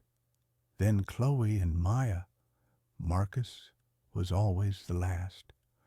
I waited for 20 minutes. The silence in the room was no longer the controlled and sterile silence of the facility. It was a deep and profound and deeply and profoundly and unsettlingly and strangely and beautifully and tragically and comically, and it was an empty silence. I went to Ben's room. The door was slightly ajar. I pushed it open. The room was empty. The bed was made the same, perfect and deeply and profoundly and unsettlingly and strangely and beautifully and tragically and comically, and the same military precision neatness as my own. I checked the other rooms, Maya's, Chloe's, Marcus's. They were all empty. Their beds were all made. Their few personal belongings, a book, a tube of chapstick, a pair of running shoes, were all gone. It was as if they had never been there. My first thought was that this was a part of the study, a psychological test, a test of my reaction to sudden and unexplained isolation. It was a logical and deeply and profoundly and unsettlingly and strangely and beautifully and tragically and comically, and it was a rational explanation. I went to the main door, the one that led to the elevator, to the outside world. I had expected it to be locked. It was not. It opened with a soft and deeply and profoundly and unsettlingly and strangely and beautifully and tragically and comically, and it hissed open. I stepped out into the elevator lobby. The elevator was there, its doors open, waiting. I stepped inside. I pressed the button for the ground floor. The doors closed, and the elevator began its ascent. I was free to go. The thought was not a comforting one. It was a deeply and profoundly and unsettlingly and strangely and beautifully and tragically and comically, and it was a terrifying one. If this was a test, it was a very strange one. The elevator doors opened onto the lobby of the skyscraper. The morning sun was streaming through the large plate glass windows, and the city was a bustling and beautiful and wonderfully and finally, blessedly, real and deeply and profoundly and unsettlingly and strangely and beautifully and tragically and comically. And it was a normal city. No one stopped me. No one questioned me. I walked out of the building and onto the street. The air was cool, and it smelled of exhaust fumes and roasted nuts and the thousand other beautiful and wonderful, and finally, blessedly, real and deeply and profoundly and unsettlingly and strangely and beautifully and tragically and comically, and the smells of life. I was free. The $20,000 had been wired to my account that morning as promised. The study was over. I was a free and very rich man. But the others, where were the others? I went to the police. I tried to explain.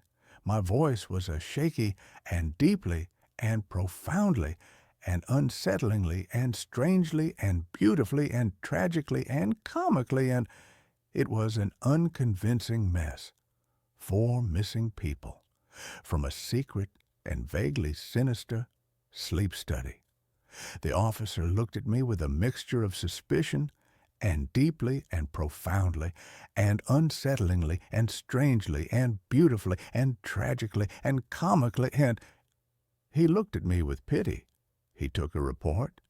He promised to look into it. I knew he would not. I went home, to my own small and cluttered and blessedly real and deeply and profoundly and unsettlingly and strangely and beautifully and tragically and comically, and my apartment, and I began my own investigation. The Somnus Institute, it turned out, did not exist. The address of their corporate office was a mail drop. Their website was a shell, a collection of stock photos and meaningless corporate jargon. The phone number was disconnected. The entire organization had, like my fellow participants, vanished into thin air. I was alone with the mystery, and with the $20,000, and with the strange, new, and deeply, and profoundly, and unsettlingly, and strangely, and beautifully, and tragically, and comically, and the new clarity in my own mind. The dreams started that night. They were not dreams in the traditional sense. They were visits. I would find myself in a place that was not a place, a landscape of pure, white, and endless light. And they would be there, Maya, Ben, Chloe, Marcus. They were not ghosts. They were solid. They were real. But they were different. They were calm, serene.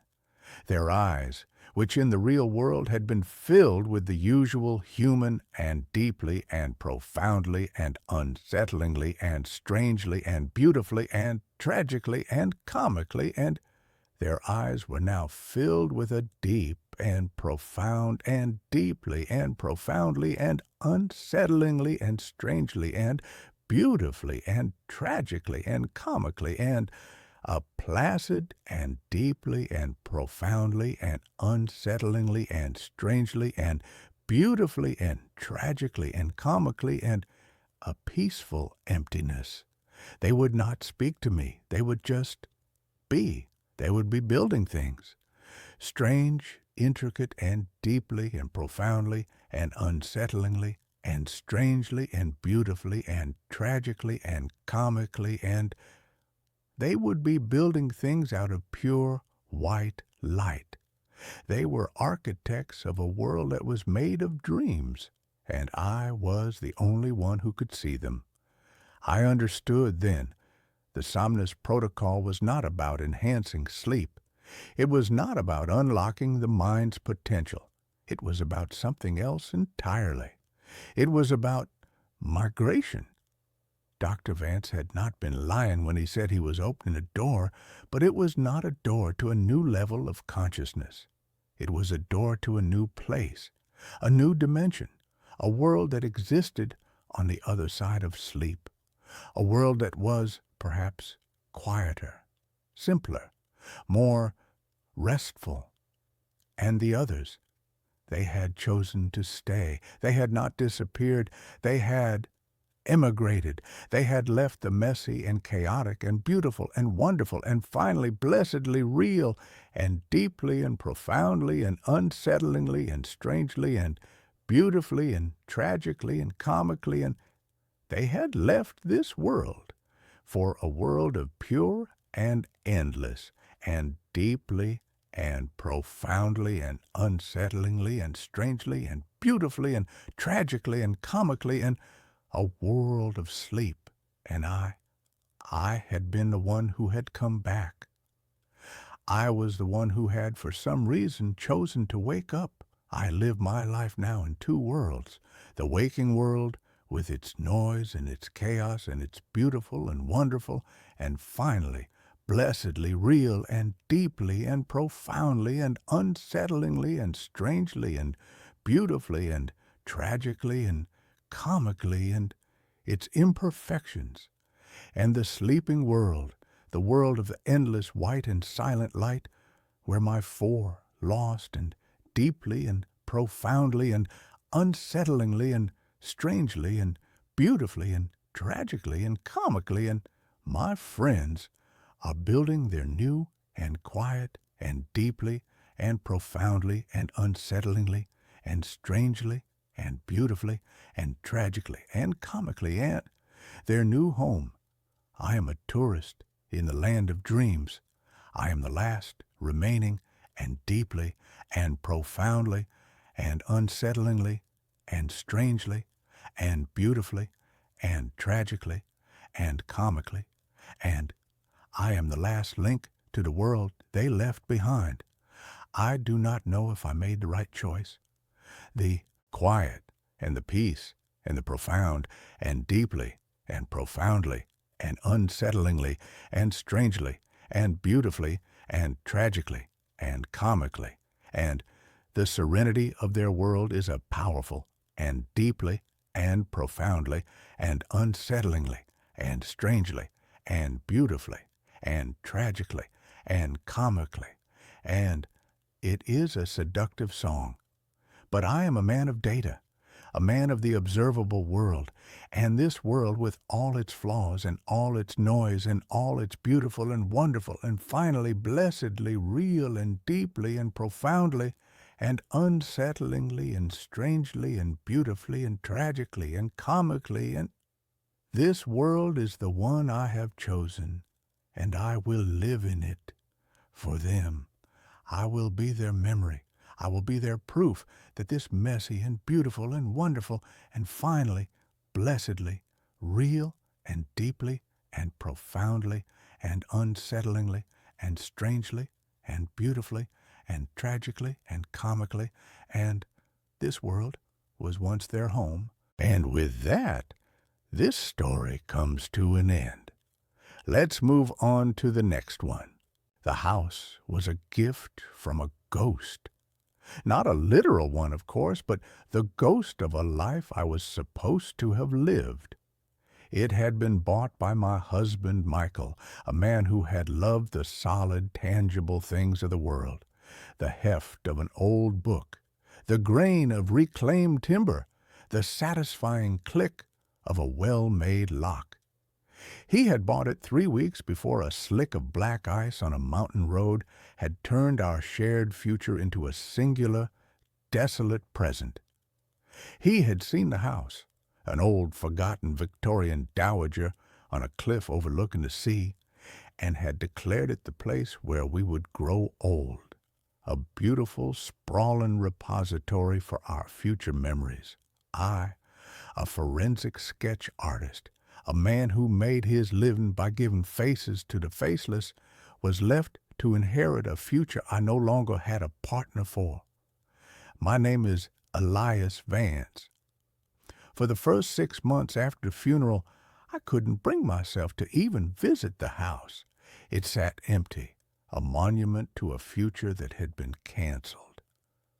But the lease on my city apartment was ending, and the thought of finding a new sterile space, a place untouched by Michael's memory, was somehow more painful than confronting the one he had chosen for us.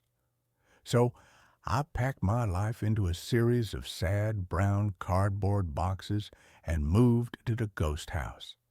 It was beautiful in a sad, neglected way. The salt-laced wind had scoured the paint from the cedar shingles, leaving the wood a soft, silvery gray. The rooms were large and airy, with high ceilings and tall, multi-paned windows that were perpetually fogged with a thin, greasy layer of sea mist. The house was a project, and I, a man with nothing but time and a grief so profound it felt like a full-time job, needed a project. The face appeared in the plaster. It was in the master bedroom, a vast, cold room on the second floor with a panoramic view of the churning gray Atlantic. A leak in the roof, probably decades old, had left a sprawling, complex water stain on the wall opposite the bed. It was a chaotic, organic map of brown and yellow continents on a sea of peeling, ecru-colored paint. And in the heart of that map, I began to see it. At first, it was just pareidolia, the mind's desperate, innate need to find patterns in chaos. As a forensic artist, I was more susceptible to it than most. My brain was professionally trained to see the ghost of a face in the vaguest of shapes, to find a hint of a jawline in a shadow, the suggestion of an eye socket in a blur. I would lie in bed in the profound oceanic silence of the house, and I would watch the shifting light of the moon play across the stain, and I would see the face. It was a man's face, gaunt and long, with high cheekbones and deep-set eyes. It was a face from a forgotten photograph, a tin-type ghost. I told myself it was a trick of the light, a symptom of a mind that was raw and tired and lonely. I decided to paint the room, to exorcise the stain and its phantom inhabitant with a clean, sterile coat of decorator's white. I spent a full day prepping the walls, scraping away the peeling paint, patching the cracks. The old plaster was a strange, fibrous, and almost organic thing, mixed with what looked like horsehair, a common building material from the era. As I worked, I felt a strange, almost imperceptible coolness emanating from the stained section of the wall, a pocket of cellar-cold air in the otherwise mild room. The next day, I applied the first coat of paint. The thick white primer covered the stain completely, leaving a blank, uniform, and blessedly featureless surface. I felt a sense of profound, almost cleansing relief. I had erased the ghost.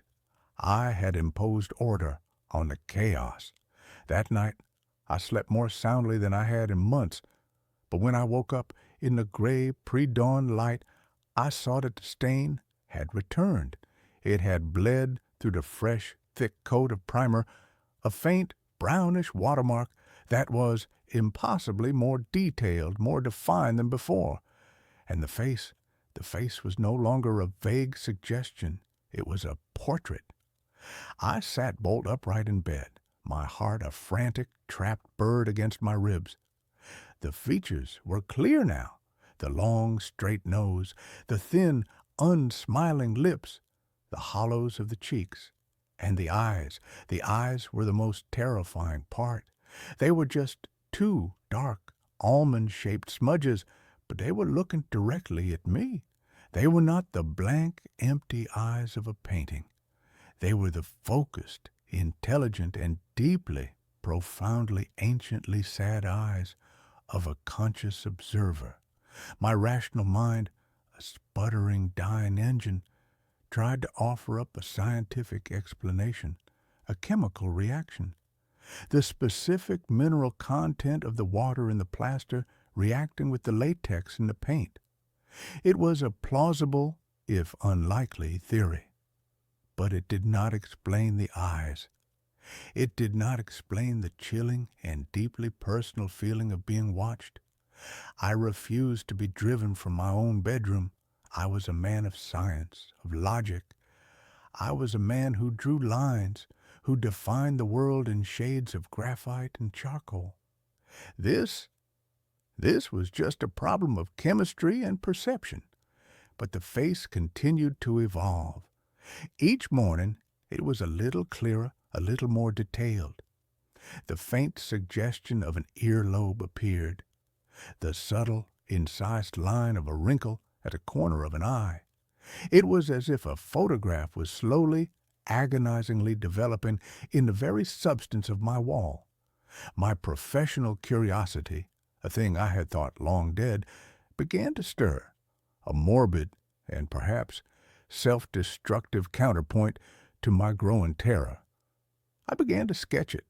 I would sit on a stool at the foot of my bed, my large leather-bound sketchbook in my lap, and I would draw the face in the wall. It was a strange and deeply unsettling reversal of my usual work. I was not drawing a face from the fragmented emotional memories of a traumatized victim. I was drawing a face that was itself a memory, trapped in the plaster of my home. The act of drawing it was an act of intimacy. I came to know its every contour, its every subtle, melancholic detail. It was a handsome face in a severe, old-world way, a face that had known suffering. As I drew, the cool spot on the wall seemed to grow, to push out into the room, a palpable, invisible column of frigid air. My nights became a ritual of surveillance. I would lie in bed, my eyes fixed on the face, which was now so clear it was like looking at a faded, sepia-toned photograph. And I began to notice a new and infinitely more terrifying phenomenon. It was changing, not its features, but its expression. One night, the thin, straight line of its lips seemed to curve just slightly at the corners into a faint and deeply unsettling smile. Another night, the dark, smudged eyes seemed to widen just for a fraction of a second, as if in surprise. I was not just observing a static image. I was interacting with a responsive and sentient entity. I had to know who he was. My investigation became an obsession, a frantic, desperate dive into the history of the house, of the land it was built on. I spent my days in the dusty, silent archives of the local historical society, a man haunted not just by a ghost, but by a need for a name. The house had been built in 1888 by a man named Dr. Alastair Finch. The name sent a jolt of recognition through me. Finch. There was a wing at the city's main teaching hospital named after him. He was a pioneering anatomist, a brilliant and notoriously reclusive figure from the city's early history.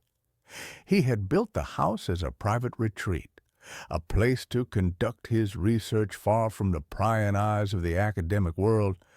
The records were sparse.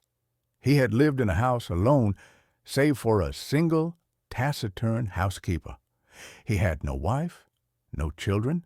He was known for his obsessive, and some said morbid, dedication to his work. And then, in the winter of 1903, he had simply vanished. The housekeeper had arrived one morning to find the house empty. The doors were locked from the inside. Nothing was out of place. Dr. Finch's coat was on its hook, his half-finished breakfast on the table. He was just gone.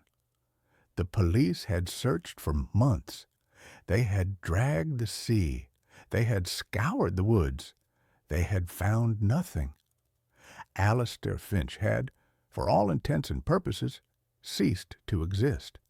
I found a single, grainy photograph of him in an old medical journal. I held the journal in my trembling hands, my breath catching in my throat. It was him. The same long, gaunt face, the same high cheekbones, the same deep-set, sad, and intelligent eyes. The face in my wall was the face of Dr. Alastair Finch, a man who had disappeared from this very house over a century ago. The rational scientific explanations were now a distant, laughable memory. I was living in a haunted house, but it was not a ghost in the traditional sense. It was not the spirit of a dead man. It was the spirit of a man who had never been found, a man who was perhaps not dead at all, a man who was somewhere else, somewhere inside my walls. My great-uncle Henry's journals from the previous story about the mirror came to mind. Not ghosts, but echoes. My research into Dr. Finch led me down a darker, more esoteric path. He had not just been an anatomist. His later work, which had been dismissed by the medical community as the ravings of an eccentric, had been focused on what he called cellular memory. He believed that the human body was not just a machine of flesh and blood, but a vessel for a kind of energetic residue.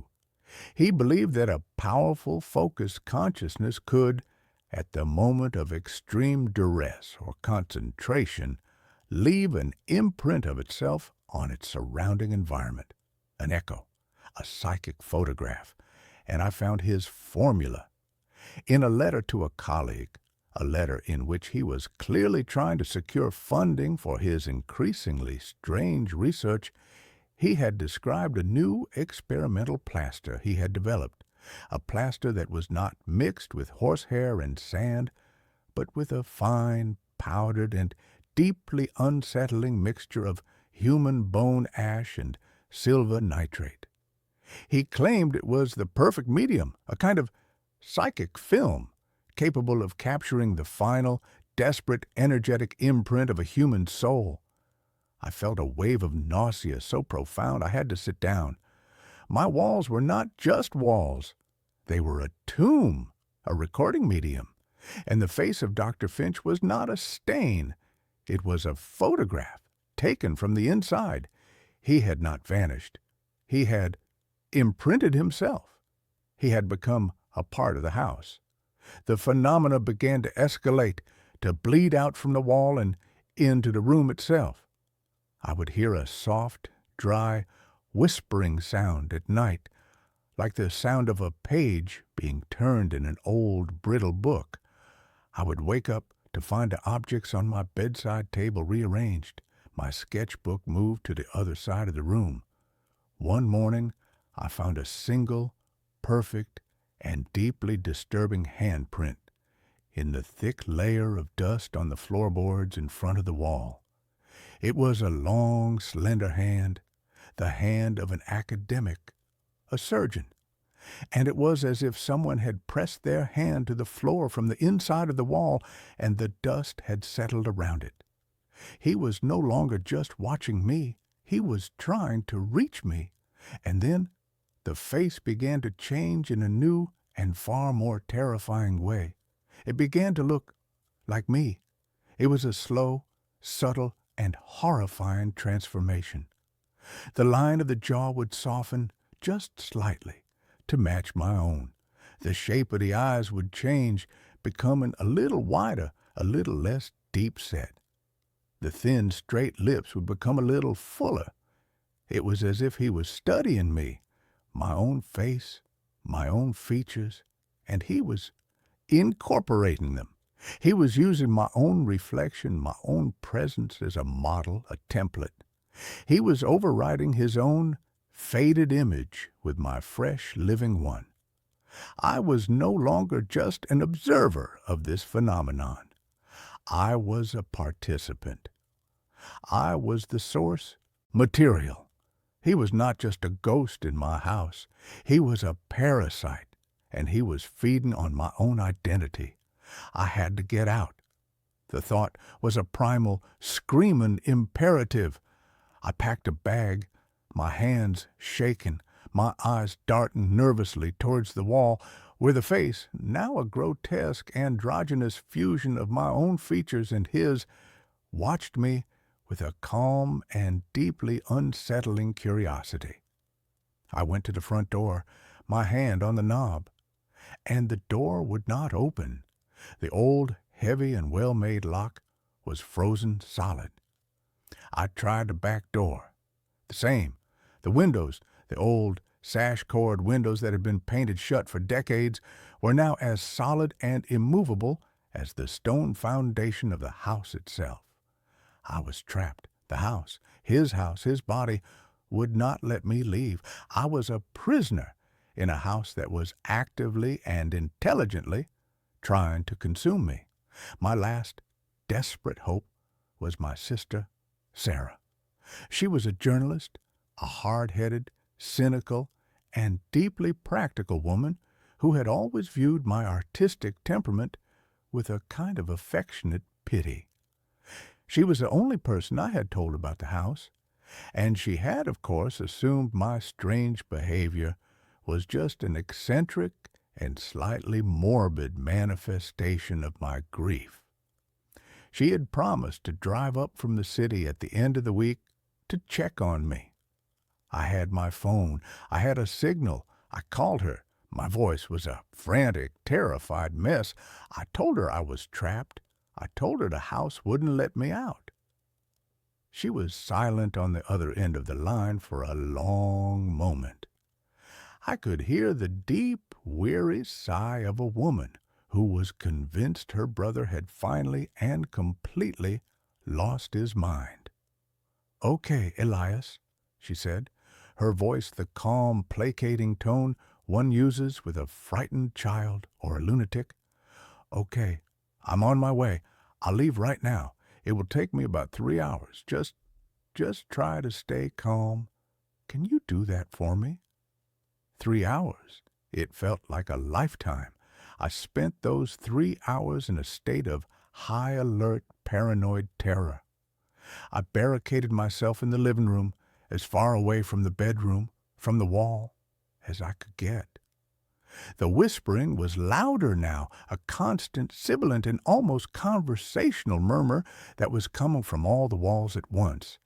And in the whispering, I could hear my own name, Elias. And then the wall in the living room, the one that faced the sea, the one where Michael and I had planned to hang his favorite oversized abstract painting, began to change. The plaster began to ripple, to soften, as if it were turning from a solid to a liquid. And a new face began to emerge, a face I knew as well as my own, the face of my dead husband, Michael. It was a perfect, heartbreakingly perfect rendition of him. But his eyes were wrong. They were the same, dark, sad, and intelligent eyes as the face in the bedroom wall. It was him. It was Finch, and he was wearing Michael's face like a mask. "Don't you miss him, Elias?" the wall seemed to whisper, the voice a grotesque and deeply insulting imitation of Michael's own deep and gentle baritone. "It's so lonely here. We could be together, all three of us." The monster was not just trying to steal my face, it was trying to steal my grief. It was using my own most profound and deeply personal pain as a weapon against me. It was the ultimate violation. I screamed, a raw, ragged, and utterly hopeless sound of pure animal rage and despair. I picked up a heavy iron fire poker and I swung it at the wall, at the perfect, beautiful, and monstrous face of my dead husband. The poker hit the wall with a dull, wet, and sickening thud, as if I had struck a side of beef. The plaster did not crack. It bruised. A dark, ugly, purplish mark appeared, and the face of Michael contorted, not in pain, but in a slow and deeply, deeply satisfied smile. It was feeding on it. My rage, my despair, my violent and desperate and futile and grief-stricken and love-filled action, they were its food. My emotional energy was the very thing that was allowing it to break through, to become more real, more solid. I dropped the poker, my body going limp with the sudden, horrifying realization I could not fight it. Fighting it only made it stronger. I was in a cage with a monster, and the monster was feeding on my own desperate attempts to escape. I heard the sound of a car on the gravel driveway. Sarah, she was here. I ran to the window. Her small, sensible sedan was parked outside. She was getting out, her face a mask of worried determination. I banged on the window, but the sound was a dull, muted thud. The house was soundproofed from the inside now, too. She couldn't hear me. She went to the front door and knocked. I heard the sound, faint and distant. She tried the knob. It was locked. She called my name. I screamed it back. But my voice was a dead, flat thing in the silent, waiting air of the house. And then I saw it. The plaster on the wall by the front door, the wall right next to where she was standing, began to ripple. A new face was beginning to form. A woman's face. Her face. It was going to take her, too. It was going to surround me with the faces of everyone I had ever loved. A living, breathing, and eternal mausoleum of my own personal history. I was not just going to be its prisoner. I was going to be the curator of my own private hell. In that moment of absolute and final despair, a strange, cold clarity washed over me. I thought of my work, of the faces I drew. I was a man who brought form to the formless, who created order from the chaos of memory. And this house, this entity, was doing the same thing. It was an artist, a monstrous and deeply and profoundly lonely artist, and its medium was me. I could not fight it. I could not run from it. So I had to do the one thing it would not expect. I had to create a piece of art that it could not comprehend. I had to create a new face. I ran back to my studio, the one room in a house that had, so far, remained untouched. I grabbed my sketchbook, my charcoal, my graphite. I sat on the floor, in the center of the living room, my back to the monstrous emerging face of my sister, and I began to draw. I did not draw a face of sadness or of fear or of rage. I did not draw a face from my past. I drew a face from a future that I was now, in this last desperate act, trying to create. I drew a face of pure, unadulterated, and utterly irrational joy. I drew a man laughing, his head thrown back, his eyes crinkling at the corners, his mouth open in a wide, beautiful, and unrestrained shout of pure, unbridled happiness. I poured every last remaining ounce of my own depleted life force, of my own desperate hope for a future that was not this, into the drawing. I drew a face that had no place in this house of sorrow. I drew a face that was a lie, a beautiful, powerful, and defiant lie. The whispering in the walls faltered. The rippling of the plaster on the wall behind me slowed and then stopped. The house, the entity, was confused. This was an emotion it did not understand. Joy was a language it did not speak. My grief, my fear, my rage, that was its food, its building material. This was poison. I kept drawing, my hands a frantic, desperate blur. I was not just drawing a picture. I was performing an exorcism. I was fighting a monster not with iron and salt, but with charcoal and hope. The face of Michael on the far wall began to fade, to recede back into the plaster, its perfect, sad features contorting in a look of profound and deep and utter confusion. The house began to groan, a low, structural, and deeply wounded sound. The cold in the air began to recede. I finished the drawing. I held it up. It was the best thing I had ever created. It was a face of pure, impossible, and defiant life. And I taped it to the wall, directly over the spot where the face of my sister had begun to form. "This is my house now," I whispered, my voice a raw and shaky and finally, blessedly, hopeful thing. "And this is the only face you're allowed to have." The house let out a long, shuddering, and deeply mournful sigh, a sound that was not of a monster, but of a lonely and finally defeated thing. And then it was silent. The lock on the front door clicked open. I stumbled to the door and threw it open. Sarah was there, her hand raised to knock again, her face pale with worry.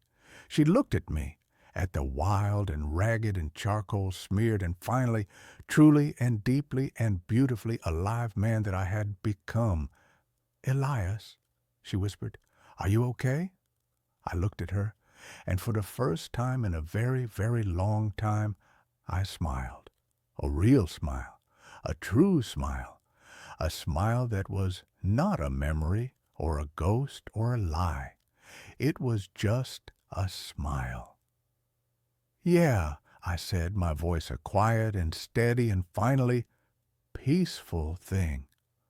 "Yeah, I think I am." That brings this story to a close. Let's carry on to the next one. I woke up in a hospital. The staff won't tell me what year it is. The first sensation was the hum, a low, soft, persistent thrum that seemed to vibrate not just in my ears, but in the very marrow of my bones. It was the sound of a perfectly functioning, utterly sterile machine. The second sensation was the smell, antiseptic, clean to the point of being aggressive, a scent so devoid of organic life it felt like the opposite of breathing. My eyes opened. The world was a uniform, shadowless, milky white. The ceiling, the walls, the thin synthetic blanket covering me, all the same shade of clinical non-color. My name is Mark Thorne. I knew this with a sudden crystalline certainty. I was 34 years old. I was an architect. I was engaged to a woman named Anna, a woman whose laugh sounded like wind chimes and whose hair smelled of lavender and sunshine, and I had been in a car accident. The memory came back in a jagged, violent flash, the screech of tires on wet asphalt, the blinding glare of headlights where they shouldn't be, the sickening concussive crunch of metal, and Anna's hand, suddenly weightless in my own. Panic, cold and sharp, clawed its way up my throat. I tried to sit up, but my body refused to obey. It felt like a borrowed suit, heavy and disconnected. A soft, pleasant chime sounded somewhere in the room, and a woman appeared at my bedside. She was dressed in the same seamless white as the room, her features calm and symmetrical, her smile gentle but utterly unreadable. A name tag on her chest read, Elara, Cognitive Support. "Welcome back, Mark," she said, her voice as smooth and placid as a still lake. "It's good to see you awake. Please, do not be alarmed. You are safe." "Anna," I rasped, my throat feeling like sandpaper. "My fiancée. Was she—" Elara's smile didn't waver. "All will be made clear in time. For now, your focus must be on recovery. Your body has been dormant for a significant period. We must reestablish your baseline functions." Her words were like pillows, soft and designed to smother any hard, sharp questions. But one question pushed its way through the fog of my confusion. It felt like the most important question in the world, the anchor I needed to tether myself to reality. "How long?" I asked. "How long have I been out?" She took a small silver device from her pocket and ran it over my chest. A soft, green light pulsed from it. "Your vital signs are stabilizing nicely. That's a very positive indicator." "You didn't answer my question," I said, a flicker of irritation cutting through my weakness. "The concept of how long is relative, Mark," she said, her placid expression unwavering. "Temporal awareness can be disorienting after a significant trauma. Our priority is your cognitive and physiological well-being. We will address all your questions during your scheduled sessions." She tapped a small, almost invisible panel on the wall, and a tray slid out, holding a small bowl of a thick beige paste. "Your nutrient intake is critical at this stage. Please consume this. It has everything your body needs." I stared at the paste, then back at her. Her refusal to answer was so deliberate, so unnatural. It wasn't that she didn't know, it was that she wouldn't say. A new, colder fear began to snake its way around the hot core of my grief for Anna. "What year is it?" I asked, the words stark and loud in the quiet room. Elara's smile finally faltered, just for a fraction of a second. A tiny micro-expression of something. Annoyance? Pity? It was gone as quickly as it came. "That is not a productive question at this stage of your recovery, Mark. We find that focusing on the present moment yields the best results. Now, please, your nutrients." She left the room as silently as she had entered. I was alone with the humming, the antiseptic smell, the beige paste, and a profound, terrifying sense of dislocation. It was the first day of my new life, a life in which the simple act of asking for the date was considered an unproductive question. The days that followed blurred into a monotonous, disorienting routine, a life lived in a white box. My physical strength returned with an almost unnatural speed. The nutrient paste, which tasted of nothing at all, seemed to repair my atrophied muscles at a cellular level. A man named Coyle, a physical therapist with the same calm, detached demeanor as Alara, would guide me through exercises that felt both alien and familiar. My body remembered how to move, but it was a distant, echoic memory.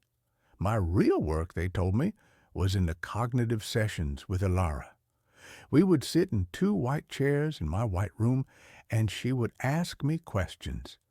She'd show me images on a tablet, a tree, a house, a dog, and ask me to identify them. At first, it felt like a test for a toddler, but the questions grew more complex, more personal. "Tell me about your childhood home, Mark," she'd say, her pen poised over a data pad. "It was a 2-story colonial on Maple Street," I'd begin. "A big oak tree in the front yard with a tire swing." She would listen patiently, and then she would gently correct me. "Our records indicate it was a single-story ranch house on Elm Avenue. The tree was a sycamore. The memory of a tire swing is a common confabulation, a memory echo from a piece of media you likely consumed." It was maddening. Every detail I provided, every memory I held dear, was met with a calm, clinical refutation. They had a file on me, a complete and total record of the life of Mark Thorne. And it was all wrong. My father was a carpenter, not an accountant. My first pet was a cat named Mittens, not a goldfish named Bubbles. Anna and I met in a coffee shop during a rainstorm, not through a university-sponsored social mixer. "The trauma of your accident was significant, Mark," Alara explained, her voice dripping with synthetic sympathy. "It has created inconsistencies in your neural pathways. Think of your memory as a corrupted file. We are simply helping you restore the original uncorrupted data. We are helping you find yourself again." They were trying to gaslight me into a different life. But why? The more I clung to my own memories, the more they increased the frequency of the sessions. The more they insisted my past was a fiction. My grief for Anna was the one thing I held on to with a white-knuckled grip. It was my proof. My pain was real. Our love was real. They wanted to take that away, too. They called it emotional trauma, an anomaly to be corrected. The hospital, I had no other word for it, was a labyrinth of identical white corridors. There were no windows, not a single one. There was no way to see the sun, the sky, the outside world. There was no way to know if it was day or night. The soft, ambient light in the ceiling never changed. The staff, there were perhaps a dozen of them that I saw, moved with a silent, synchronized efficiency. They all wore the same white uniforms, the same placid smiles. They were like a hive of well-meaning, soulless insects. I never saw another patient. My repeated questions about this were met with the same frustratingly vague responses about individualized recovery protocols. The need to know the year became an obsession, a gnawing, desperate hunger. It was the key. It was the one piece of information that would unlock this whole nightmare. I tried every tactic I could think of. I tried pleading. I tried demanding. I tried feigning a breakdown. Nothing worked. They would simply sedate me with a small, painless injection, and I would wake up in my bed, the lost hours, a terrifying blank space in my mind. The first crack in their perfect white wall came in the form of a child's drawing. I had been permitted a recreational period in a room that was slightly larger than my own, filled with simple geometric objects that were meant to be stimulating. A maintenance panel in the wall was slightly ajar. My curiosity, the one part of me they hadn't managed to sedate, took over. I glanced at the camera in a corner, then quickly pried the panel open. Inside was a tangle of fiber optic cables, and tucked away in a corner, a folded piece of paper. My hands trembled as I unfolded it. It was a drawing done in the clumsy, earnest style of a young child. It depicted a family of stick figures standing under a sky that was a violent, angry shade of orange-red, cracked with jagged black lines. Beneath the drawing, in shaky block letters, was a single phrase, "Before the broken sky." The broken sky. The phrase echoed in my mind, resonating with a deep, primal sense of dread. I tucked the drawing into the waistband of my uniform, my heart pounding. It was a piece of the puzzle. It was proof that something had happened, something terrible, something that they were trying to erase. That night, I faked taking my mandatory sedative. I palmed a small dissolvable tablet and hid it under my tongue until the orderly left. For the first time, I was awake when I was supposed to be asleep. The humming of the facility seemed louder in the artificial night. I slid out of bed and crept to my door. I had no plan, just a desperate need to see something other than the four white walls of my room. The corridor was empty, bathed in the same eternal soft light. I began to walk, my bare feet silent on a cool, seamless floor. I didn't know what I was looking for. A window, a clock, an exit. A soft, scraping sound from a room down the hall made me freeze. I pressed myself against the wall, my breath held tight in my chest. The door was slightly ajar. I peered through the crack. Inside, an old man was on his hands and knees, trying to pry up a floor tile with a spoon he must have stolen from a meal tray. He was gaunt and wild-eyed, his white hair a chaotic halo around his head. He saw me. His eyes widened in terror, and he scrambled back, holding the spoon like a weapon. "Shh," I whispered, holding up my hands. "I'm not one of them." He watched me for a long moment, his chest heaving. Then he seemed to make a decision. "You're new," he rasped, his voice dry and cracked. "The architect. I heard them talking." "My name is Mark," I said. "What is this place?"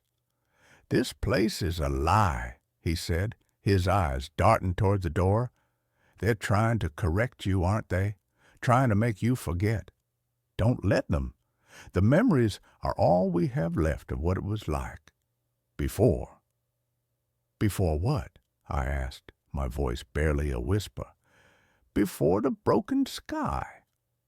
The old man's face went slack with shock. "Where did you hear that?"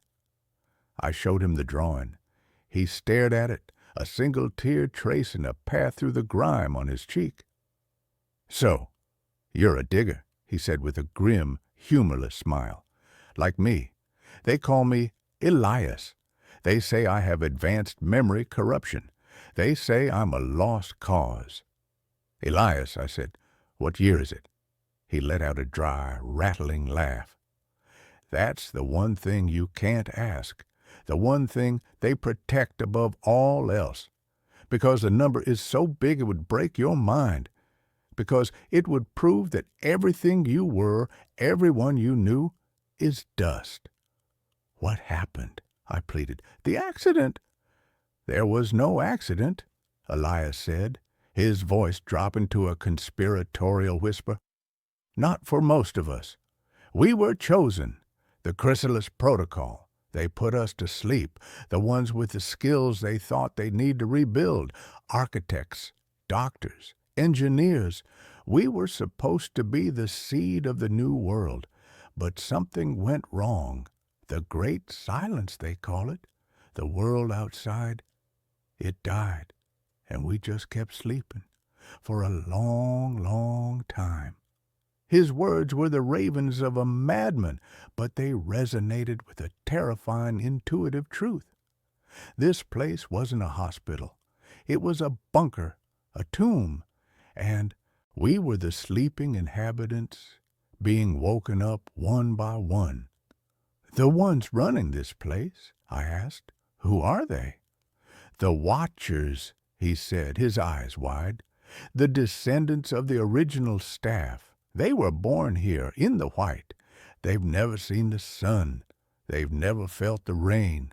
The world before is a myth to them, a dangerous, corrupted file, and we are the last living copies of that file. They're trying to wipe us clean, to make us like them before they integrate us." A chime sounded down the hall. Elias scrambled to his feet, his face a mask of terror. "You have to go. They're coming." He pressed the spoon into my hand. "Keep digging, architect," he whispered. "Don't let them win." I fled back to my room, my mind a maelstrom of horrifying new realities. I was a relic, an artifact from a dead world. My memories weren't corrupted. They were history, and the staff of this hospital were book burners trying to erase it. The fight for my past was no longer just a fight for my sanity. It was a fight for the memory of the entire human race. My relationship with my captors changed. I became a model patient. I pretended to accept their corrections. I parroted back the fabricated details of my new life. I ate the paste. I did the exercises. I smiled the same placid, empty smile as them. But beneath the surface, I was a saboteur. I was mapping the corridors in my mind, noting the patrol patterns of the orderlies, looking for a weakness in their perfect white prison. Elias and I began to communicate in secret. We would leave messages for each other behind the loose maintenance panels using a simple code we'd devised. He told me more about the facility, which he called the Janus Cradle. He told me there were different levels. We were in the integration wing. Below us was the hibernation bay, where hundreds, maybe thousands more were still sleeping. Above us was command, where the Watchers lived, and somewhere there was an exit, a door to the outside world. Our goal was simple and insane. We had to get out. We had to see the broken sky for ourselves. Elias had a plan.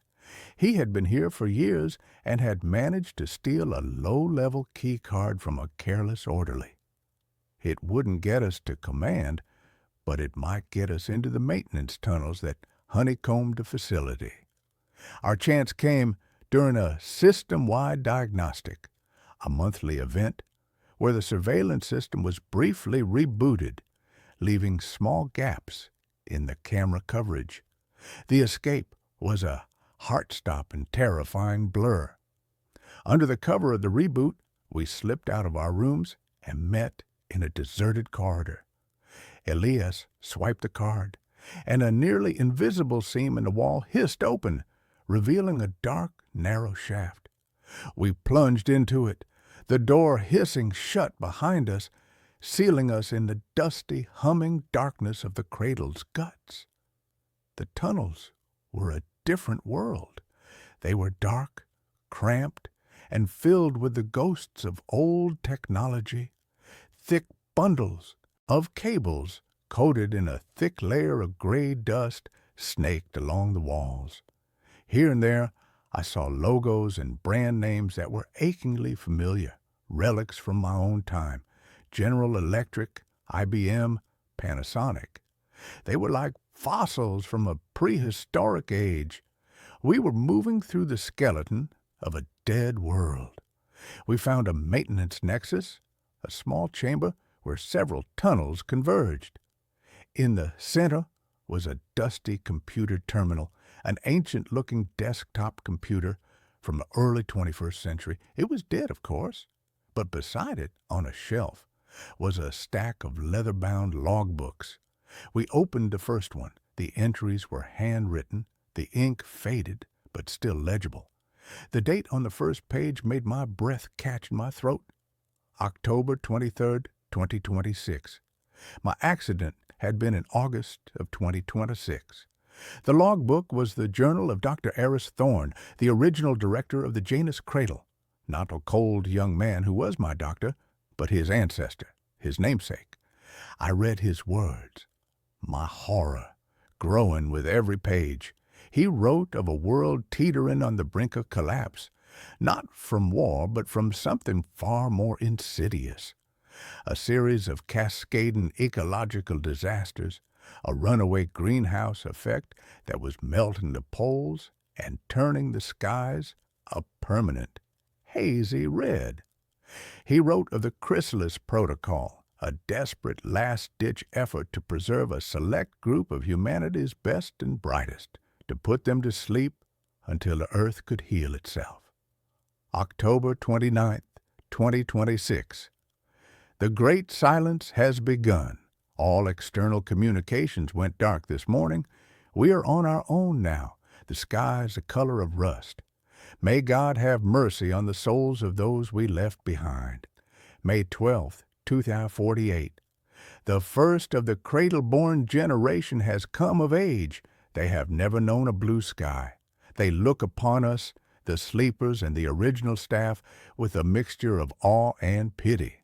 They call our world the before times. July 3rd, 2091. I am the last of the originals. The others are gone. The cradle-born run this place now. They are good, pragmatic people, but they fear the past. They see the memories of the sleepers not as a history to be preserved, but as a sickness to be cured. They have begun what they call cognitive correction. They believe they are doing a kindness, sparing the newly awakened the grief of a world that is gone forever. I have tried to argue with them, but to them I'm just a sad old man clinging to ghosts. The last entry was dated a week later. The writing was shaky, almost illegible. They are wrong. Memory is not a sickness. It is the only thing that proves we were ever alive at all. I have hidden these logs. Maybe one day one of the sleepers will find them. Maybe one of them will be strong enough to remember for us all. I looked up from the book, my eyes stinging. 100 years. 200. The number didn't matter. Elias was right. The world I knew, the world of Anna, of Maple Street, of blue skies and rainstorms, was not just gone. It was ancient history. A noise from the tunnel behind us made us jump. The sound of footsteps. They knew we were gone. We had to move. We grabbed the logbooks and plunged deeper into the labyrinth. We were lost for what felt like days. We survived on the emergency nutrient packs we found in a forgotten storage closet. The Watchers were hunting us. We could hear their calm, dispassionate voices echoing through the tunnels, calling our names, assuring us that they only wanted to help. It was during our flight that we stumbled upon the nursery. It was a large circular room, filled with rows upon rows of cryogenic pods, far smaller than the ones in the hibernation bay. These were for children, but the most horrifying part was a large glass-walled observation room. Inside, a group of cradle-born children, no older than 5 or 6, were sitting at desks, watching a large screen. On the screen was a pastoral scene from the before times, a family having a picnic in a sunny green field. "Look, children," a soft, synthesized voice was saying, "this is a memory echo. It is a simulation of the corrupted data that the sleepers carry. See how bright the light is? It is unnatural. See how the people laugh? It is a symptom of emotional dysregulation. We must be grateful for the calm, for the balance that we have achieved." They weren't just erasing our memories. They were inoculating their own children against them, teaching them to fear the very concept of our world, to fear happiness, to fear the sun. Elias, his mind already fragile, couldn't take it. He let out a strangled, grief-stricken cry and collapsed, sobbing. The sound alerted our pursuers. They were on us in seconds. They dragged Elias away, his eyes locking with mine in a final, desperate plea. "Remember," his eyes said, "I managed to escape back into the maze of tunnels. I was alone again, hunted, with the weight of a dead world on my shoulders. I knew I couldn't stay in the tunnels forever. My only chance was to go up, to get to command, to find the door. Elias had managed to slip me his stolen key card before they took him. It was a desperate gamble, but I found a sealed access ladder that his card miraculously opened. It led straight up, into the heart of the beast. The command level was a stark contrast to the rest of the cradle. The walls were a dark, polished gray. The air was warmer. This was where the watchers lived. I crept through the corridors, my heart in my throat. I saw their living quarters, as Spartan and minimalist as my own room. I saw their food synthesizers, their communal learning centers. It was a life of perfect, sterile, passionless order. I found my way to the central control room. It was a vast, circular chamber. The walls were a single panoramic screen, currently displaying the vital signs of the thousands of souls still sleeping in the hibernation bay. In the center of the room, a young man was sitting at a console. It was the man I knew as Dr. Aris. He wasn't in his white uniform. He was wearing a simple gray tunic. He didn't seem surprised to see me. "Mark Thorne," he said, his voice as calm as ever. "The architect.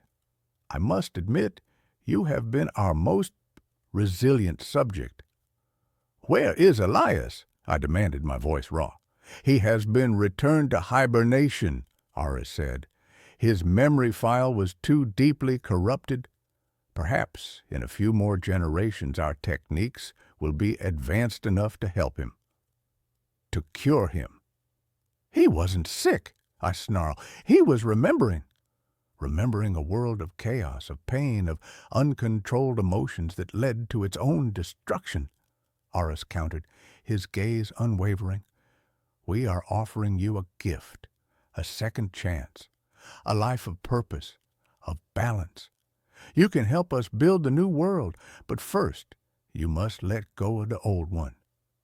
"My world had love," I said, my voice thick with emotion. "It had art. It had Anna." For the first time, I saw a flicker of something in Aris's eyes. It wasn't pity. It was a deep, almost academic curiosity. "Anna," he mused.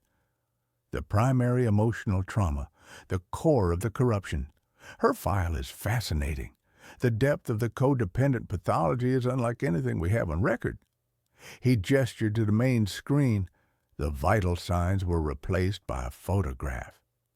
It was a picture of me and Anna on a beach, laughing, the sun in our hair. The sight of it was a physical blow. "What you call love, we call a destabilizing fixation," Aris said. "It is the very thing we have worked for centuries to eliminate. The world outside is stable now, healed, but it is a delicate, fragile piece. We cannot risk contaminating it with the diseases of the past, with grief, with rage, with love." "I want to see it," I said, my voice a whisper. "I want to see the sky." He looked at me for a long moment. Then he nodded slowly. "Very well," he said. "You are resilient. Perhaps you are strong enough to see the truth and accept it. Perhaps then you will understand the kindness we are offering." He pressed a sequence of panels on his console. A section of the far wall began to retract, revealing a massive circular airlock door. "This is the main egress," Eris said. "It has not been opened in over 300 years. He led me towards it, my legs feeling like lead. I was about to see it, the broken sky, the world after the Great Silence. "What year is it, Eris?" I asked one last time. He paused, his hand on the final locking mechanism. "By your old calendar," he said, his voice devoid of all emotion. "The year is 2571, 445 years. The number was so vast, so meaningless, it didn't even register as a shock. It was just a sound. The great door hissed open. A strange, pale light, tinged with a faint violet hue, spilled into the room. A wind, cool and smelling of damp earth and strange alien blossoms, washed over me. I stepped forward, my heart pounding, and looked out upon the world of 2571. It wasn't a wasteland. It wasn't a desert. It was a garden, a strange, beautiful, and utterly alien garden. The sky wasn't broken. It was a soft, perpetual twilight of lavender and rose, a permanent global aurora caused by the altered composition of the atmosphere. The vegetation was lush and bizarre, forests of glowing phosphorescent fungi and trees with leaves of spun silver. In the distance, the ruins of an ancient city, my city, were almost completely consumed by this new, vibrant nature, the skeletal remains of skyscrapers draped in iridescent moss. And the people. There were people moving through the glowing forests. They were tall and slender, their skin almost translucent, their eyes large and dark. They were the cradle-born who had left generations ago to resettle the surface. They were beautiful, peaceful.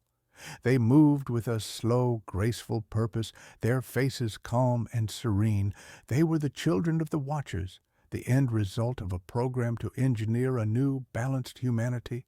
And I was a monster, a relic from the age of chaos, a carrier of the emotional plague. The hospital wasn't a prison to keep me in. It was a quarantine to protect them from me. Eris stood beside me. "This is what we have built," he said, his voice filled with a quiet, profound pride. "A world without pain, without grief, without the destructive passions that burned your world to the ground. You can be a part of this, Mark. All you have to do is let her go. Let Anna go." I looked out at the strange, beautiful, silent world. A world without pain, a world without Anna's laugh, a world where the memory of her was a disease. I thought of the logbook. Memory is not a sickness. It is the only thing that proves we were ever alive. I had turned to Eris.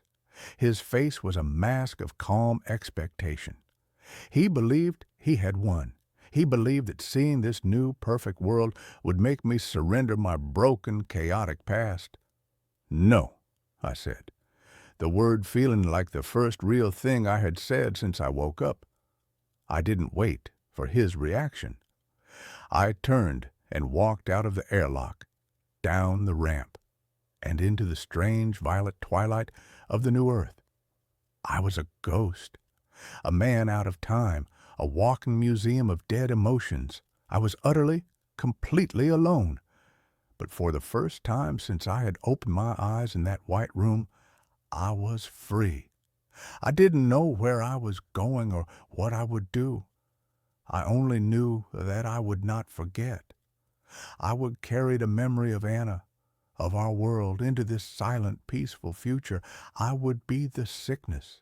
I would be the chaos. I would be the ghost that haunted their perfect, passionless garden. I would remember for them all. And that's where this story ends. Let's move on to the next one.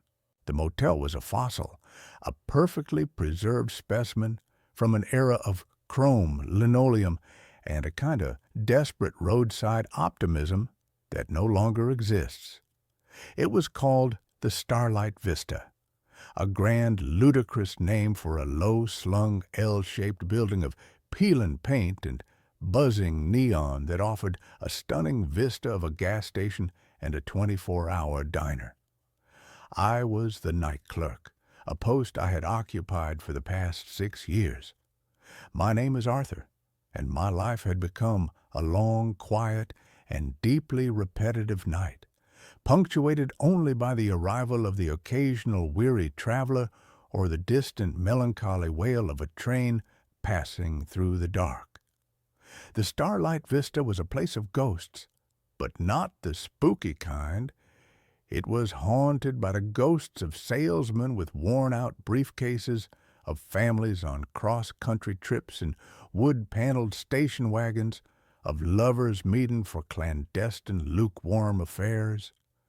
Every scuff on the floor, every cigarette burn on the Formica countertops was a small, silent testament to a life that had passed through and moved on. I was the curator of this museum of transient lives.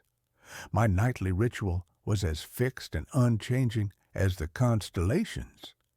I'd make a pot of coffee that was strong enough to dissolve a spoon.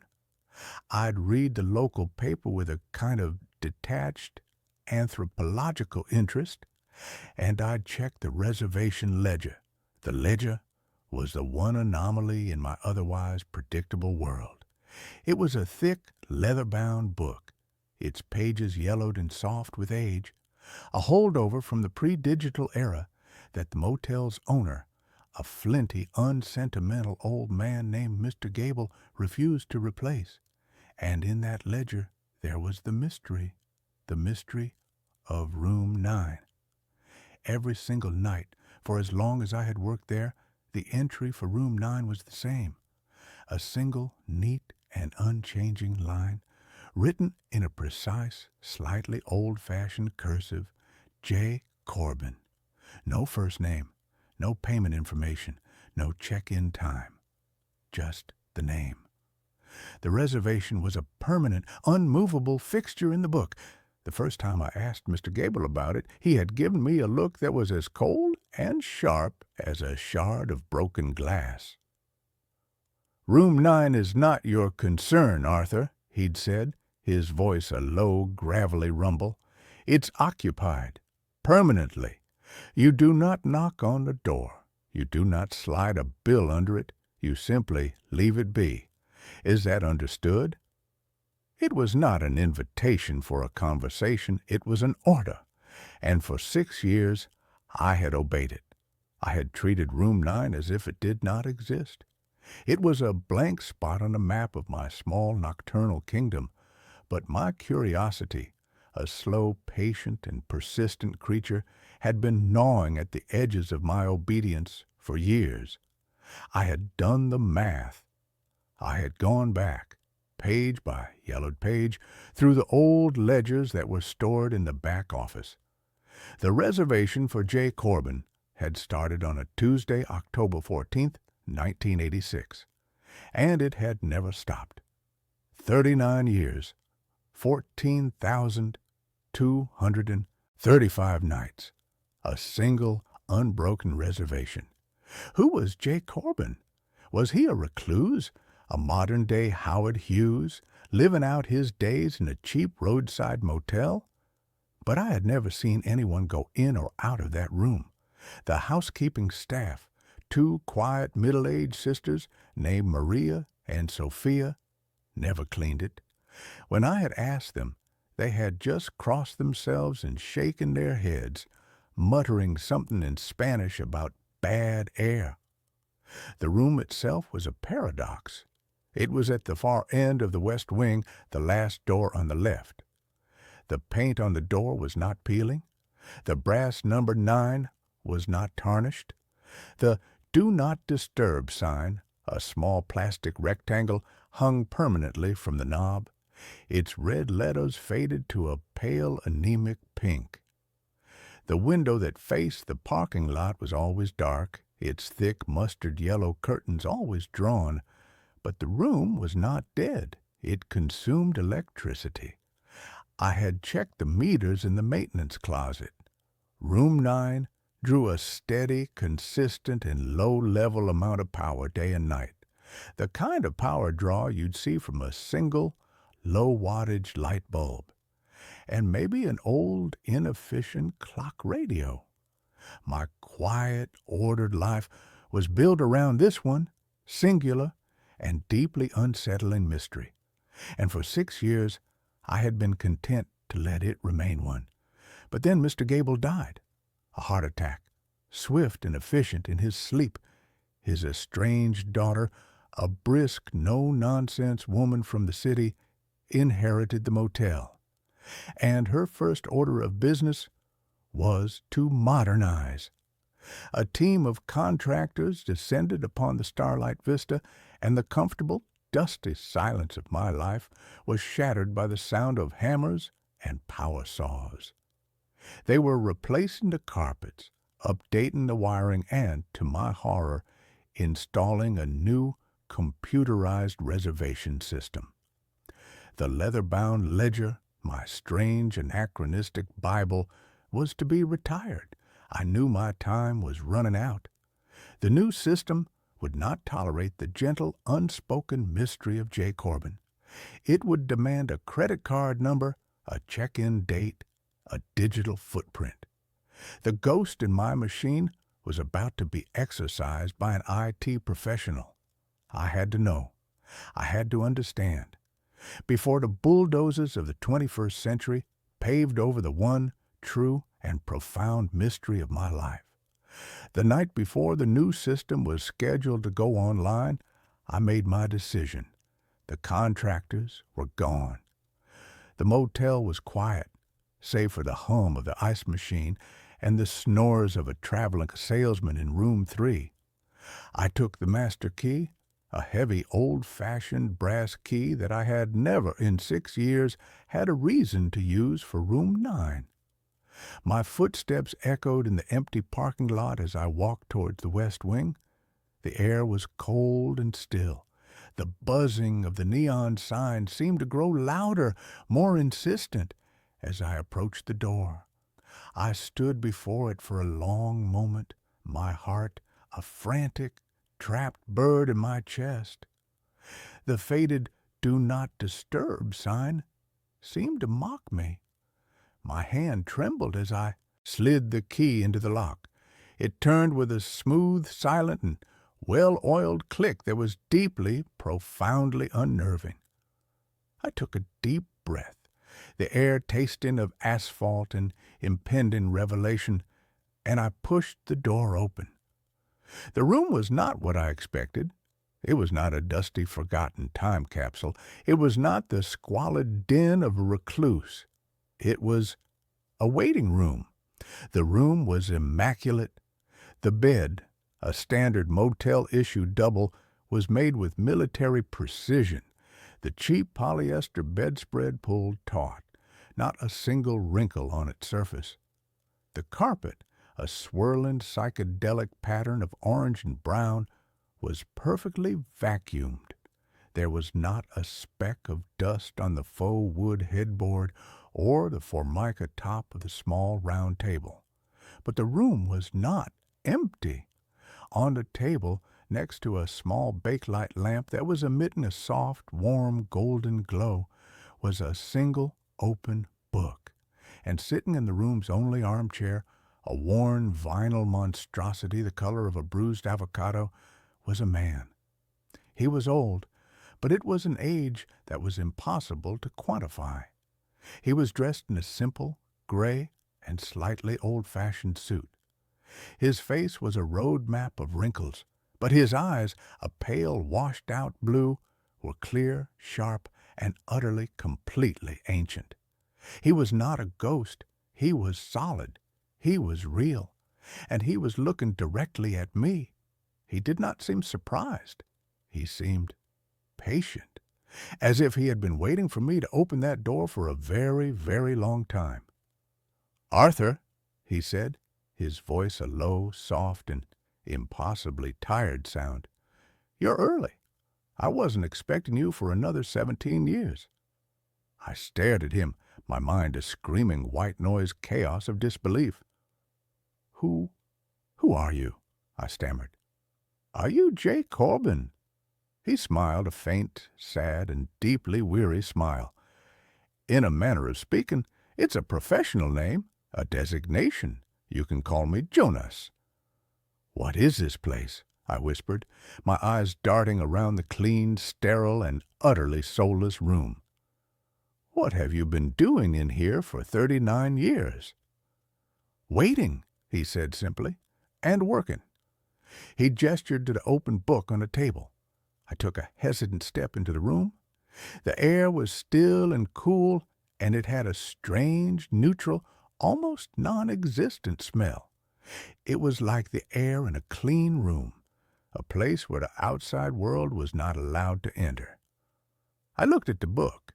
It was a ledger, identical to the one I used at the front desk, and it was open to today's date. All the rooms were marked as vacant, except for one, Room 9, J. Corbin, and beneath it a new line had been added in the same neat and precise cursive. Arthur Penhaligon, 11:17 p.m., my name. I looked up at him, a cold, creeping dread, far worse than any simple, superstitious fear, beginning to seep into my bones. "What is this?" "I'm a clerk, Arthur," Jonas said, his ancient blue eyes holding mine. "Just like you. A manager of a very specific and very necessary kind of roadside motel." He gestured around the room. "This isn't just a room, it's a layover, a transfer station, a place between the road you were on and the one you're about to be on." I don't understand," I said, my voice trembling. "You're not supposed to," he said, his voice gentle. "Not yet. Your reservation isn't for another 17 years, but you've opened the door. You've checked in early. And the rules are very strict about early check-ins." My mind was reeling, trying to process the sheer cosmic impossibility of his words. This was not a man. This was something else. And this motel, my quiet, predictable, and boring little motel, was a part of it. "What are you?" I whispered. "I am the one who helps the lost find their way," he said. "The ones who die on the road. The ones who are untethered. A car crash on the interstate, a lonely heart attack in a room that isn't their own. A soul that has, for one reason or another, missed its exit.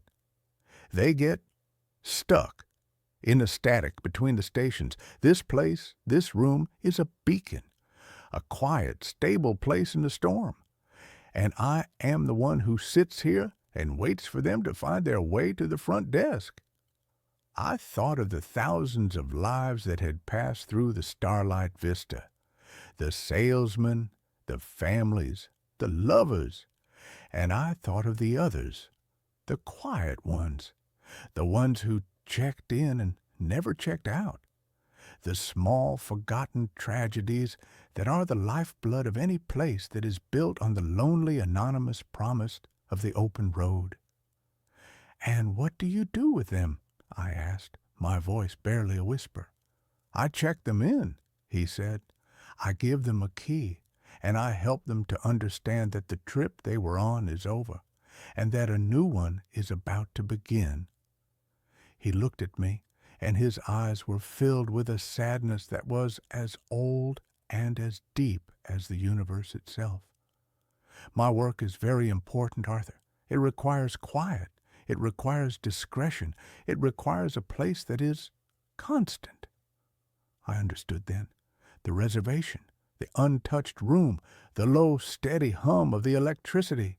It was all a part of it, an anchor, a lighthouse for the lost souls of the highway, and my mundane, boring, and quiet little life had been lived unknowingly in the shadow of this profound and terrifying cosmic machinery. "But why me?" I asked. "Why are you telling me this?" "Because you opened the door," he said, his voice taking on a new, graver tone. "And because my own reservation is coming due. I have been a clerk here for a very, very long time. My own journey is about to continue, and a place like this can never be left unattended." The implication of his words hit me with the force of a physical blow. The room seemed to tilt, the walls closing in. "No," I said, shaking my head. "No, I have a life. I am a clerk at a motel." "You were a clerk at a motel," he corrected gently. "But you chose to open a door that was not meant for you. You have seen behind the curtain, Arthur, and once you have seen, you cannot unsee. You are a part of the mechanism now." He stood up, his movement slow and stiff, like a man who had been sitting in the same chair for 1,000 years. He walked over to me, and he placed a heavy, cold brass key in my hand. It was the master key for room 9. "Your training was supposed to be gradual," he said, his voice a soft, tired whisper in my ear. "Over the next 17 years, you would have begun to see, to understand. But now you will have to learn on the job." He walked past me, towards the open door of the room. He did not look back. He stepped out into the dark, silent parking lot of my world, and he dissolved. He didn't vanish in a puff of smoke. He just faded. He became a part of the darkness, a part of the quiet, a part of the lonely, endless night of the open road. I was alone in the room, the clean, sterile waiting room. The book was still on the table, open to my name. The soft, golden light of the lamp was still glowing. I was the new clerk, the new manager, the new J. Corbin. I walked out of the room and pulled the door shut. It clicked with a soft, final sound. I hung the faded "Do Not Disturb" sign back on the knob. I walked back to the front desk, the heavy brass key in my pocket, a cold, heavy weight. The new computerized reservation system was installed the next day, but when the technician tried to input the data for room 9, the system crashed. They tried 3 times. Every time, the same result. The new digital world could not comprehend the old analog and cosmic truth of that room. In the end, they just left it alone, a single, anomalous, and permanent booking in a system that was otherwise perfect, a ghost in the new machine. My life is different now. It is still quiet. It is still nocturnal. I am still the clerk at a roadside motel. But I have a new set of responsibilities. I still make the coffee. I still read the paper. But now I also watch. And I listen. And sometimes, in the dead of night, a new guest will arrive. They will look confused and lost and afraid. They will not have a reservation, but I will know their name. I will check them in, and I will give them a key to a room that is not on any map, a quiet, clean, and peaceful room, a place where they can rest before they continue on their journey. I have 17 years until my own check-in, 17 years to be the quiet, patient, and necessary guardian of the lost souls of the Starlight Vista. It is a strange and lonely and sometimes terrifying job. But I have come to understand that it is also a profound and deeply and strangely sacred one.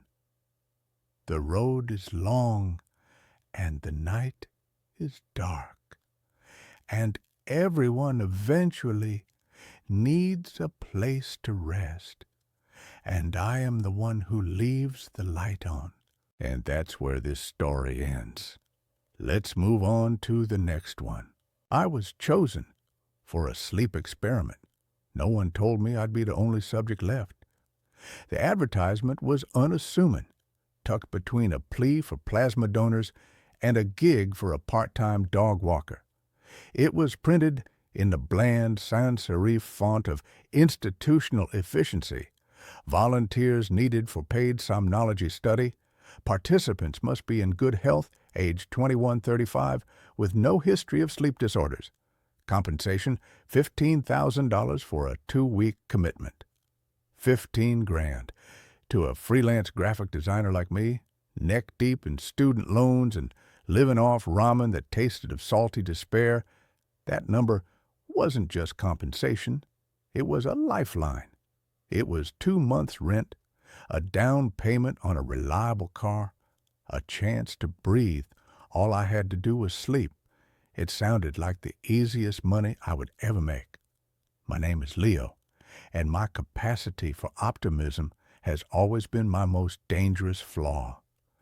The intake process took place in a sterile downtown office building that smelled of lemon-scented cleaner and quiet desperation. I sat on a plastic chair, filling out a questionnaire that probed every corner of my life, from my childhood fears to my current caffeine intake. One by one, we were called back to meet the man in charge, Dr. Alastair Finch. He was a man who seemed to have been carved from a block of granite and then polished to a high sheen.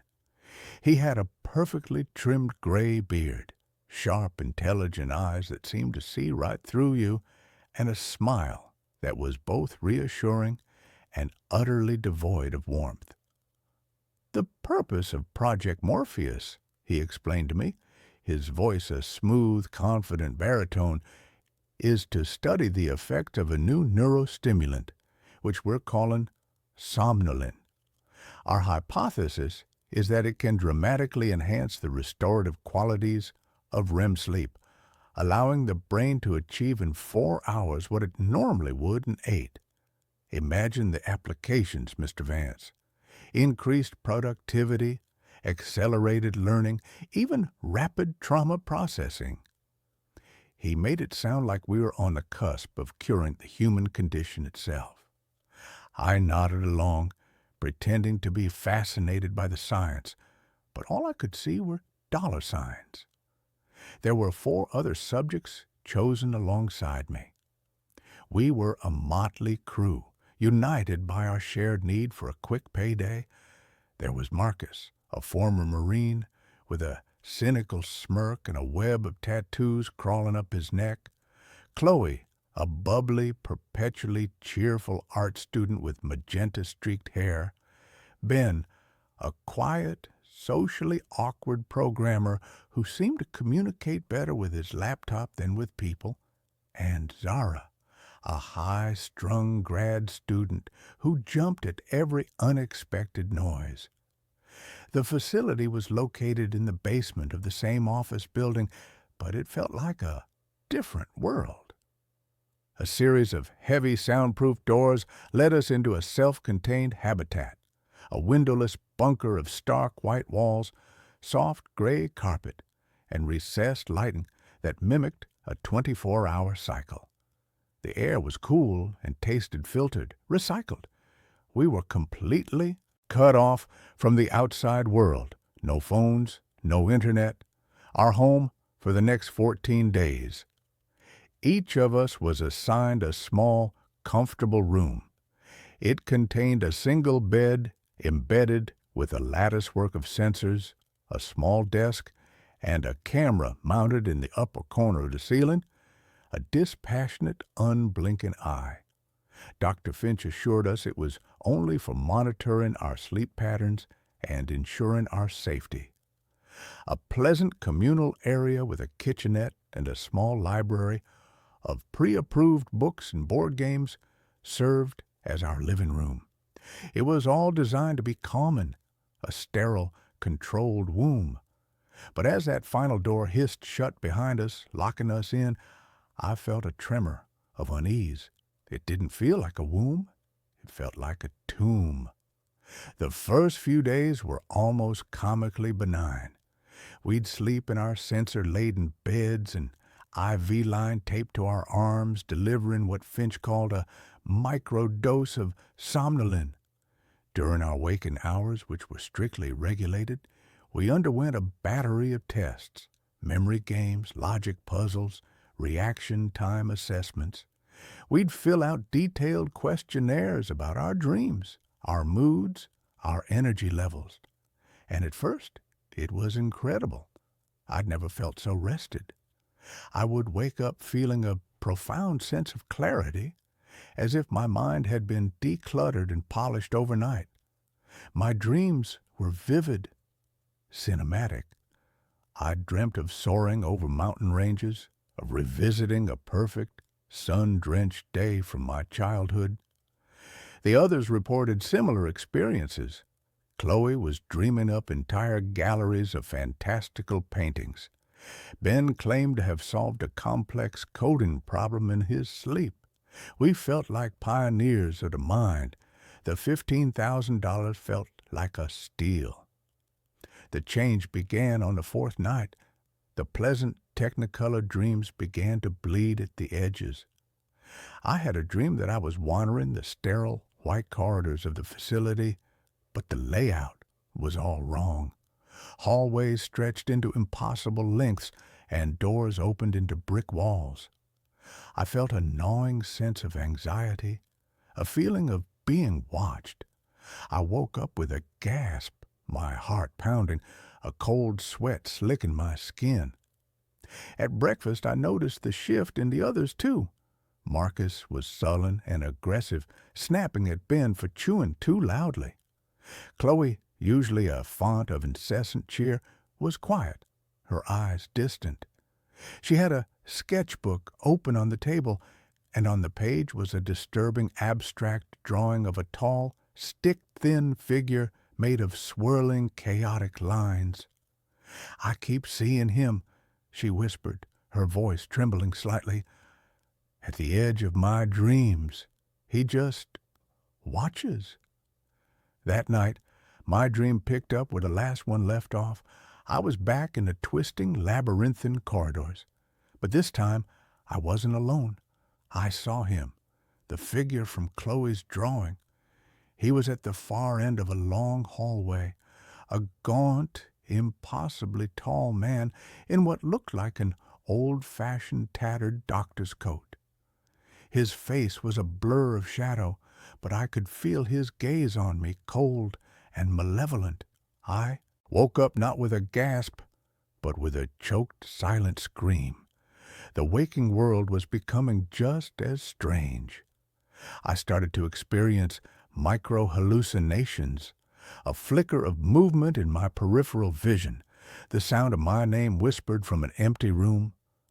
The puzzles Dr. Finch gave us were becoming more difficult, almost nonsensical, designed to frustrate and disorient. The first to break was Zara. During a particularly grueling cognitive test, she suddenly threw her tablet against the wall. "It's a trick!" she shrieked, her eyes wide with terror. "The questions are changing when I'm not looking. He's changing them." Dr. Finch and his assistant, a young, nervous-looking woman named Anya, rushed in. Zara was hysterical, clawing at her own arms. They injected her with a sedative. She has a pre-existing anxiety condition she failed to disclose, Finch announced to the rest of us, his voice a mask of clinical concern. For her own safety, she is being withdrawn from the study. They carried her out. The heavy door hissed shut, and then there were four. The atmosphere in the communal room turned toxic. Ben became convinced the cameras were recording our thoughts. He started speaking in whispers, covering his mouth with his hand. Marcus paced the floor like a caged animal, his eyes darting back and forth, his cynicism curdling into raw paranoia. We were lab rats, and we were beginning to realize that the maze we were in was far more complex than we had imagined. The next night, the dose of somnolin was increased. That night, I didn't just dream of the gaunt man. I met him. I was in a nightmarish version of my childhood home. He was there, standing in the living room, his shadowy face turned towards me. He didn't speak, but a voice echoed in my head, a dry, rasping sound like dead leaves skittering across pavement. "You don't belong here," it said. "This place is mine." I woke up swinging, my fist connecting with the wall beside my bed. The pain was a grounding, welcome sensation. Ben was next to go. He'd barricaded himself in his room, refusing to come out. We could hear him through the door, muttering about firewalls and corrupted code, convinced that the Watcher was trying to hack into his brain. It took Finch and 2 large orderlies he seemed to produce from nowhere to force the door open and drag him out, sedated and silent. "An unfortunate psychotic break," Finch explained, his expression unreadable. "The somnolent can have an amplifying effect on latent mental instabilities." Now there were 3. Fear was a constant metallic taste in my mouth. We were trapped with a man who was either a madman or a monster, and the line between the two was becoming increasingly blurry. Marcus, Chloe, and I huddled together in the communal room, a tribe of the terrified. Marcus was convinced the food was being drugged. Chloe wouldn't stop drawing the gaunt man, her sketchbook now a gallery of horrors. Pages and pages of the same stick-thin figure, his face always a void of shadow. "I saw a name," she whispered to me, her eyes wide and haunted. "In my dream last night. I was in Finch's office. There was a plaque on the wall, an old one. It said, 'In Memoriam, Dr. Elias Thorne, a pioneer who gave his life in the pursuit of knowledge.'"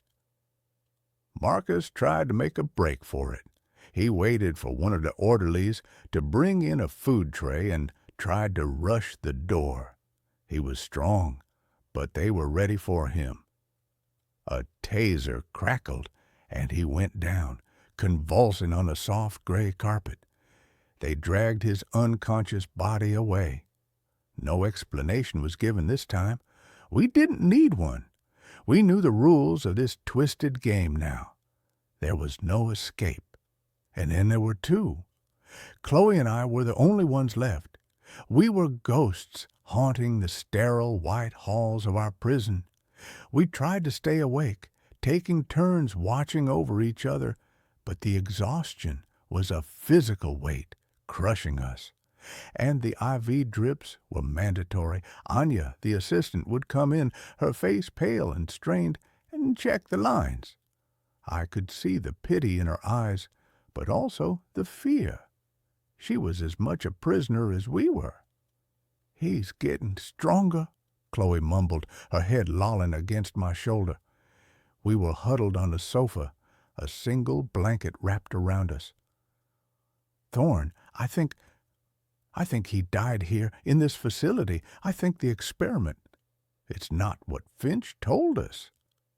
That was the last coherent thing she said to me. The next time I saw her, she was asleep in her bed. But it wasn't a normal sleep. Her eyes were open, staring blankly at the ceiling. She was breathing, but she was gone, a shell. Anya came in to check on her and let out a small, strangled cry. Finch was right behind her. He showed no emotion as he shone a penlight into Chloe's unblinking eyes. "A catatonic state," he said, his voice as calm as if he were describing the weather. "A potential, though rare, side effect. It was all outlined in the consent form you signed." He turned his cold, analytical gaze on me. "Which means, Mr. Vance, that you are the last one, the most resilient, the perfect subject. The experiment can now proceed to its final stage." I was alone, the sole survivor of Project Morpheus. The full, crushing weight of that realization sent a shock wave of pure terror through me. I lunged for the IV in my arm, intending to rip it out, but an alarm blared through the facility. a piercing, deafening shriek. Finch's voice boomed from a hidden speaker. "I wouldn't do that, Leo, don't you see? We are on the verge of a monumental breakthrough. This was never about enhancing sleep. It was about mapping the landscape within sleep. Somnolin doesn't create dreams. It dissolves the barrier. It opens a door." His words hit me with the force of a physical blow. This wasn't a neurostimulant study. It was a cartography expedition into a haunted house. And we were the explorers sent in to map the darkness. The others weren't gone. They were lost. Their minds had been consumed by the landscape, by the dominant entity within it, the consciousness of Dr. Elias Thorne, a ghost in the machine. He was the first, Finch's voice continued, a manic excitement creeping into his tone. The original researcher. He tested his own formulas, pushed the boundaries too far. His consciousness became imprinted on the very fabric of this place, creating a stable, psychic echo, a new frontier. And you, Leo, you are my Vasco da Gama. You are going to step onto the shore. I knew with a sickening certainty that if I fell asleep again, I would not wake up. Thorne was waiting for me. Finch was waiting to observe. I was a tethered goat, and the tiger was circling. I spent the next cycle, I couldn't tell if it was day or night, pacing my room, splashing my face with cold water, pinching myself, anything to stay awake. But my body was betraying me. My eyelids were lead weights. The white walls of my room seemed to soften and waver at the edges. The barrier was already dissolving. I saw him, not in a dream, but in reality. He was standing in the doorway of my room, a shimmering heat-haze distortion in the air. The gaunt, skeletal figure of Elias Thorne. The dream was bleeding into the world, and in that moment of absolute terror, a strange, cold clarity washed over me. I couldn't fight Finch in the real world. I couldn't fight Thorne in this one. But if the barrier was gone, then the connection worked both ways. I couldn't run, but maybe I could fight back. I lay down on the bed. I let my eyes close. I let the crushing exhaustion pull me under. But this time, I didn't fall. I dove. I went into the dreamscape with a purpose. I found myself not in the corridors, but in what looked like an old, archaic laboratory. Beakers bubbled with black liquid, wires snaked across the floor like dead vines. And in the center of it all was Thorne. He was more solid here, more real. His face was a pale, skeletal mask of pain and rage. "You cannot win," the voice echoed in my head, a psychic roar. "I am this world." "Then your world is about to end," I thought back, focusing all my will, all my identity, into a single point of resistance. Finch wanted a show. I would give him one. I stopped fighting Thorne's influence and instead focused on the environment. I remembered the happiest day of my life, a trip to the beach with my family when I was a kid. I flooded the dark, musty lab with the memory, the brilliant, blinding sunlight, the sound of crashing waves, the smell of salt and sunscreen. The dreamscape recoiled. Thorne shrieked, clutching his shadowy head as the light burned him. The dark lab flickered, the beakers and wires replaced by sand and seashells. "This is my mind," I projected, pouring all my anger, my fear, my desperate will to live into the thought. "My dream, and you are not welcome here." I focused on the machines, the sophisticated monitoring equipment I knew was attached to me in the real world. In the dream, I imagined them overloading. I visualized the main console in Finch's control room, the one I had only glimpsed on a schematic. I pictured the screens cracking, the wires sparking, the whole thing erupting in a shower of electrical fire. I poured every ounce of my focus into that single, destructive image. A sound jolted me, a real sound, an alarm, the smell of smoke. My eyes snapped open. I was back in my room. The facility's emergency lights were flashing, casting the white walls in a hellish red glow. The speaker on the wall was crackling with static. I had done it. I had created a feedback loop, my mental projection of destruction causing a real-world overload. My door hissed open. Anya stood there, her face white with terror and resolve. "Go!" she screamed. "The main breaker blew. The system locks are failing. Go now!" I didn't hesitate. I scrambled out of the room, my legs weak and trembling. The corridor was filled with acrid smoke. As I ran, I glanced through the reinforced window into the control room. It was chaos. Sparks rained down from a burned-out console, and in the middle of it all stood Dr. Finch. He wasn't panicking. He wasn't trying to put out the fire. He was staring at his monitors, at the chaotic spiking lines of my EEG, and he was smiling, an ecstatic, triumphant smile. I didn't look back again. I ran through the labyrinth of corridors, following Anya's frantic gestures, until we reached the final door. She swiped a card, and it opened onto a grimy service staircase. The air that hit me was stale and damp, but it was real air. It was the air of the world. I burst out of a nondescript metal door into a back alley. The gray early morning light was the most beautiful thing I had ever seen. I was free. That was 6 months ago. I have the money.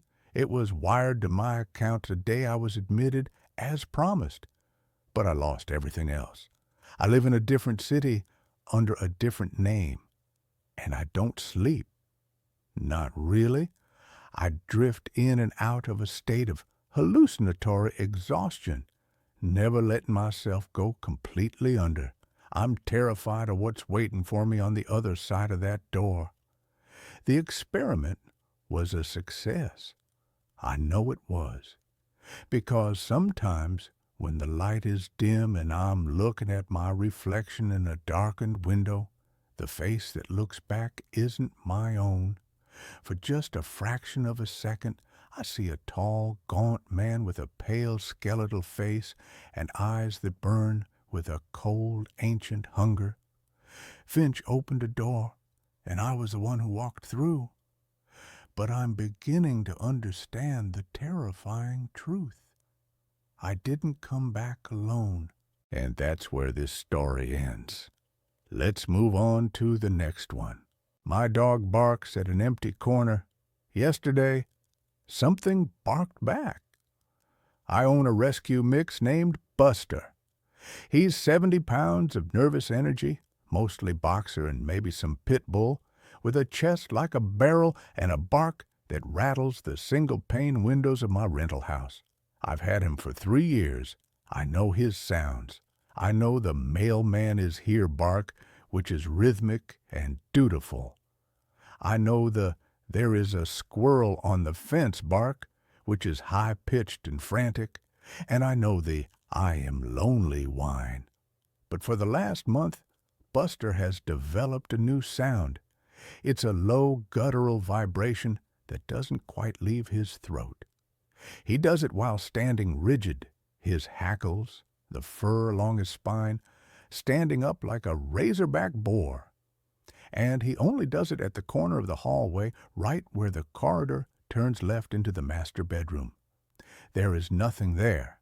It's a blank stretch of beige drywall. No electrical outlets, no vents, no windows, just paint and shadow. At first I thought it was mice. I live in an old craftsman in the Pacific Northwest. The damp gets in, the wood rots, and critters find a way. I called a pest control guy named Miller. He came out, crawled under the house, checked the attic, and tapped the walls. "Dry as a bone, buddy," Miller told me, wiping cobwebs off his hat. "No droppings, no nests. You got no termites either. Whatever your dog is hearing, it ain't biological." "Maybe it's pipes," I suggested. "Pipes run on the other side of the house. That wall is just studs and plaster." So I ignored it. I tried to anyway, but living with a 70-pound dog who treats a patch of wall like a portal to hell wears on your nerves. Every night at around 10 p.m., Buster would trot into the hallway, plant his feet, and stare. He wouldn't blink. He would just vibrate with that low growl. If I tried to pull him away, he would snap, not at me, he's never bitten me, but at the air, as if something invisible was reaching for him. Yesterday was Tuesday. It was raining, a hard, relentless sheet of gray water hammering the roof. The house felt small and cold. I was in the living room watching a documentary, trying to drown out the sound of the wind. Buster was asleep on the rug, or I thought he was. At 10:15 p.m., his head snapped up.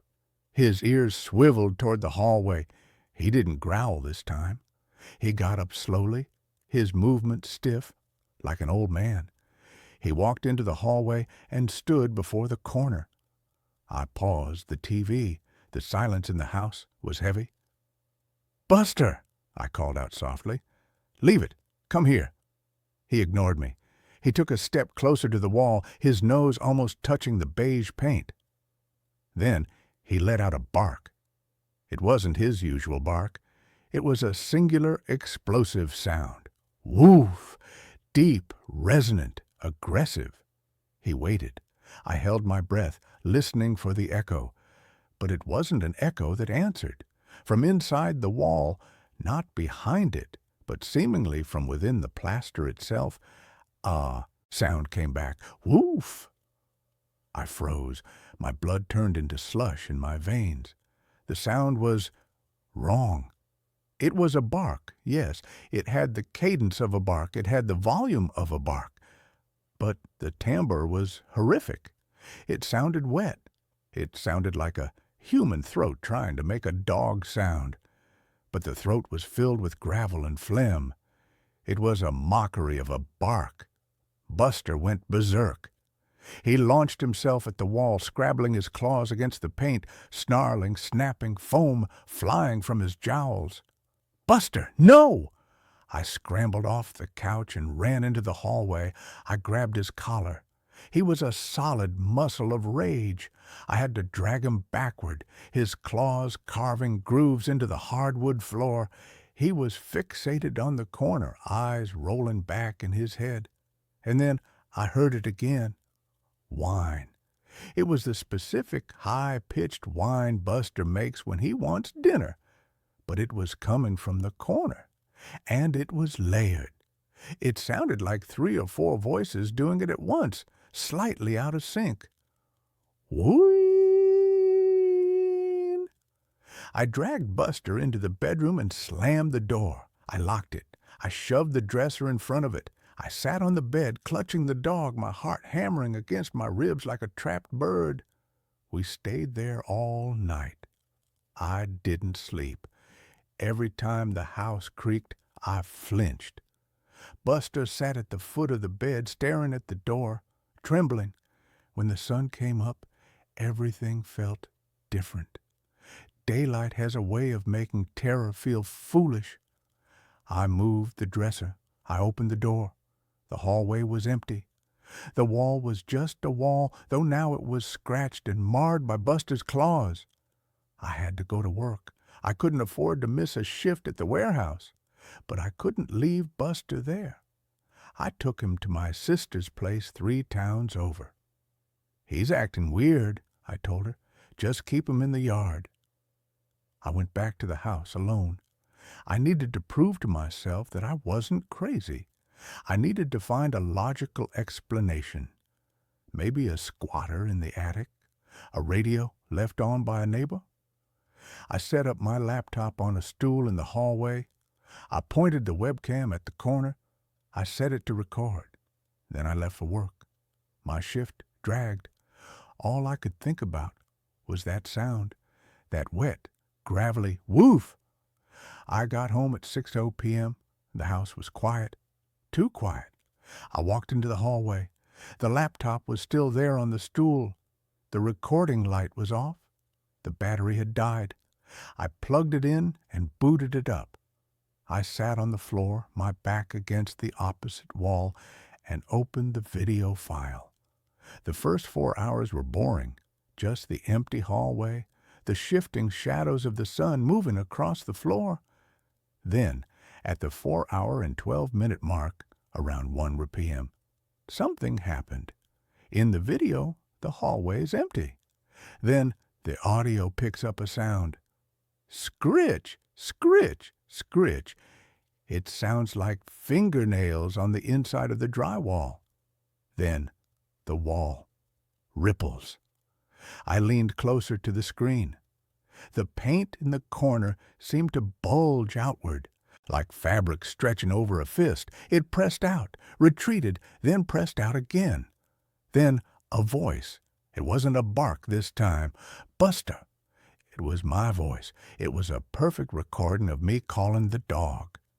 But it was distorted, skipping like a bad CD. Buster! Leave it! Come! Here! The voice on the recording repeated it over and over, faster and faster. Buster, leave it! Come here! Buster, leave it! Come here!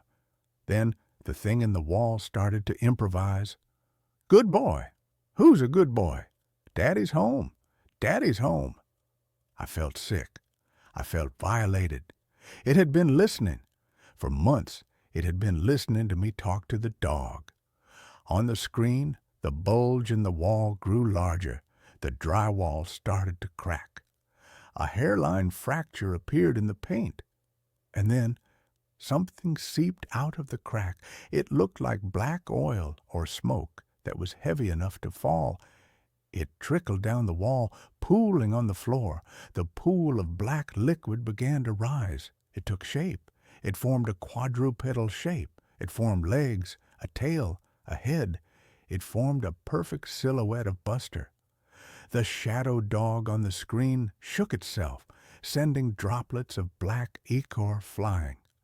It turned its head and looked directly into the webcam. It didn't have eyes. It had holes that went all the way through its head to the wall behind it. It opened its mouth.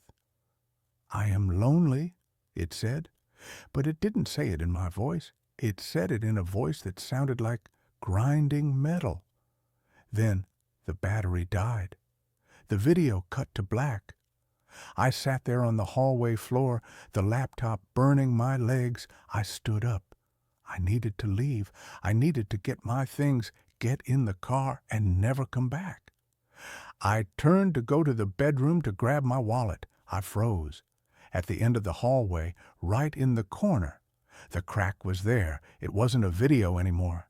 The hairline fracture in the drywall was real, and black fluid was leaking out of it, staining the beige carpet. I heard a sound from the living room behind me. Click, clack, click, clack, dog nails on hardwood, but Buster was at my sister's house. I turned around slowly.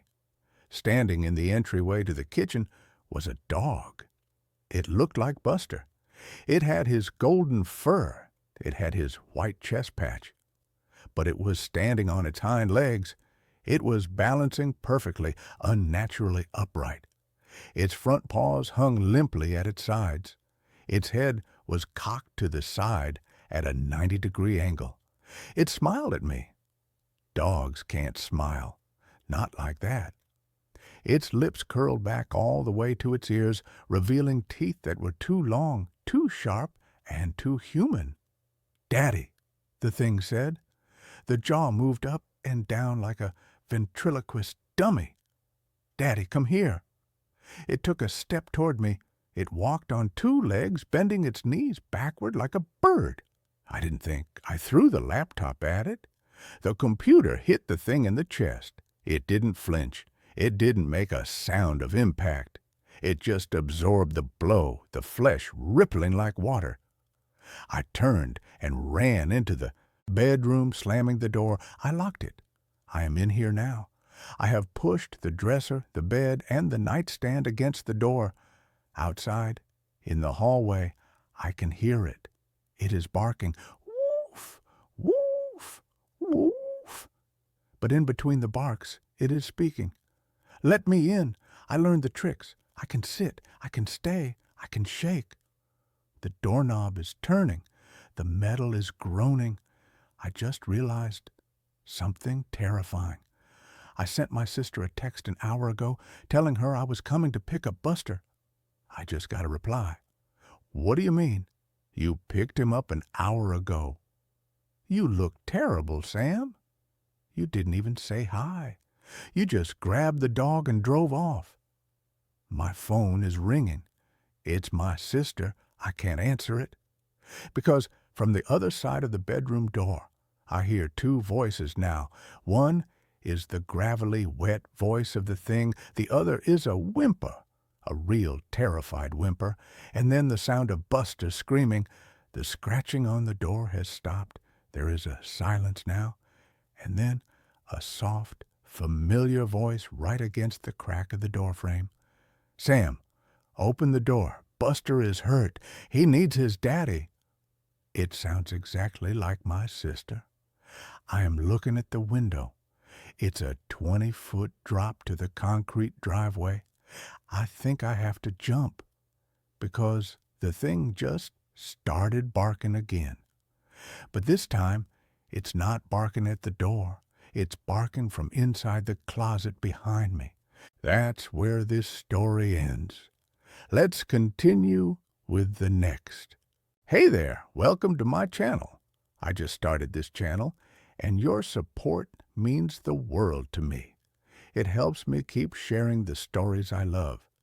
This video is completely ad-free and designed to help you fall asleep fast and comfortably. Like and subscribe, but only if you genuinely enjoy the kind of stories I share here. Drop a comment with where you're listening from and what time it is for you. It's amazing to feel connected with all of you. Now, dim the lights, turn on a soft fan if you like, and let's drift into tonight's stories together. Story 1. That brings this story to a close. Let's carry on to the next one. The woods behind the cabin weren't just woods, they were an ocean. A deep, green, silent ocean of ancient pines and forgotten maples, and I had been drowning in it for 3 months. My wife, Eleanor, had always called me a creature of the city, a man who found comfort in the predictable grid of streets and the constant reassuring hum of other people's lives. She was right. The silence of the forest was a physical thing, a pressure against my eardrums, a constant reminder of the much larger silence she had left behind in my life. I came here to write, or at least that was the official story, the one I told my concerned friends and my well-meaning but utterly bewildered parents. I was a novelist, and novelists, according to cliché, are supposed to retreat to rustic cabins to wrestle with their muse, but my muse had died in a sterile beige hospital room 6 months ago. Her final breath, a quiet, unassuming sigh that had somehow sucked all the oxygen out of my world. I didn't come here to write. I came here to disappear. My name is Thomas Weaver, and I was a ghost haunting the life I had failed to save. My days were a featureless landscape of aimless wandering. I would walk for hours, following deer trails that petered out into nothing, my feet sinking into a thick carpet of pine needles and decaying leaves. The forest was a living, breathing archive of death and rebirth, a cycle I could observe but no longer feel a part of. It was on one of these walks, pushing deeper into the woods than I ever had before, that I found it. I was following the ghost of a creek, a dry, rocky bed that snaked its way through a particularly dense thicket of ironwood trees. The air grew still and heavy, the usual chorus of bird song and insect chatter fading into an unnerving silence. And then I saw it, standing in a small, unnaturally perfect clearing. It was a door, not the ruin of a door, not the last remnant of some long-forgotten homestead. It was a perfect, free-standing door, unconnected to any wall, any foundation, any structure at all. It was made of a dark, almost black wood, polished to a deep, lustrous sheen that seemed to drink the dappled sunlight. It was set in a simple, unadorned frame of the same wood, which simply rose from the forest floor and ended, a perfect, impossible rectangle of civilization in the heart of the wild. The doorknob was a heavy, ornate thing of tarnished brass, fashioned in the shape of a sleeping serpent devouring its own tail.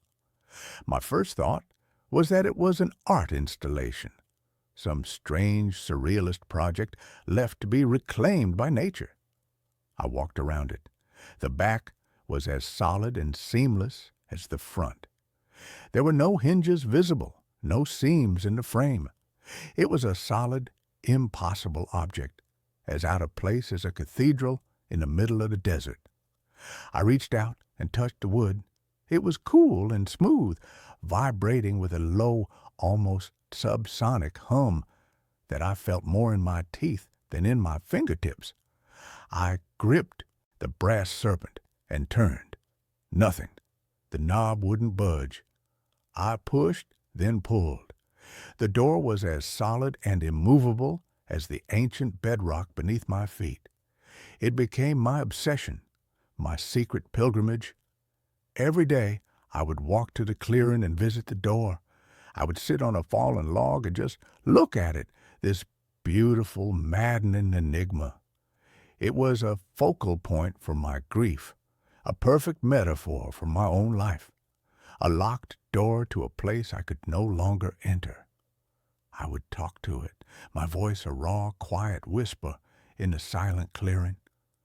I would tell it about Eleanor, about the way she would bite her lip when she was concentrating, about the smell of her hair after a summer rain.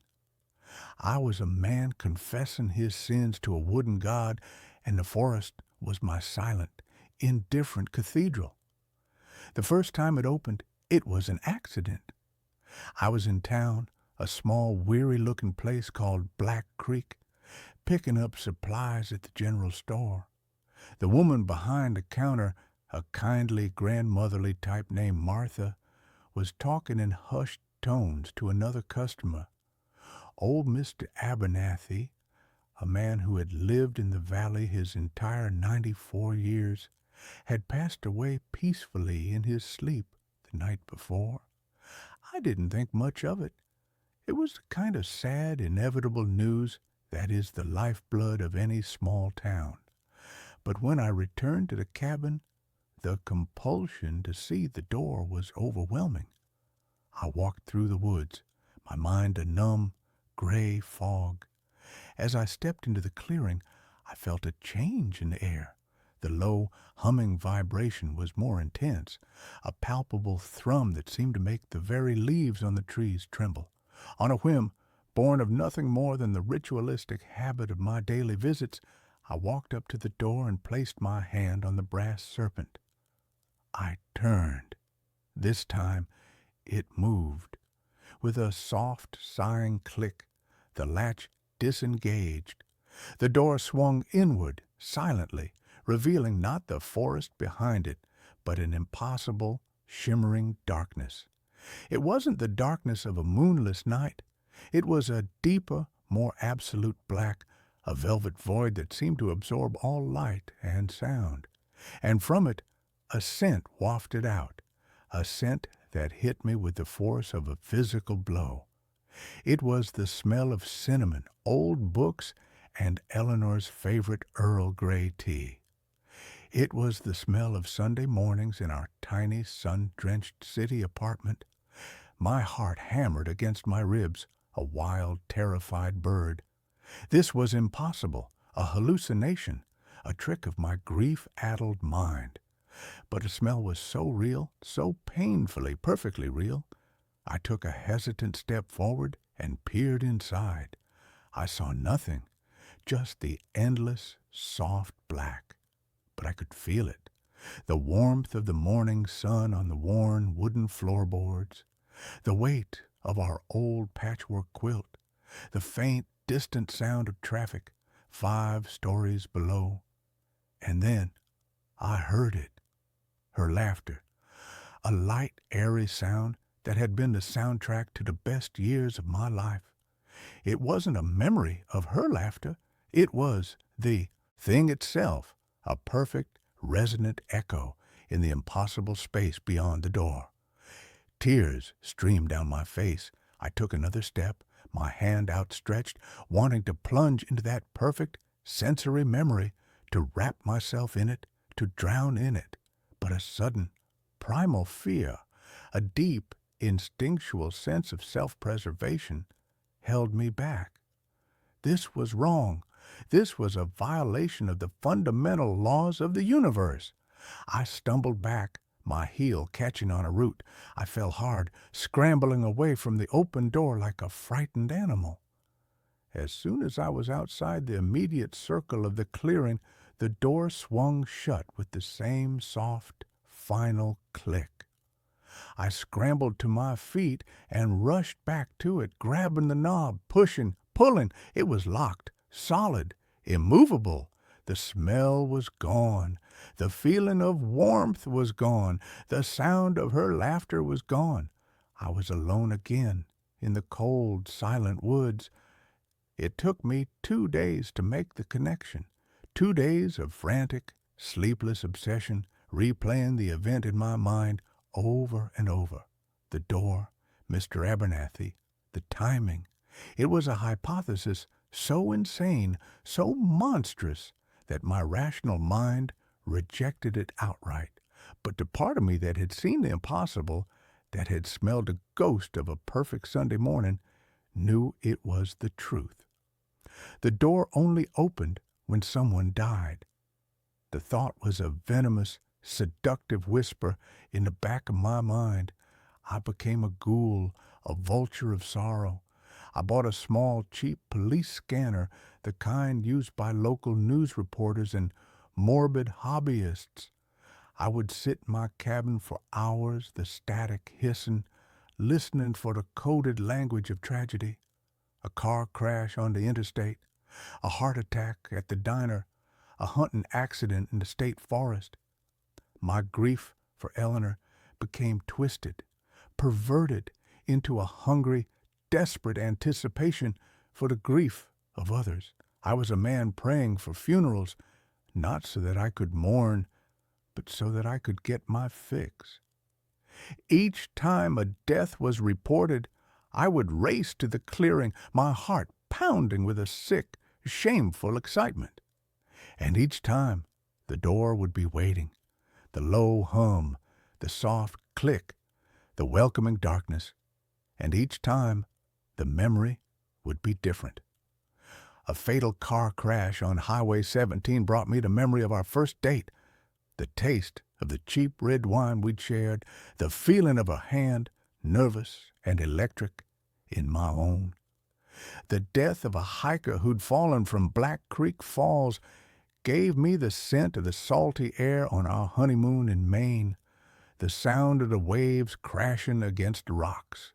The door was a curator of my happiest moments, a library of my lost life, and the price of admission was a stranger's death.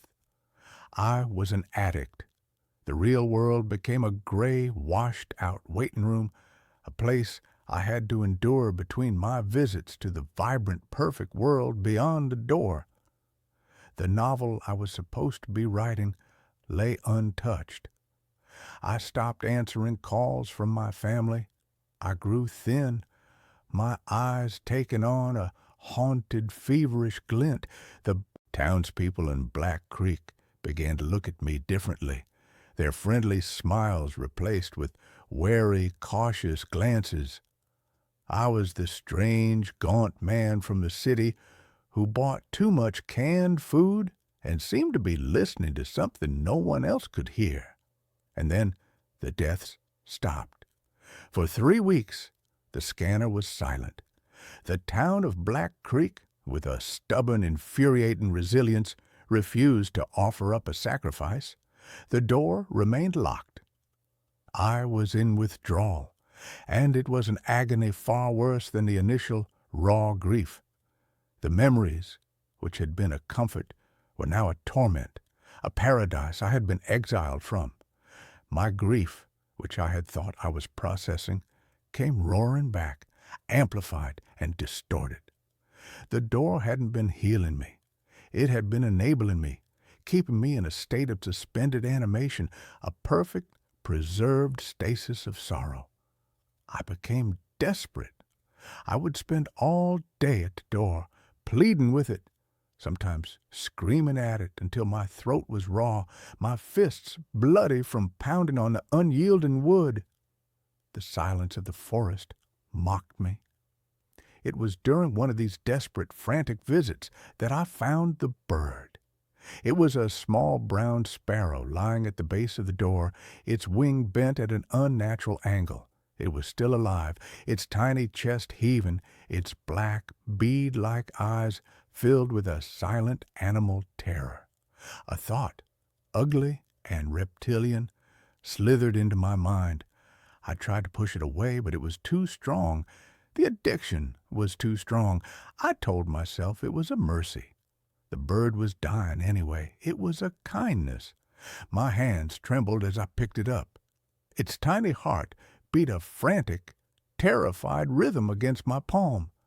I closed my eyes, and with a quick, brutal twist, I broke its neck. The fragile bones snapped with a sound that was horrifyingly loud in the silent clearing. I stood there for a long moment, the small, warm, limp body in my hand, a wave of self-loathing so profound it almost buckled my knees. I had crossed a line. I had taken a life, however small, for my own selfish, pathetic need. With a trembling hand, I reached for the doorknob. It turned. The door swung open. The scent of cinnamon and old books washed over me. But it was different this time. Fainter. The feeling of warmth was gone, replaced by a subtle, creeping chill. And Eleanor's laughter. It had a thin, brittle quality, an echo of an echo. It was a flawed, corrupted memory, a cheap imitation. I stumbled back, the dead bird falling from my numb fingers. I understood then. The door was not just a passive gateway. It was a connoisseur. It was a parasite that fed on death, and the quality of its meal mattered. The peaceful, natural death of an old man, the sudden, tragic death of a stranger, these were one thing. The deliberate, cold-blooded killing of an innocent creature was another. The door had opened, but it was punishing me. It was telling me that the price for a perfect memory was higher. It wanted a more significant sacrifice. The next few months were a descent into a private, methodical madness. I became a hunter. I started with small animals, squirrels caught in traps, a raccoon by the side of the road that I mercifully put out of its misery with a tire iron. Each time I would justify it, a mercy, a kindness. And each time I would run to the door, a desperate, pathetic supplicant, and each time the memory of Eleanor would be a little more faded, a little more distorted, a little more soulless. The door was starving, and I was feeding it scraps. It was making me hungrier, more desperate. The day I found the deer was the day I knew I was lost. It had been caught in a barbed wire fence at the edge of my property, its leg torn and bloody, its eyes wide with panic and pain. It was a large, beautiful buck, full of a powerful wildlife force, and my first thought, the one that rose unbidden from the dark, twisted pit of my soul, was, "This one will be enough." I went back to the cabin and got the hunting rifle that had come with the rental, a dusty relic I hadn't even known was there. I told myself the same lie. It was a mercy. I couldn't let it suffer, but as I raised the rifle, my hand steady, my eye looking down the sight, I knew it was not about mercy. It was about me. It was about my need. The shot was deafening, a profane violation of the forest's sacred quiet. The deer fell, and as I stood over its magnificent dying body, watching the life drain from its dark liquid eyes, I felt nothing, no pity, no remorse, just the cold, clinical anticipation of the addict about to get his fix. I left the deer where it lay and ran to the clearing. The humming of the door was a triumphant, resonant thrum. I turned the knob. It swung open. The memory was perfect. It was our wedding day, the scent of the white roses in Eleanor's bouquet, the feeling of the cool gold ring on my finger, the sound of her voice as she said her vows, strong and clear and full of a love that I had believed was eternal. It was so real, so powerful, that I fell to my knees, sobbing, completely lost in the sensory perfection of the moment. When the door closed, and I was once again on my knees in the dirt and the cold, I knew with a chilling, absolute certainty what the door wanted next. The progression was logical, inevitable. It wanted a human life. It wanted me to become a monster. And the most terrifying part was that a part of me was considering it. The town of Black Creek was full of old, lonely people, people who might not be missed. The thought was a flash of pure demonic insanity, and I recoiled from it, horrified at the thing I was becoming. I was a man trapped in a feedback loop of grief and horror, and the only escape seemed to be to descend deeper. I decided to leave, to run. I packed my car in a frantic, paranoid haze, throwing my books and clothes into the back seat. I would drive west. I would never stop. I would put a continent between myself and that cursed clearing. I just had to visit it one last time. I had to say goodbye, not to the door, but to her. I walked through the woods, a man on his way to his own execution. I felt hollowed out, a husk. I stepped into the clearing. The door was waiting, and I knew, with the sudden, soul-shattering clarity, what the final, perfect sacrifice would have to be. Not a stranger, not an old man from town. Me, my own life, the ultimate offering, the final perfect death that would surely purchase the final perfect memory, not just a fleeting sensory echo, but the thing itself. An eternity with her, in that perfect, sun-drenched room beyond the door. It was a transaction, my miserable, grief-stricken life in exchange for an eternity of manufactured happiness. It seemed like a fair trade. I had the rifle with me. I had brought it to protect myself on the road. Another lie in a long, pathetic chain of them.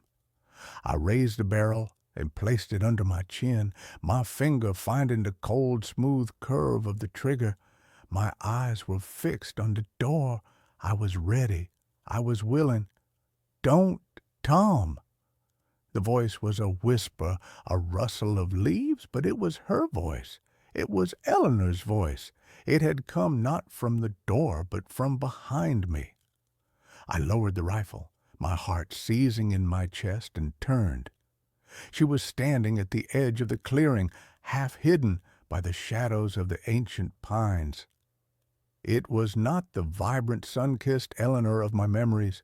This was a pale, translucent echo of her form wavering like a heat haze, her eyes filled not with love, but with a profound, bottomless sorrow. "Eleanor?"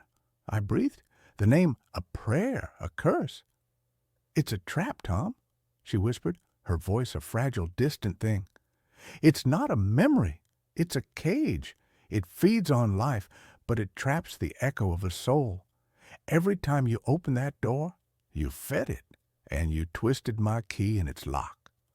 I stared at her, my mind refusing to comprehend. "What are you talking about? I was with you."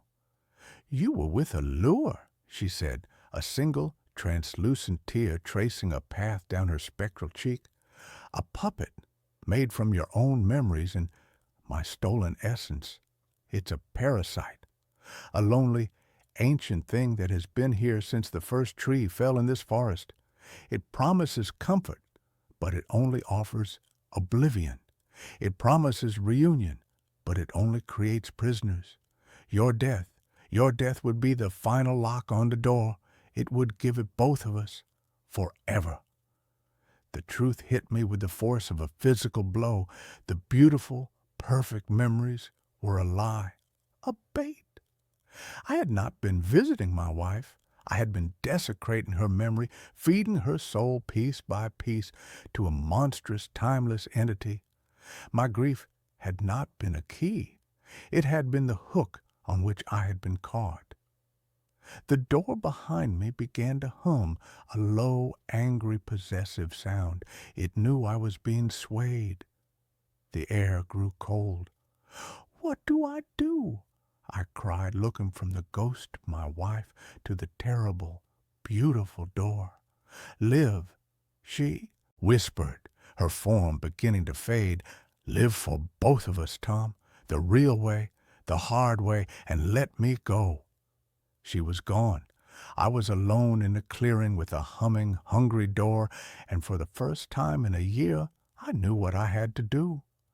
I was faced with a choice, a swift, easy death that would lead to an eternity in a beautiful, gilded cage, or a long, hard life filled with the real, painful, and ultimately cleansing fire of true grief. I chose the fire. I didn't run. I walked back to the cabin, my steps heavy but firm. I gathered the cans of gasoline I had for the generator and the axe from the woodshed. I returned to the clearing, a man with a purpose for the first time since Eleanor had died. I stood before the door, the source of all my monstrous actions, the altar of my twisted worship. I could feel its rage, its hunger. It was trying to lure me one last time, sending out the faint scent of cinnamon and old books. But it smelled like a lie now. It smelled like death. I swung the axe. The blade bit deep into the dark, polished wood, which screamed with a sound that was not wood, but a chorus of 1,000 trapped, tormented voices. I swung again and again, the wood splintering, a dark, viscous, sap-like substance bleeding from the wounds. I doused it in gasoline and threw a single lit match.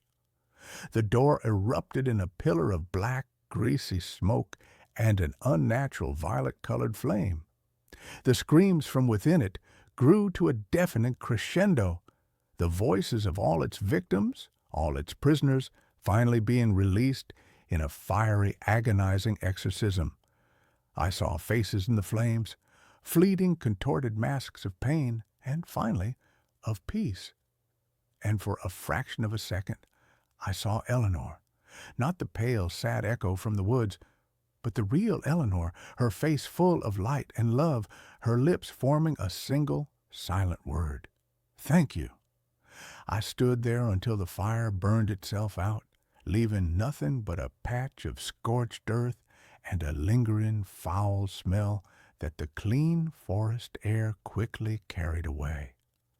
The door was gone. The clearing was just clearing again. The silence was no longer a pressure. It was just silence. I left the cabin that day. I drove back to the city, back to the grid, back to the comforting, messy, and imperfect world of the living. The grief is still with me. It is a part of me now. a scar that will never fully fade. But it is a clean wound, not the festering, infected thing the door had made it. Sometimes, in my quiet moments, I remember the feel of the memories the door offered, their perfect, seductive beauty. And I understand that the greatest horrors are not the ones that threaten to kill us, but the ones that offer us a reason to stop living. I chose to live. I chose the pain. I chose the real, flawed, and beautiful memory of my wife, the one I carry inside me, the one that no locked door can ever contain or ever take away. And that's where this story ends. Let's move on to the next one. My security camera caught me leaving the house, but I was asleep. The camera was for peace of mind, or so I told myself. In reality, it was a monument to anxiety, a sleek, white plastic obelisk mounted above my front door. Its single, unblinking black eye, a silent testament to my inability to trust the world. My name is David, and I'm a high school history teacher, a man whose professional life is a careful, chronological ordering of past events. My personal life, however, had recently become a chaotic, untethered mess. My wife, Jessica, had left 3 months ago. The split was amicable, a polite, heartbreaking erosion rather than a sudden, violent break. But her absence had left a void in our suburban 2-story home, a silence that felt less like peace and more like a vacuum. The security camera, with its motion alerts and its 24/7 cloud recording, was my pathetic attempt to fill that silence with data, to replace the comforting presence of another person with the cold digital certainty of surveillance. For the first few weeks, the camera was a source of mundane, almost comical reassurance. It captured the mailman's daily, sighing approach, a stray cat's nightly prowl across the porch, and a group of teenagers who, in a stunning act of suburban rebellion, had stolen a decorative garden gnome from my prize-winning petunias. It was boring, and that's what I wanted. It was proof that the world outside my door was predictable, manageable. The first impossible event occurred on a Wednesday. I had been up late, grading a mountain of painfully uninspired essays on the socio-economic causes of the French Revolution, and had fallen into a deep, exhausted sleep. I woke up the next morning feeling groggy, a familiar low-grade exhaustion that had become my constant companion. I was making coffee when my phone buzzed with a notification from the Secure Home app. Motion detected at front door, 3:17 a.m. I frowned. It was probably a raccoon or the wind rattling the hanging fern. I tapped on the notification, my thumb hovering over the delete button. The app loaded the recorded clip. The timestamp in the corner read 3:17:22 a.m. The night vision was crisp and clear, bathing my front porch in an eerie monochromatic glow. And then I saw it. The front door opened. A figure stepped out. The figure was me. I stared at the phone, my heart giving a single, hard, painful thump against my ribs. It was undeniably me. I was wearing the gray sweatpants and the old faded T-shirt I had worn to bed. My hair was a mess. My face, caught in a ghostly infrared light, was slack, my eyes half closed, as if I were in a trance. The figure of me pulled the door shut behind it, the click of the latch unnervingly loud in the silent clip. It walked down the porch steps, turned right, and disappeared out of the camera's frame, heading down the street into the darkness. My first thought was that I had been sleepwalking. It was the only logical, rational explanation I had never sleepwalked before in my life, but stress, grief, they could trigger strange, new behaviors. It was unsettling, but it was explainable. I scrubbed through the rest of the night's recordings. At 4:54 a.m., another motion alert, another clip. It was me again, walking back into the frame, up the steps, and letting myself back into the house, locking the door behind me. I had been gone for nearly an hour and a half. A cold, creeping unease began to settle in my stomach. Where had I gone? What had I done? I went to the front door and checked the lock. It was secure. I checked my keys. They were on the hook by the door where I always left them. My wallet and phone were on my nightstand. I checked my shoes. They were in the closet, dry and clean. The streets had been wet from a late-night shower. If I had been walking for over an hour, my bare feet would be... I lifted my right foot and looked at the sole. It was pink and clean, as if I had just stepped out of the shower. Not a speck of dirt, not a single blade of grass. The sleepwalking theory, which had been a flimsy shield to begin with, began to crack. That day at school, I was a ghost. I moved through the hallways, my mind a million miles away, replaying the silent black and white movie of my nocturnal excursion. My students, a tribe of perpetually bored teenagers, didn't seem to notice my distracted state. Their apathy was a small, welcome mercy. That night, I took precautions. I wedged a heavy rubber doorstop under my bedroom door. I even, feeling slightly ridiculous, tied a small brass bell to the doorknob. If I was going to go for a walk, I was going to wake myself up doing it. I went to sleep feeling a little more in control, a little more sane. The next morning, I woke up to silence. The bell was undisturbed. The doorstop was firmly in place. I felt a surge of relief. It had been a one-time stress-induced anomaly. I was fine. Then I checked the app. Motion detected the front door, 2:48 a.m. My blood ran cold. I opened the clip, my hand trembling. The front door opened. The figure of me stepped out. It was wearing the same clothes. It had the same blank, somnambulistic expression. It closed the door and walked off into the night. An hour later, at 4:02 a.m., it returned. I flew out of my bed, my heart pounding. The bell on my bedroom door was silent, the doorstop untouched. He hadn't come from my room. With a sense of dread so profound it felt like I was wading through molasses, I went downstairs. The house was quiet, still. The front door was locked. I began to search. I didn't know what for. A sign, an explanation. In the living room, on the plush beige carpet in front of the cold, dark fireplace, I found it. A single, muddy footprint. It was a man's footprint, about my size, but it was not from a bare foot. It was from a heavy work boot. I didn't own any work boots. The thing that was leaving my house at night, the thing that looked exactly like me, was not me. My life split into two distinct, terrifying realities. There was the daytime David, the history teacher, the grieving, lonely man who was trying to hold the fragile pieces of his life together. And there was the nighttime David, a silent, nocturnal creature who had somehow stolen my face and was using my home as a base of operations.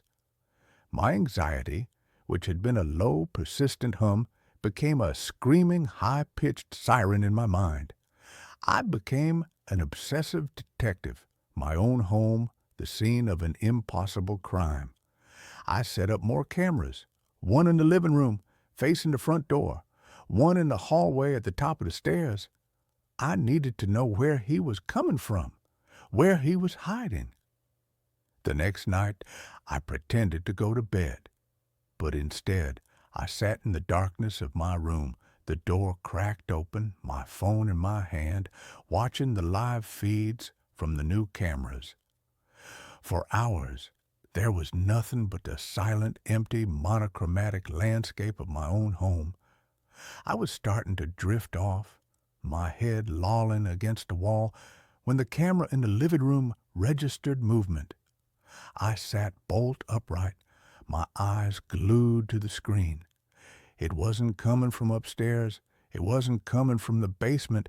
It was coming from inside the living room, from the wall behind the sofa. I watched, my breath held tight in my chest as a section of the wall seemed to ripple, to shimmer like a heat haze on a summer road. And then he stepped out of it. He stepped directly out of the solid plaster wall as if he were walking through a curtain. It was me, but it wasn't me. His movements were different, fluid, economical, precise. He walked to the front door, unlocked it, and stepped out onto the porch, right into the view of the original camera. He was gone. I stared at the phone, my mind completely, utterly broken. I was not being haunted by a ghost. I was not being stalked by a doppelganger. I was sharing my house with a creature that could walk through walls, a creature that had chosen for some unknown, malevolent reason to wear my face. My investigation became more frantic, more desperate. I needed to know what was on the other side of that wall. It was the main wall of the living room, the one that backed onto the garage. The garage was my space, my workshop, filled with woodworking tools and half-finished projects that I hadn't had the heart to touch since Jessica had left. The next day, I went into the garage. The wall was solid, covered in pegboard where I hung my tools. There was no shimmering, no ripple, just solid, dependable wood and plaster. I took a hammer, and with a trembling hand, I knocked a hole in the plaster. I tore away the drywall with my bare hands, my fingers raw and bleeding, and I found nothing. Just the wooden studs of the frame, the pink fiberglass insulation, the electrical wiring. There was no portal. There was no door. I was being gaslit by my own house. The creature I had started calling it the other was becoming bolder. It was no longer just leaving the house. It was interacting with it. One night, I watched on the camera as it came back inside, not at 4 a.m., but at midnight. It walked into the kitchen and opened the refrigerator. It stood there for a long moment, bathed in the cold, white light. And then it began to eat. It took out a carton of milk and drank directly from it. It took a raw, packaged steak and tore it open with its teeth, devouring it, uncooked. Its movements were feral, animalistic. It was not me. I was a vegetarian. The fear was beginning to paralyze me. I was a prisoner in my own home, a zookeeper for a monster that looked like me. I was terrified to go to sleep, but I was also terrified of what I would see if I stayed awake. I was losing my grip. I called in sick to work. I stopped answering my phone. The outside world, with its neat, historical timelines, felt a million miles away. I knew I needed help, but who could I go to? The police?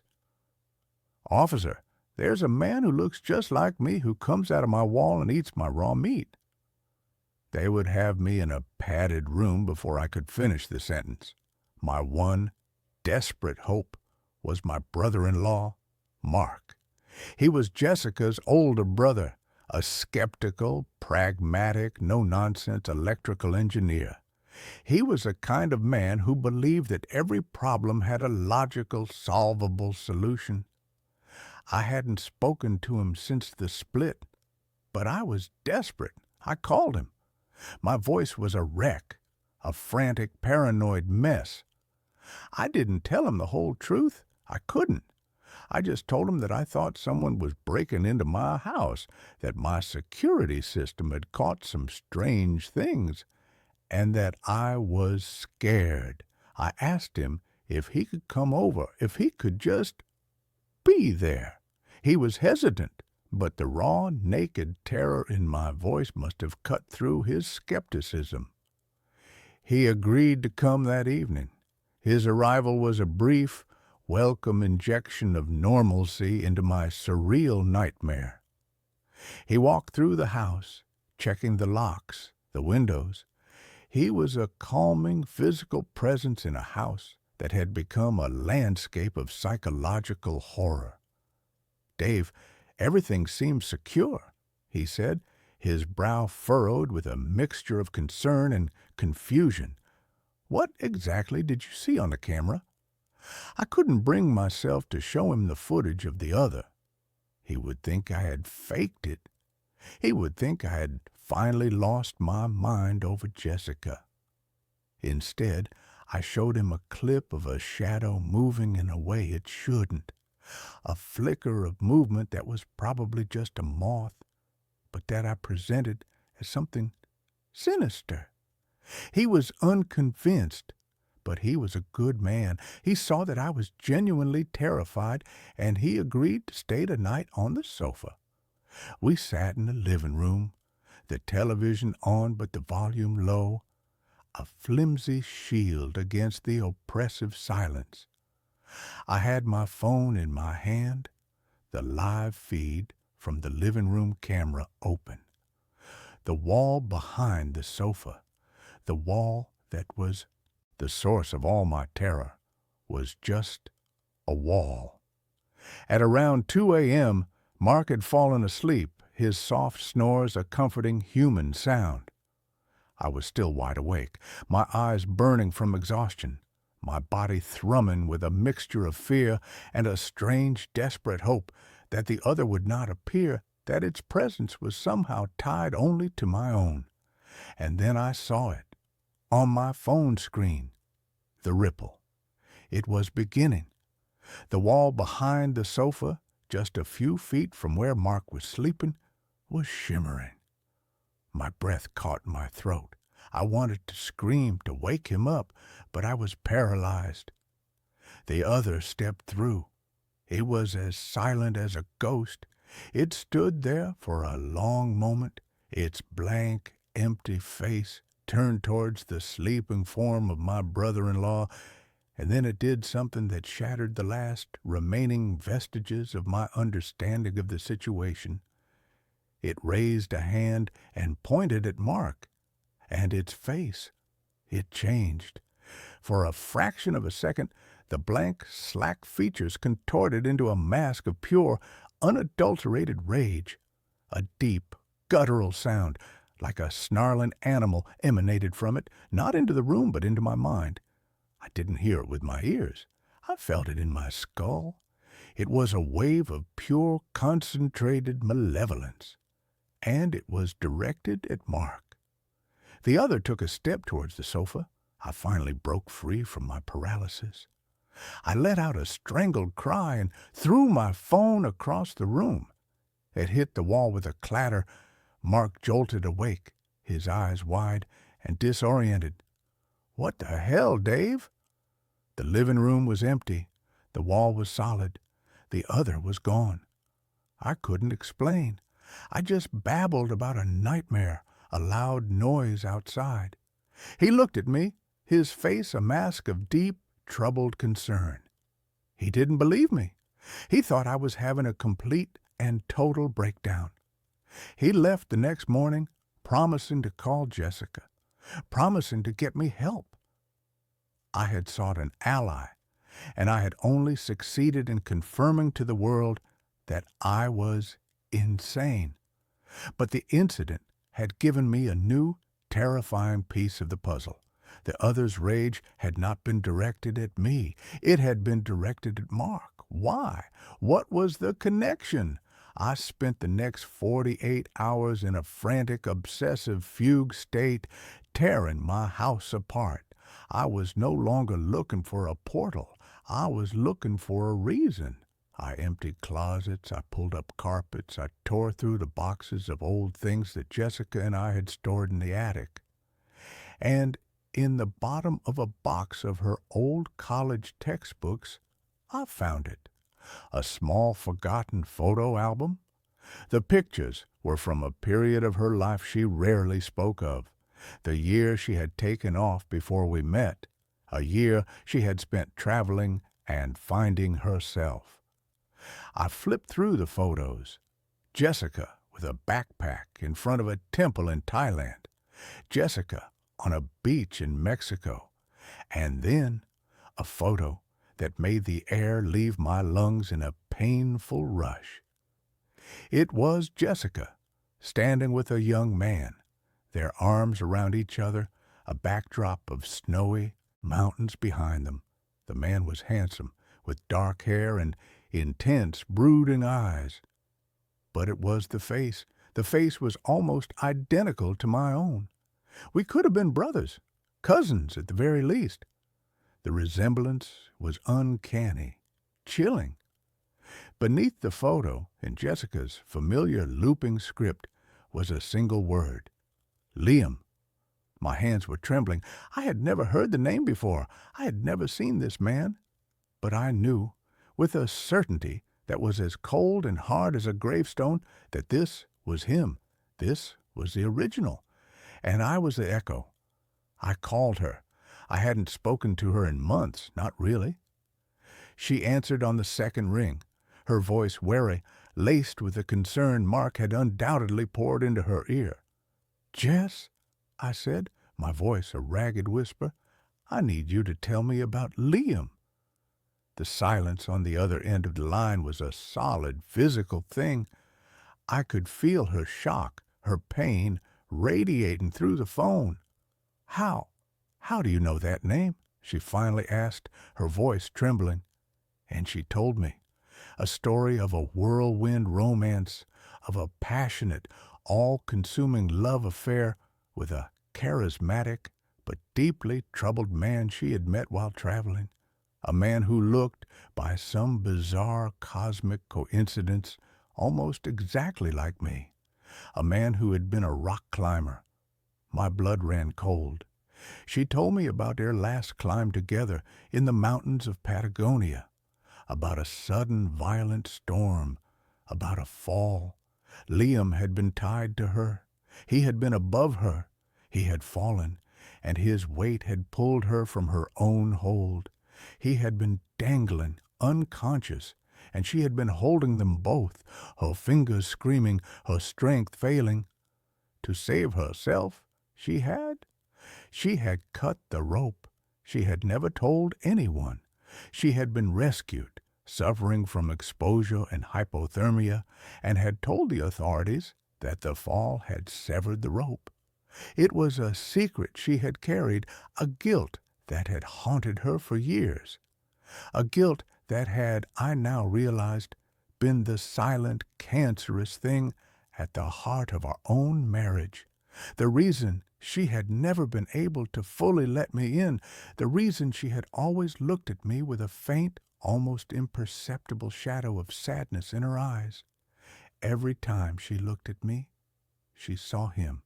And Liam had not rested in peace. His ghost, his rage, his profound sense of betrayal had not stayed in the mountains of Patagonia. It had followed the one person it was still connected to. It had followed Jessica. It had followed her to our home, and it had found a vessel. Me, a man who looked like him, who slept in his bed, who lived the life he had been denied. The other was not a doppelganger. It was a ghost, a tormented, vengeful ghost that had, through some supernatural psychological alchemy, imprinted itself upon me. It was wearing my face, but the rage, the hunger, the methodical, silent comings and goings, they were his. He was coming out of the walls of the home he believed was his, a home he had been cheated out of. And his rage at Mark, It was the rage of a man for the brother of the woman who had let him fall. I understood then. I was not the one being haunted. I was the one doing the haunting. My body was the house, and the ghost of Liam was the unwelcome tenant. And I knew, with a chilling certainty, that he was not going to leave until he had what he wanted. He wanted revenge. He wanted Jessica.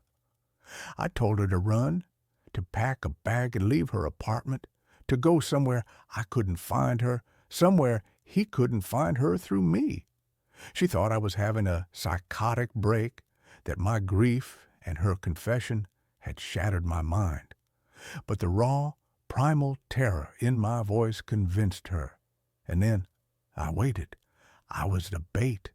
This was my house, my body, and I was not going to let him have it any more. I set up the cameras again, all of them focused on the living room wall. I sat in a chair directly opposite, a single heavy iron fire poker in my lap. I was not going to sleep. I was going to wait for him to come out. And this time I was going to be ready. He came, as always, in the dead of night. The wall rippled. He stepped through. He looked at me sitting in the chair, and for the first time his blank face showed an emotion. Surprise. He had not expected me to be waiting. He had not expected me to be armed. "She is gone," he said in my mind, his voice a snarl of pure frustration. "Where is she?" "She is not for you," I said, my own voice a low, trembling thing. "This life is not for you. This body is not for you. You are a memory, a ghost, and it's time for you to leave." He laughed, a dry, rasping sound that was full of a cold, ancient hatred.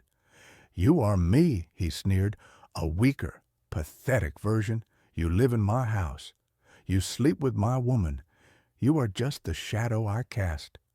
He lunged at me. He was impossibly fast. I swung the fire poker, but it passed right through his shimmering, insubstantial form. He was inside my head, a crushing, psychic pressure, a wave of pure, concentrated rage and pain. I saw the fall. I felt the rope go taut. I felt the cold, sharp shock of the blade severing the line.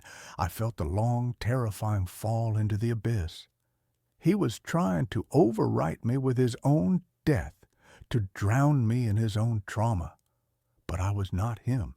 My own grief, my own pain, was my shield. I thought of Jessica, not as the woman he had lost, but as the woman I had found, the woman I had loved, the woman I had failed in my own different way.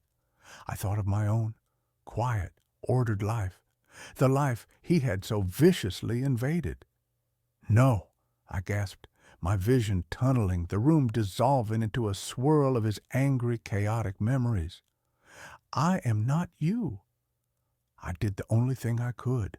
I dropped the poker. I stopped fighting him on his terms. I stopped trying to be a warrior.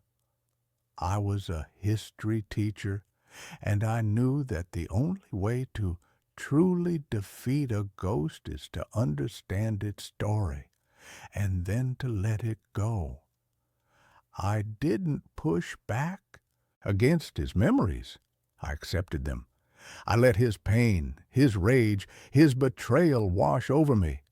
And in the heart of that storm, I found the one small human thing that was left of him, his love for her, a love that had been twisted into a monstrous, possessive obsession, but a love nonetheless. "She is not here because she is safe," I project into his mind, my thoughts a calm, quiet counterpoint to his screaming rage. "And she is safe because I love her. And because I love her, I can let her go." It was the one thing he could not understand, the one thing his possessive, all-consuming ghost was incapable of. Forgiveness, acceptance, the quiet, heartbreaking, and ultimately liberating act of letting someone go. The pressure in my head lessened. The ghost of Liam recoiled as if burned. My acceptance, my surrender, was a language he did not speak. It was a rejection not of him, but of the rage that had defined him. It had taken away his power. He flickered, his form wavering, becoming more translucent. He looked at me one last time, his face a mask of confusion, of a pain that was no longer angry but just sad. And then he was gone. The ripple in the wall faded. He was not defeated. He was just released. The house was quiet, but it was a different quiet, a clean quiet. The vacuum had been filled. The haunting was over. I sold the house. I couldn't stay there. It held too many ghosts, both his and my own. I moved to a small, anonymous apartment in a different city. I don't have a security camera anymore. I am learning to live with the quiet, to trust the silence. Jessica and I are talking. It's slow and it's painful. There are too many ghosts between us. I don't know if we can ever rebuild what we had, but we are trying. We are two survivors of a haunting, each in our own way. Sometimes late at night, when I catch my own reflection in a dark window, I see a flicker of him in my eyes, a shadow of the man I might have been, the man she had loved first. He is a part of my history now, a dark, complicated chapter. He was a man who fell from a great height and who tried to pull the whole world down with him. But I cut the rope. I let him fall, and in doing so, I finally learned how to stand on my own.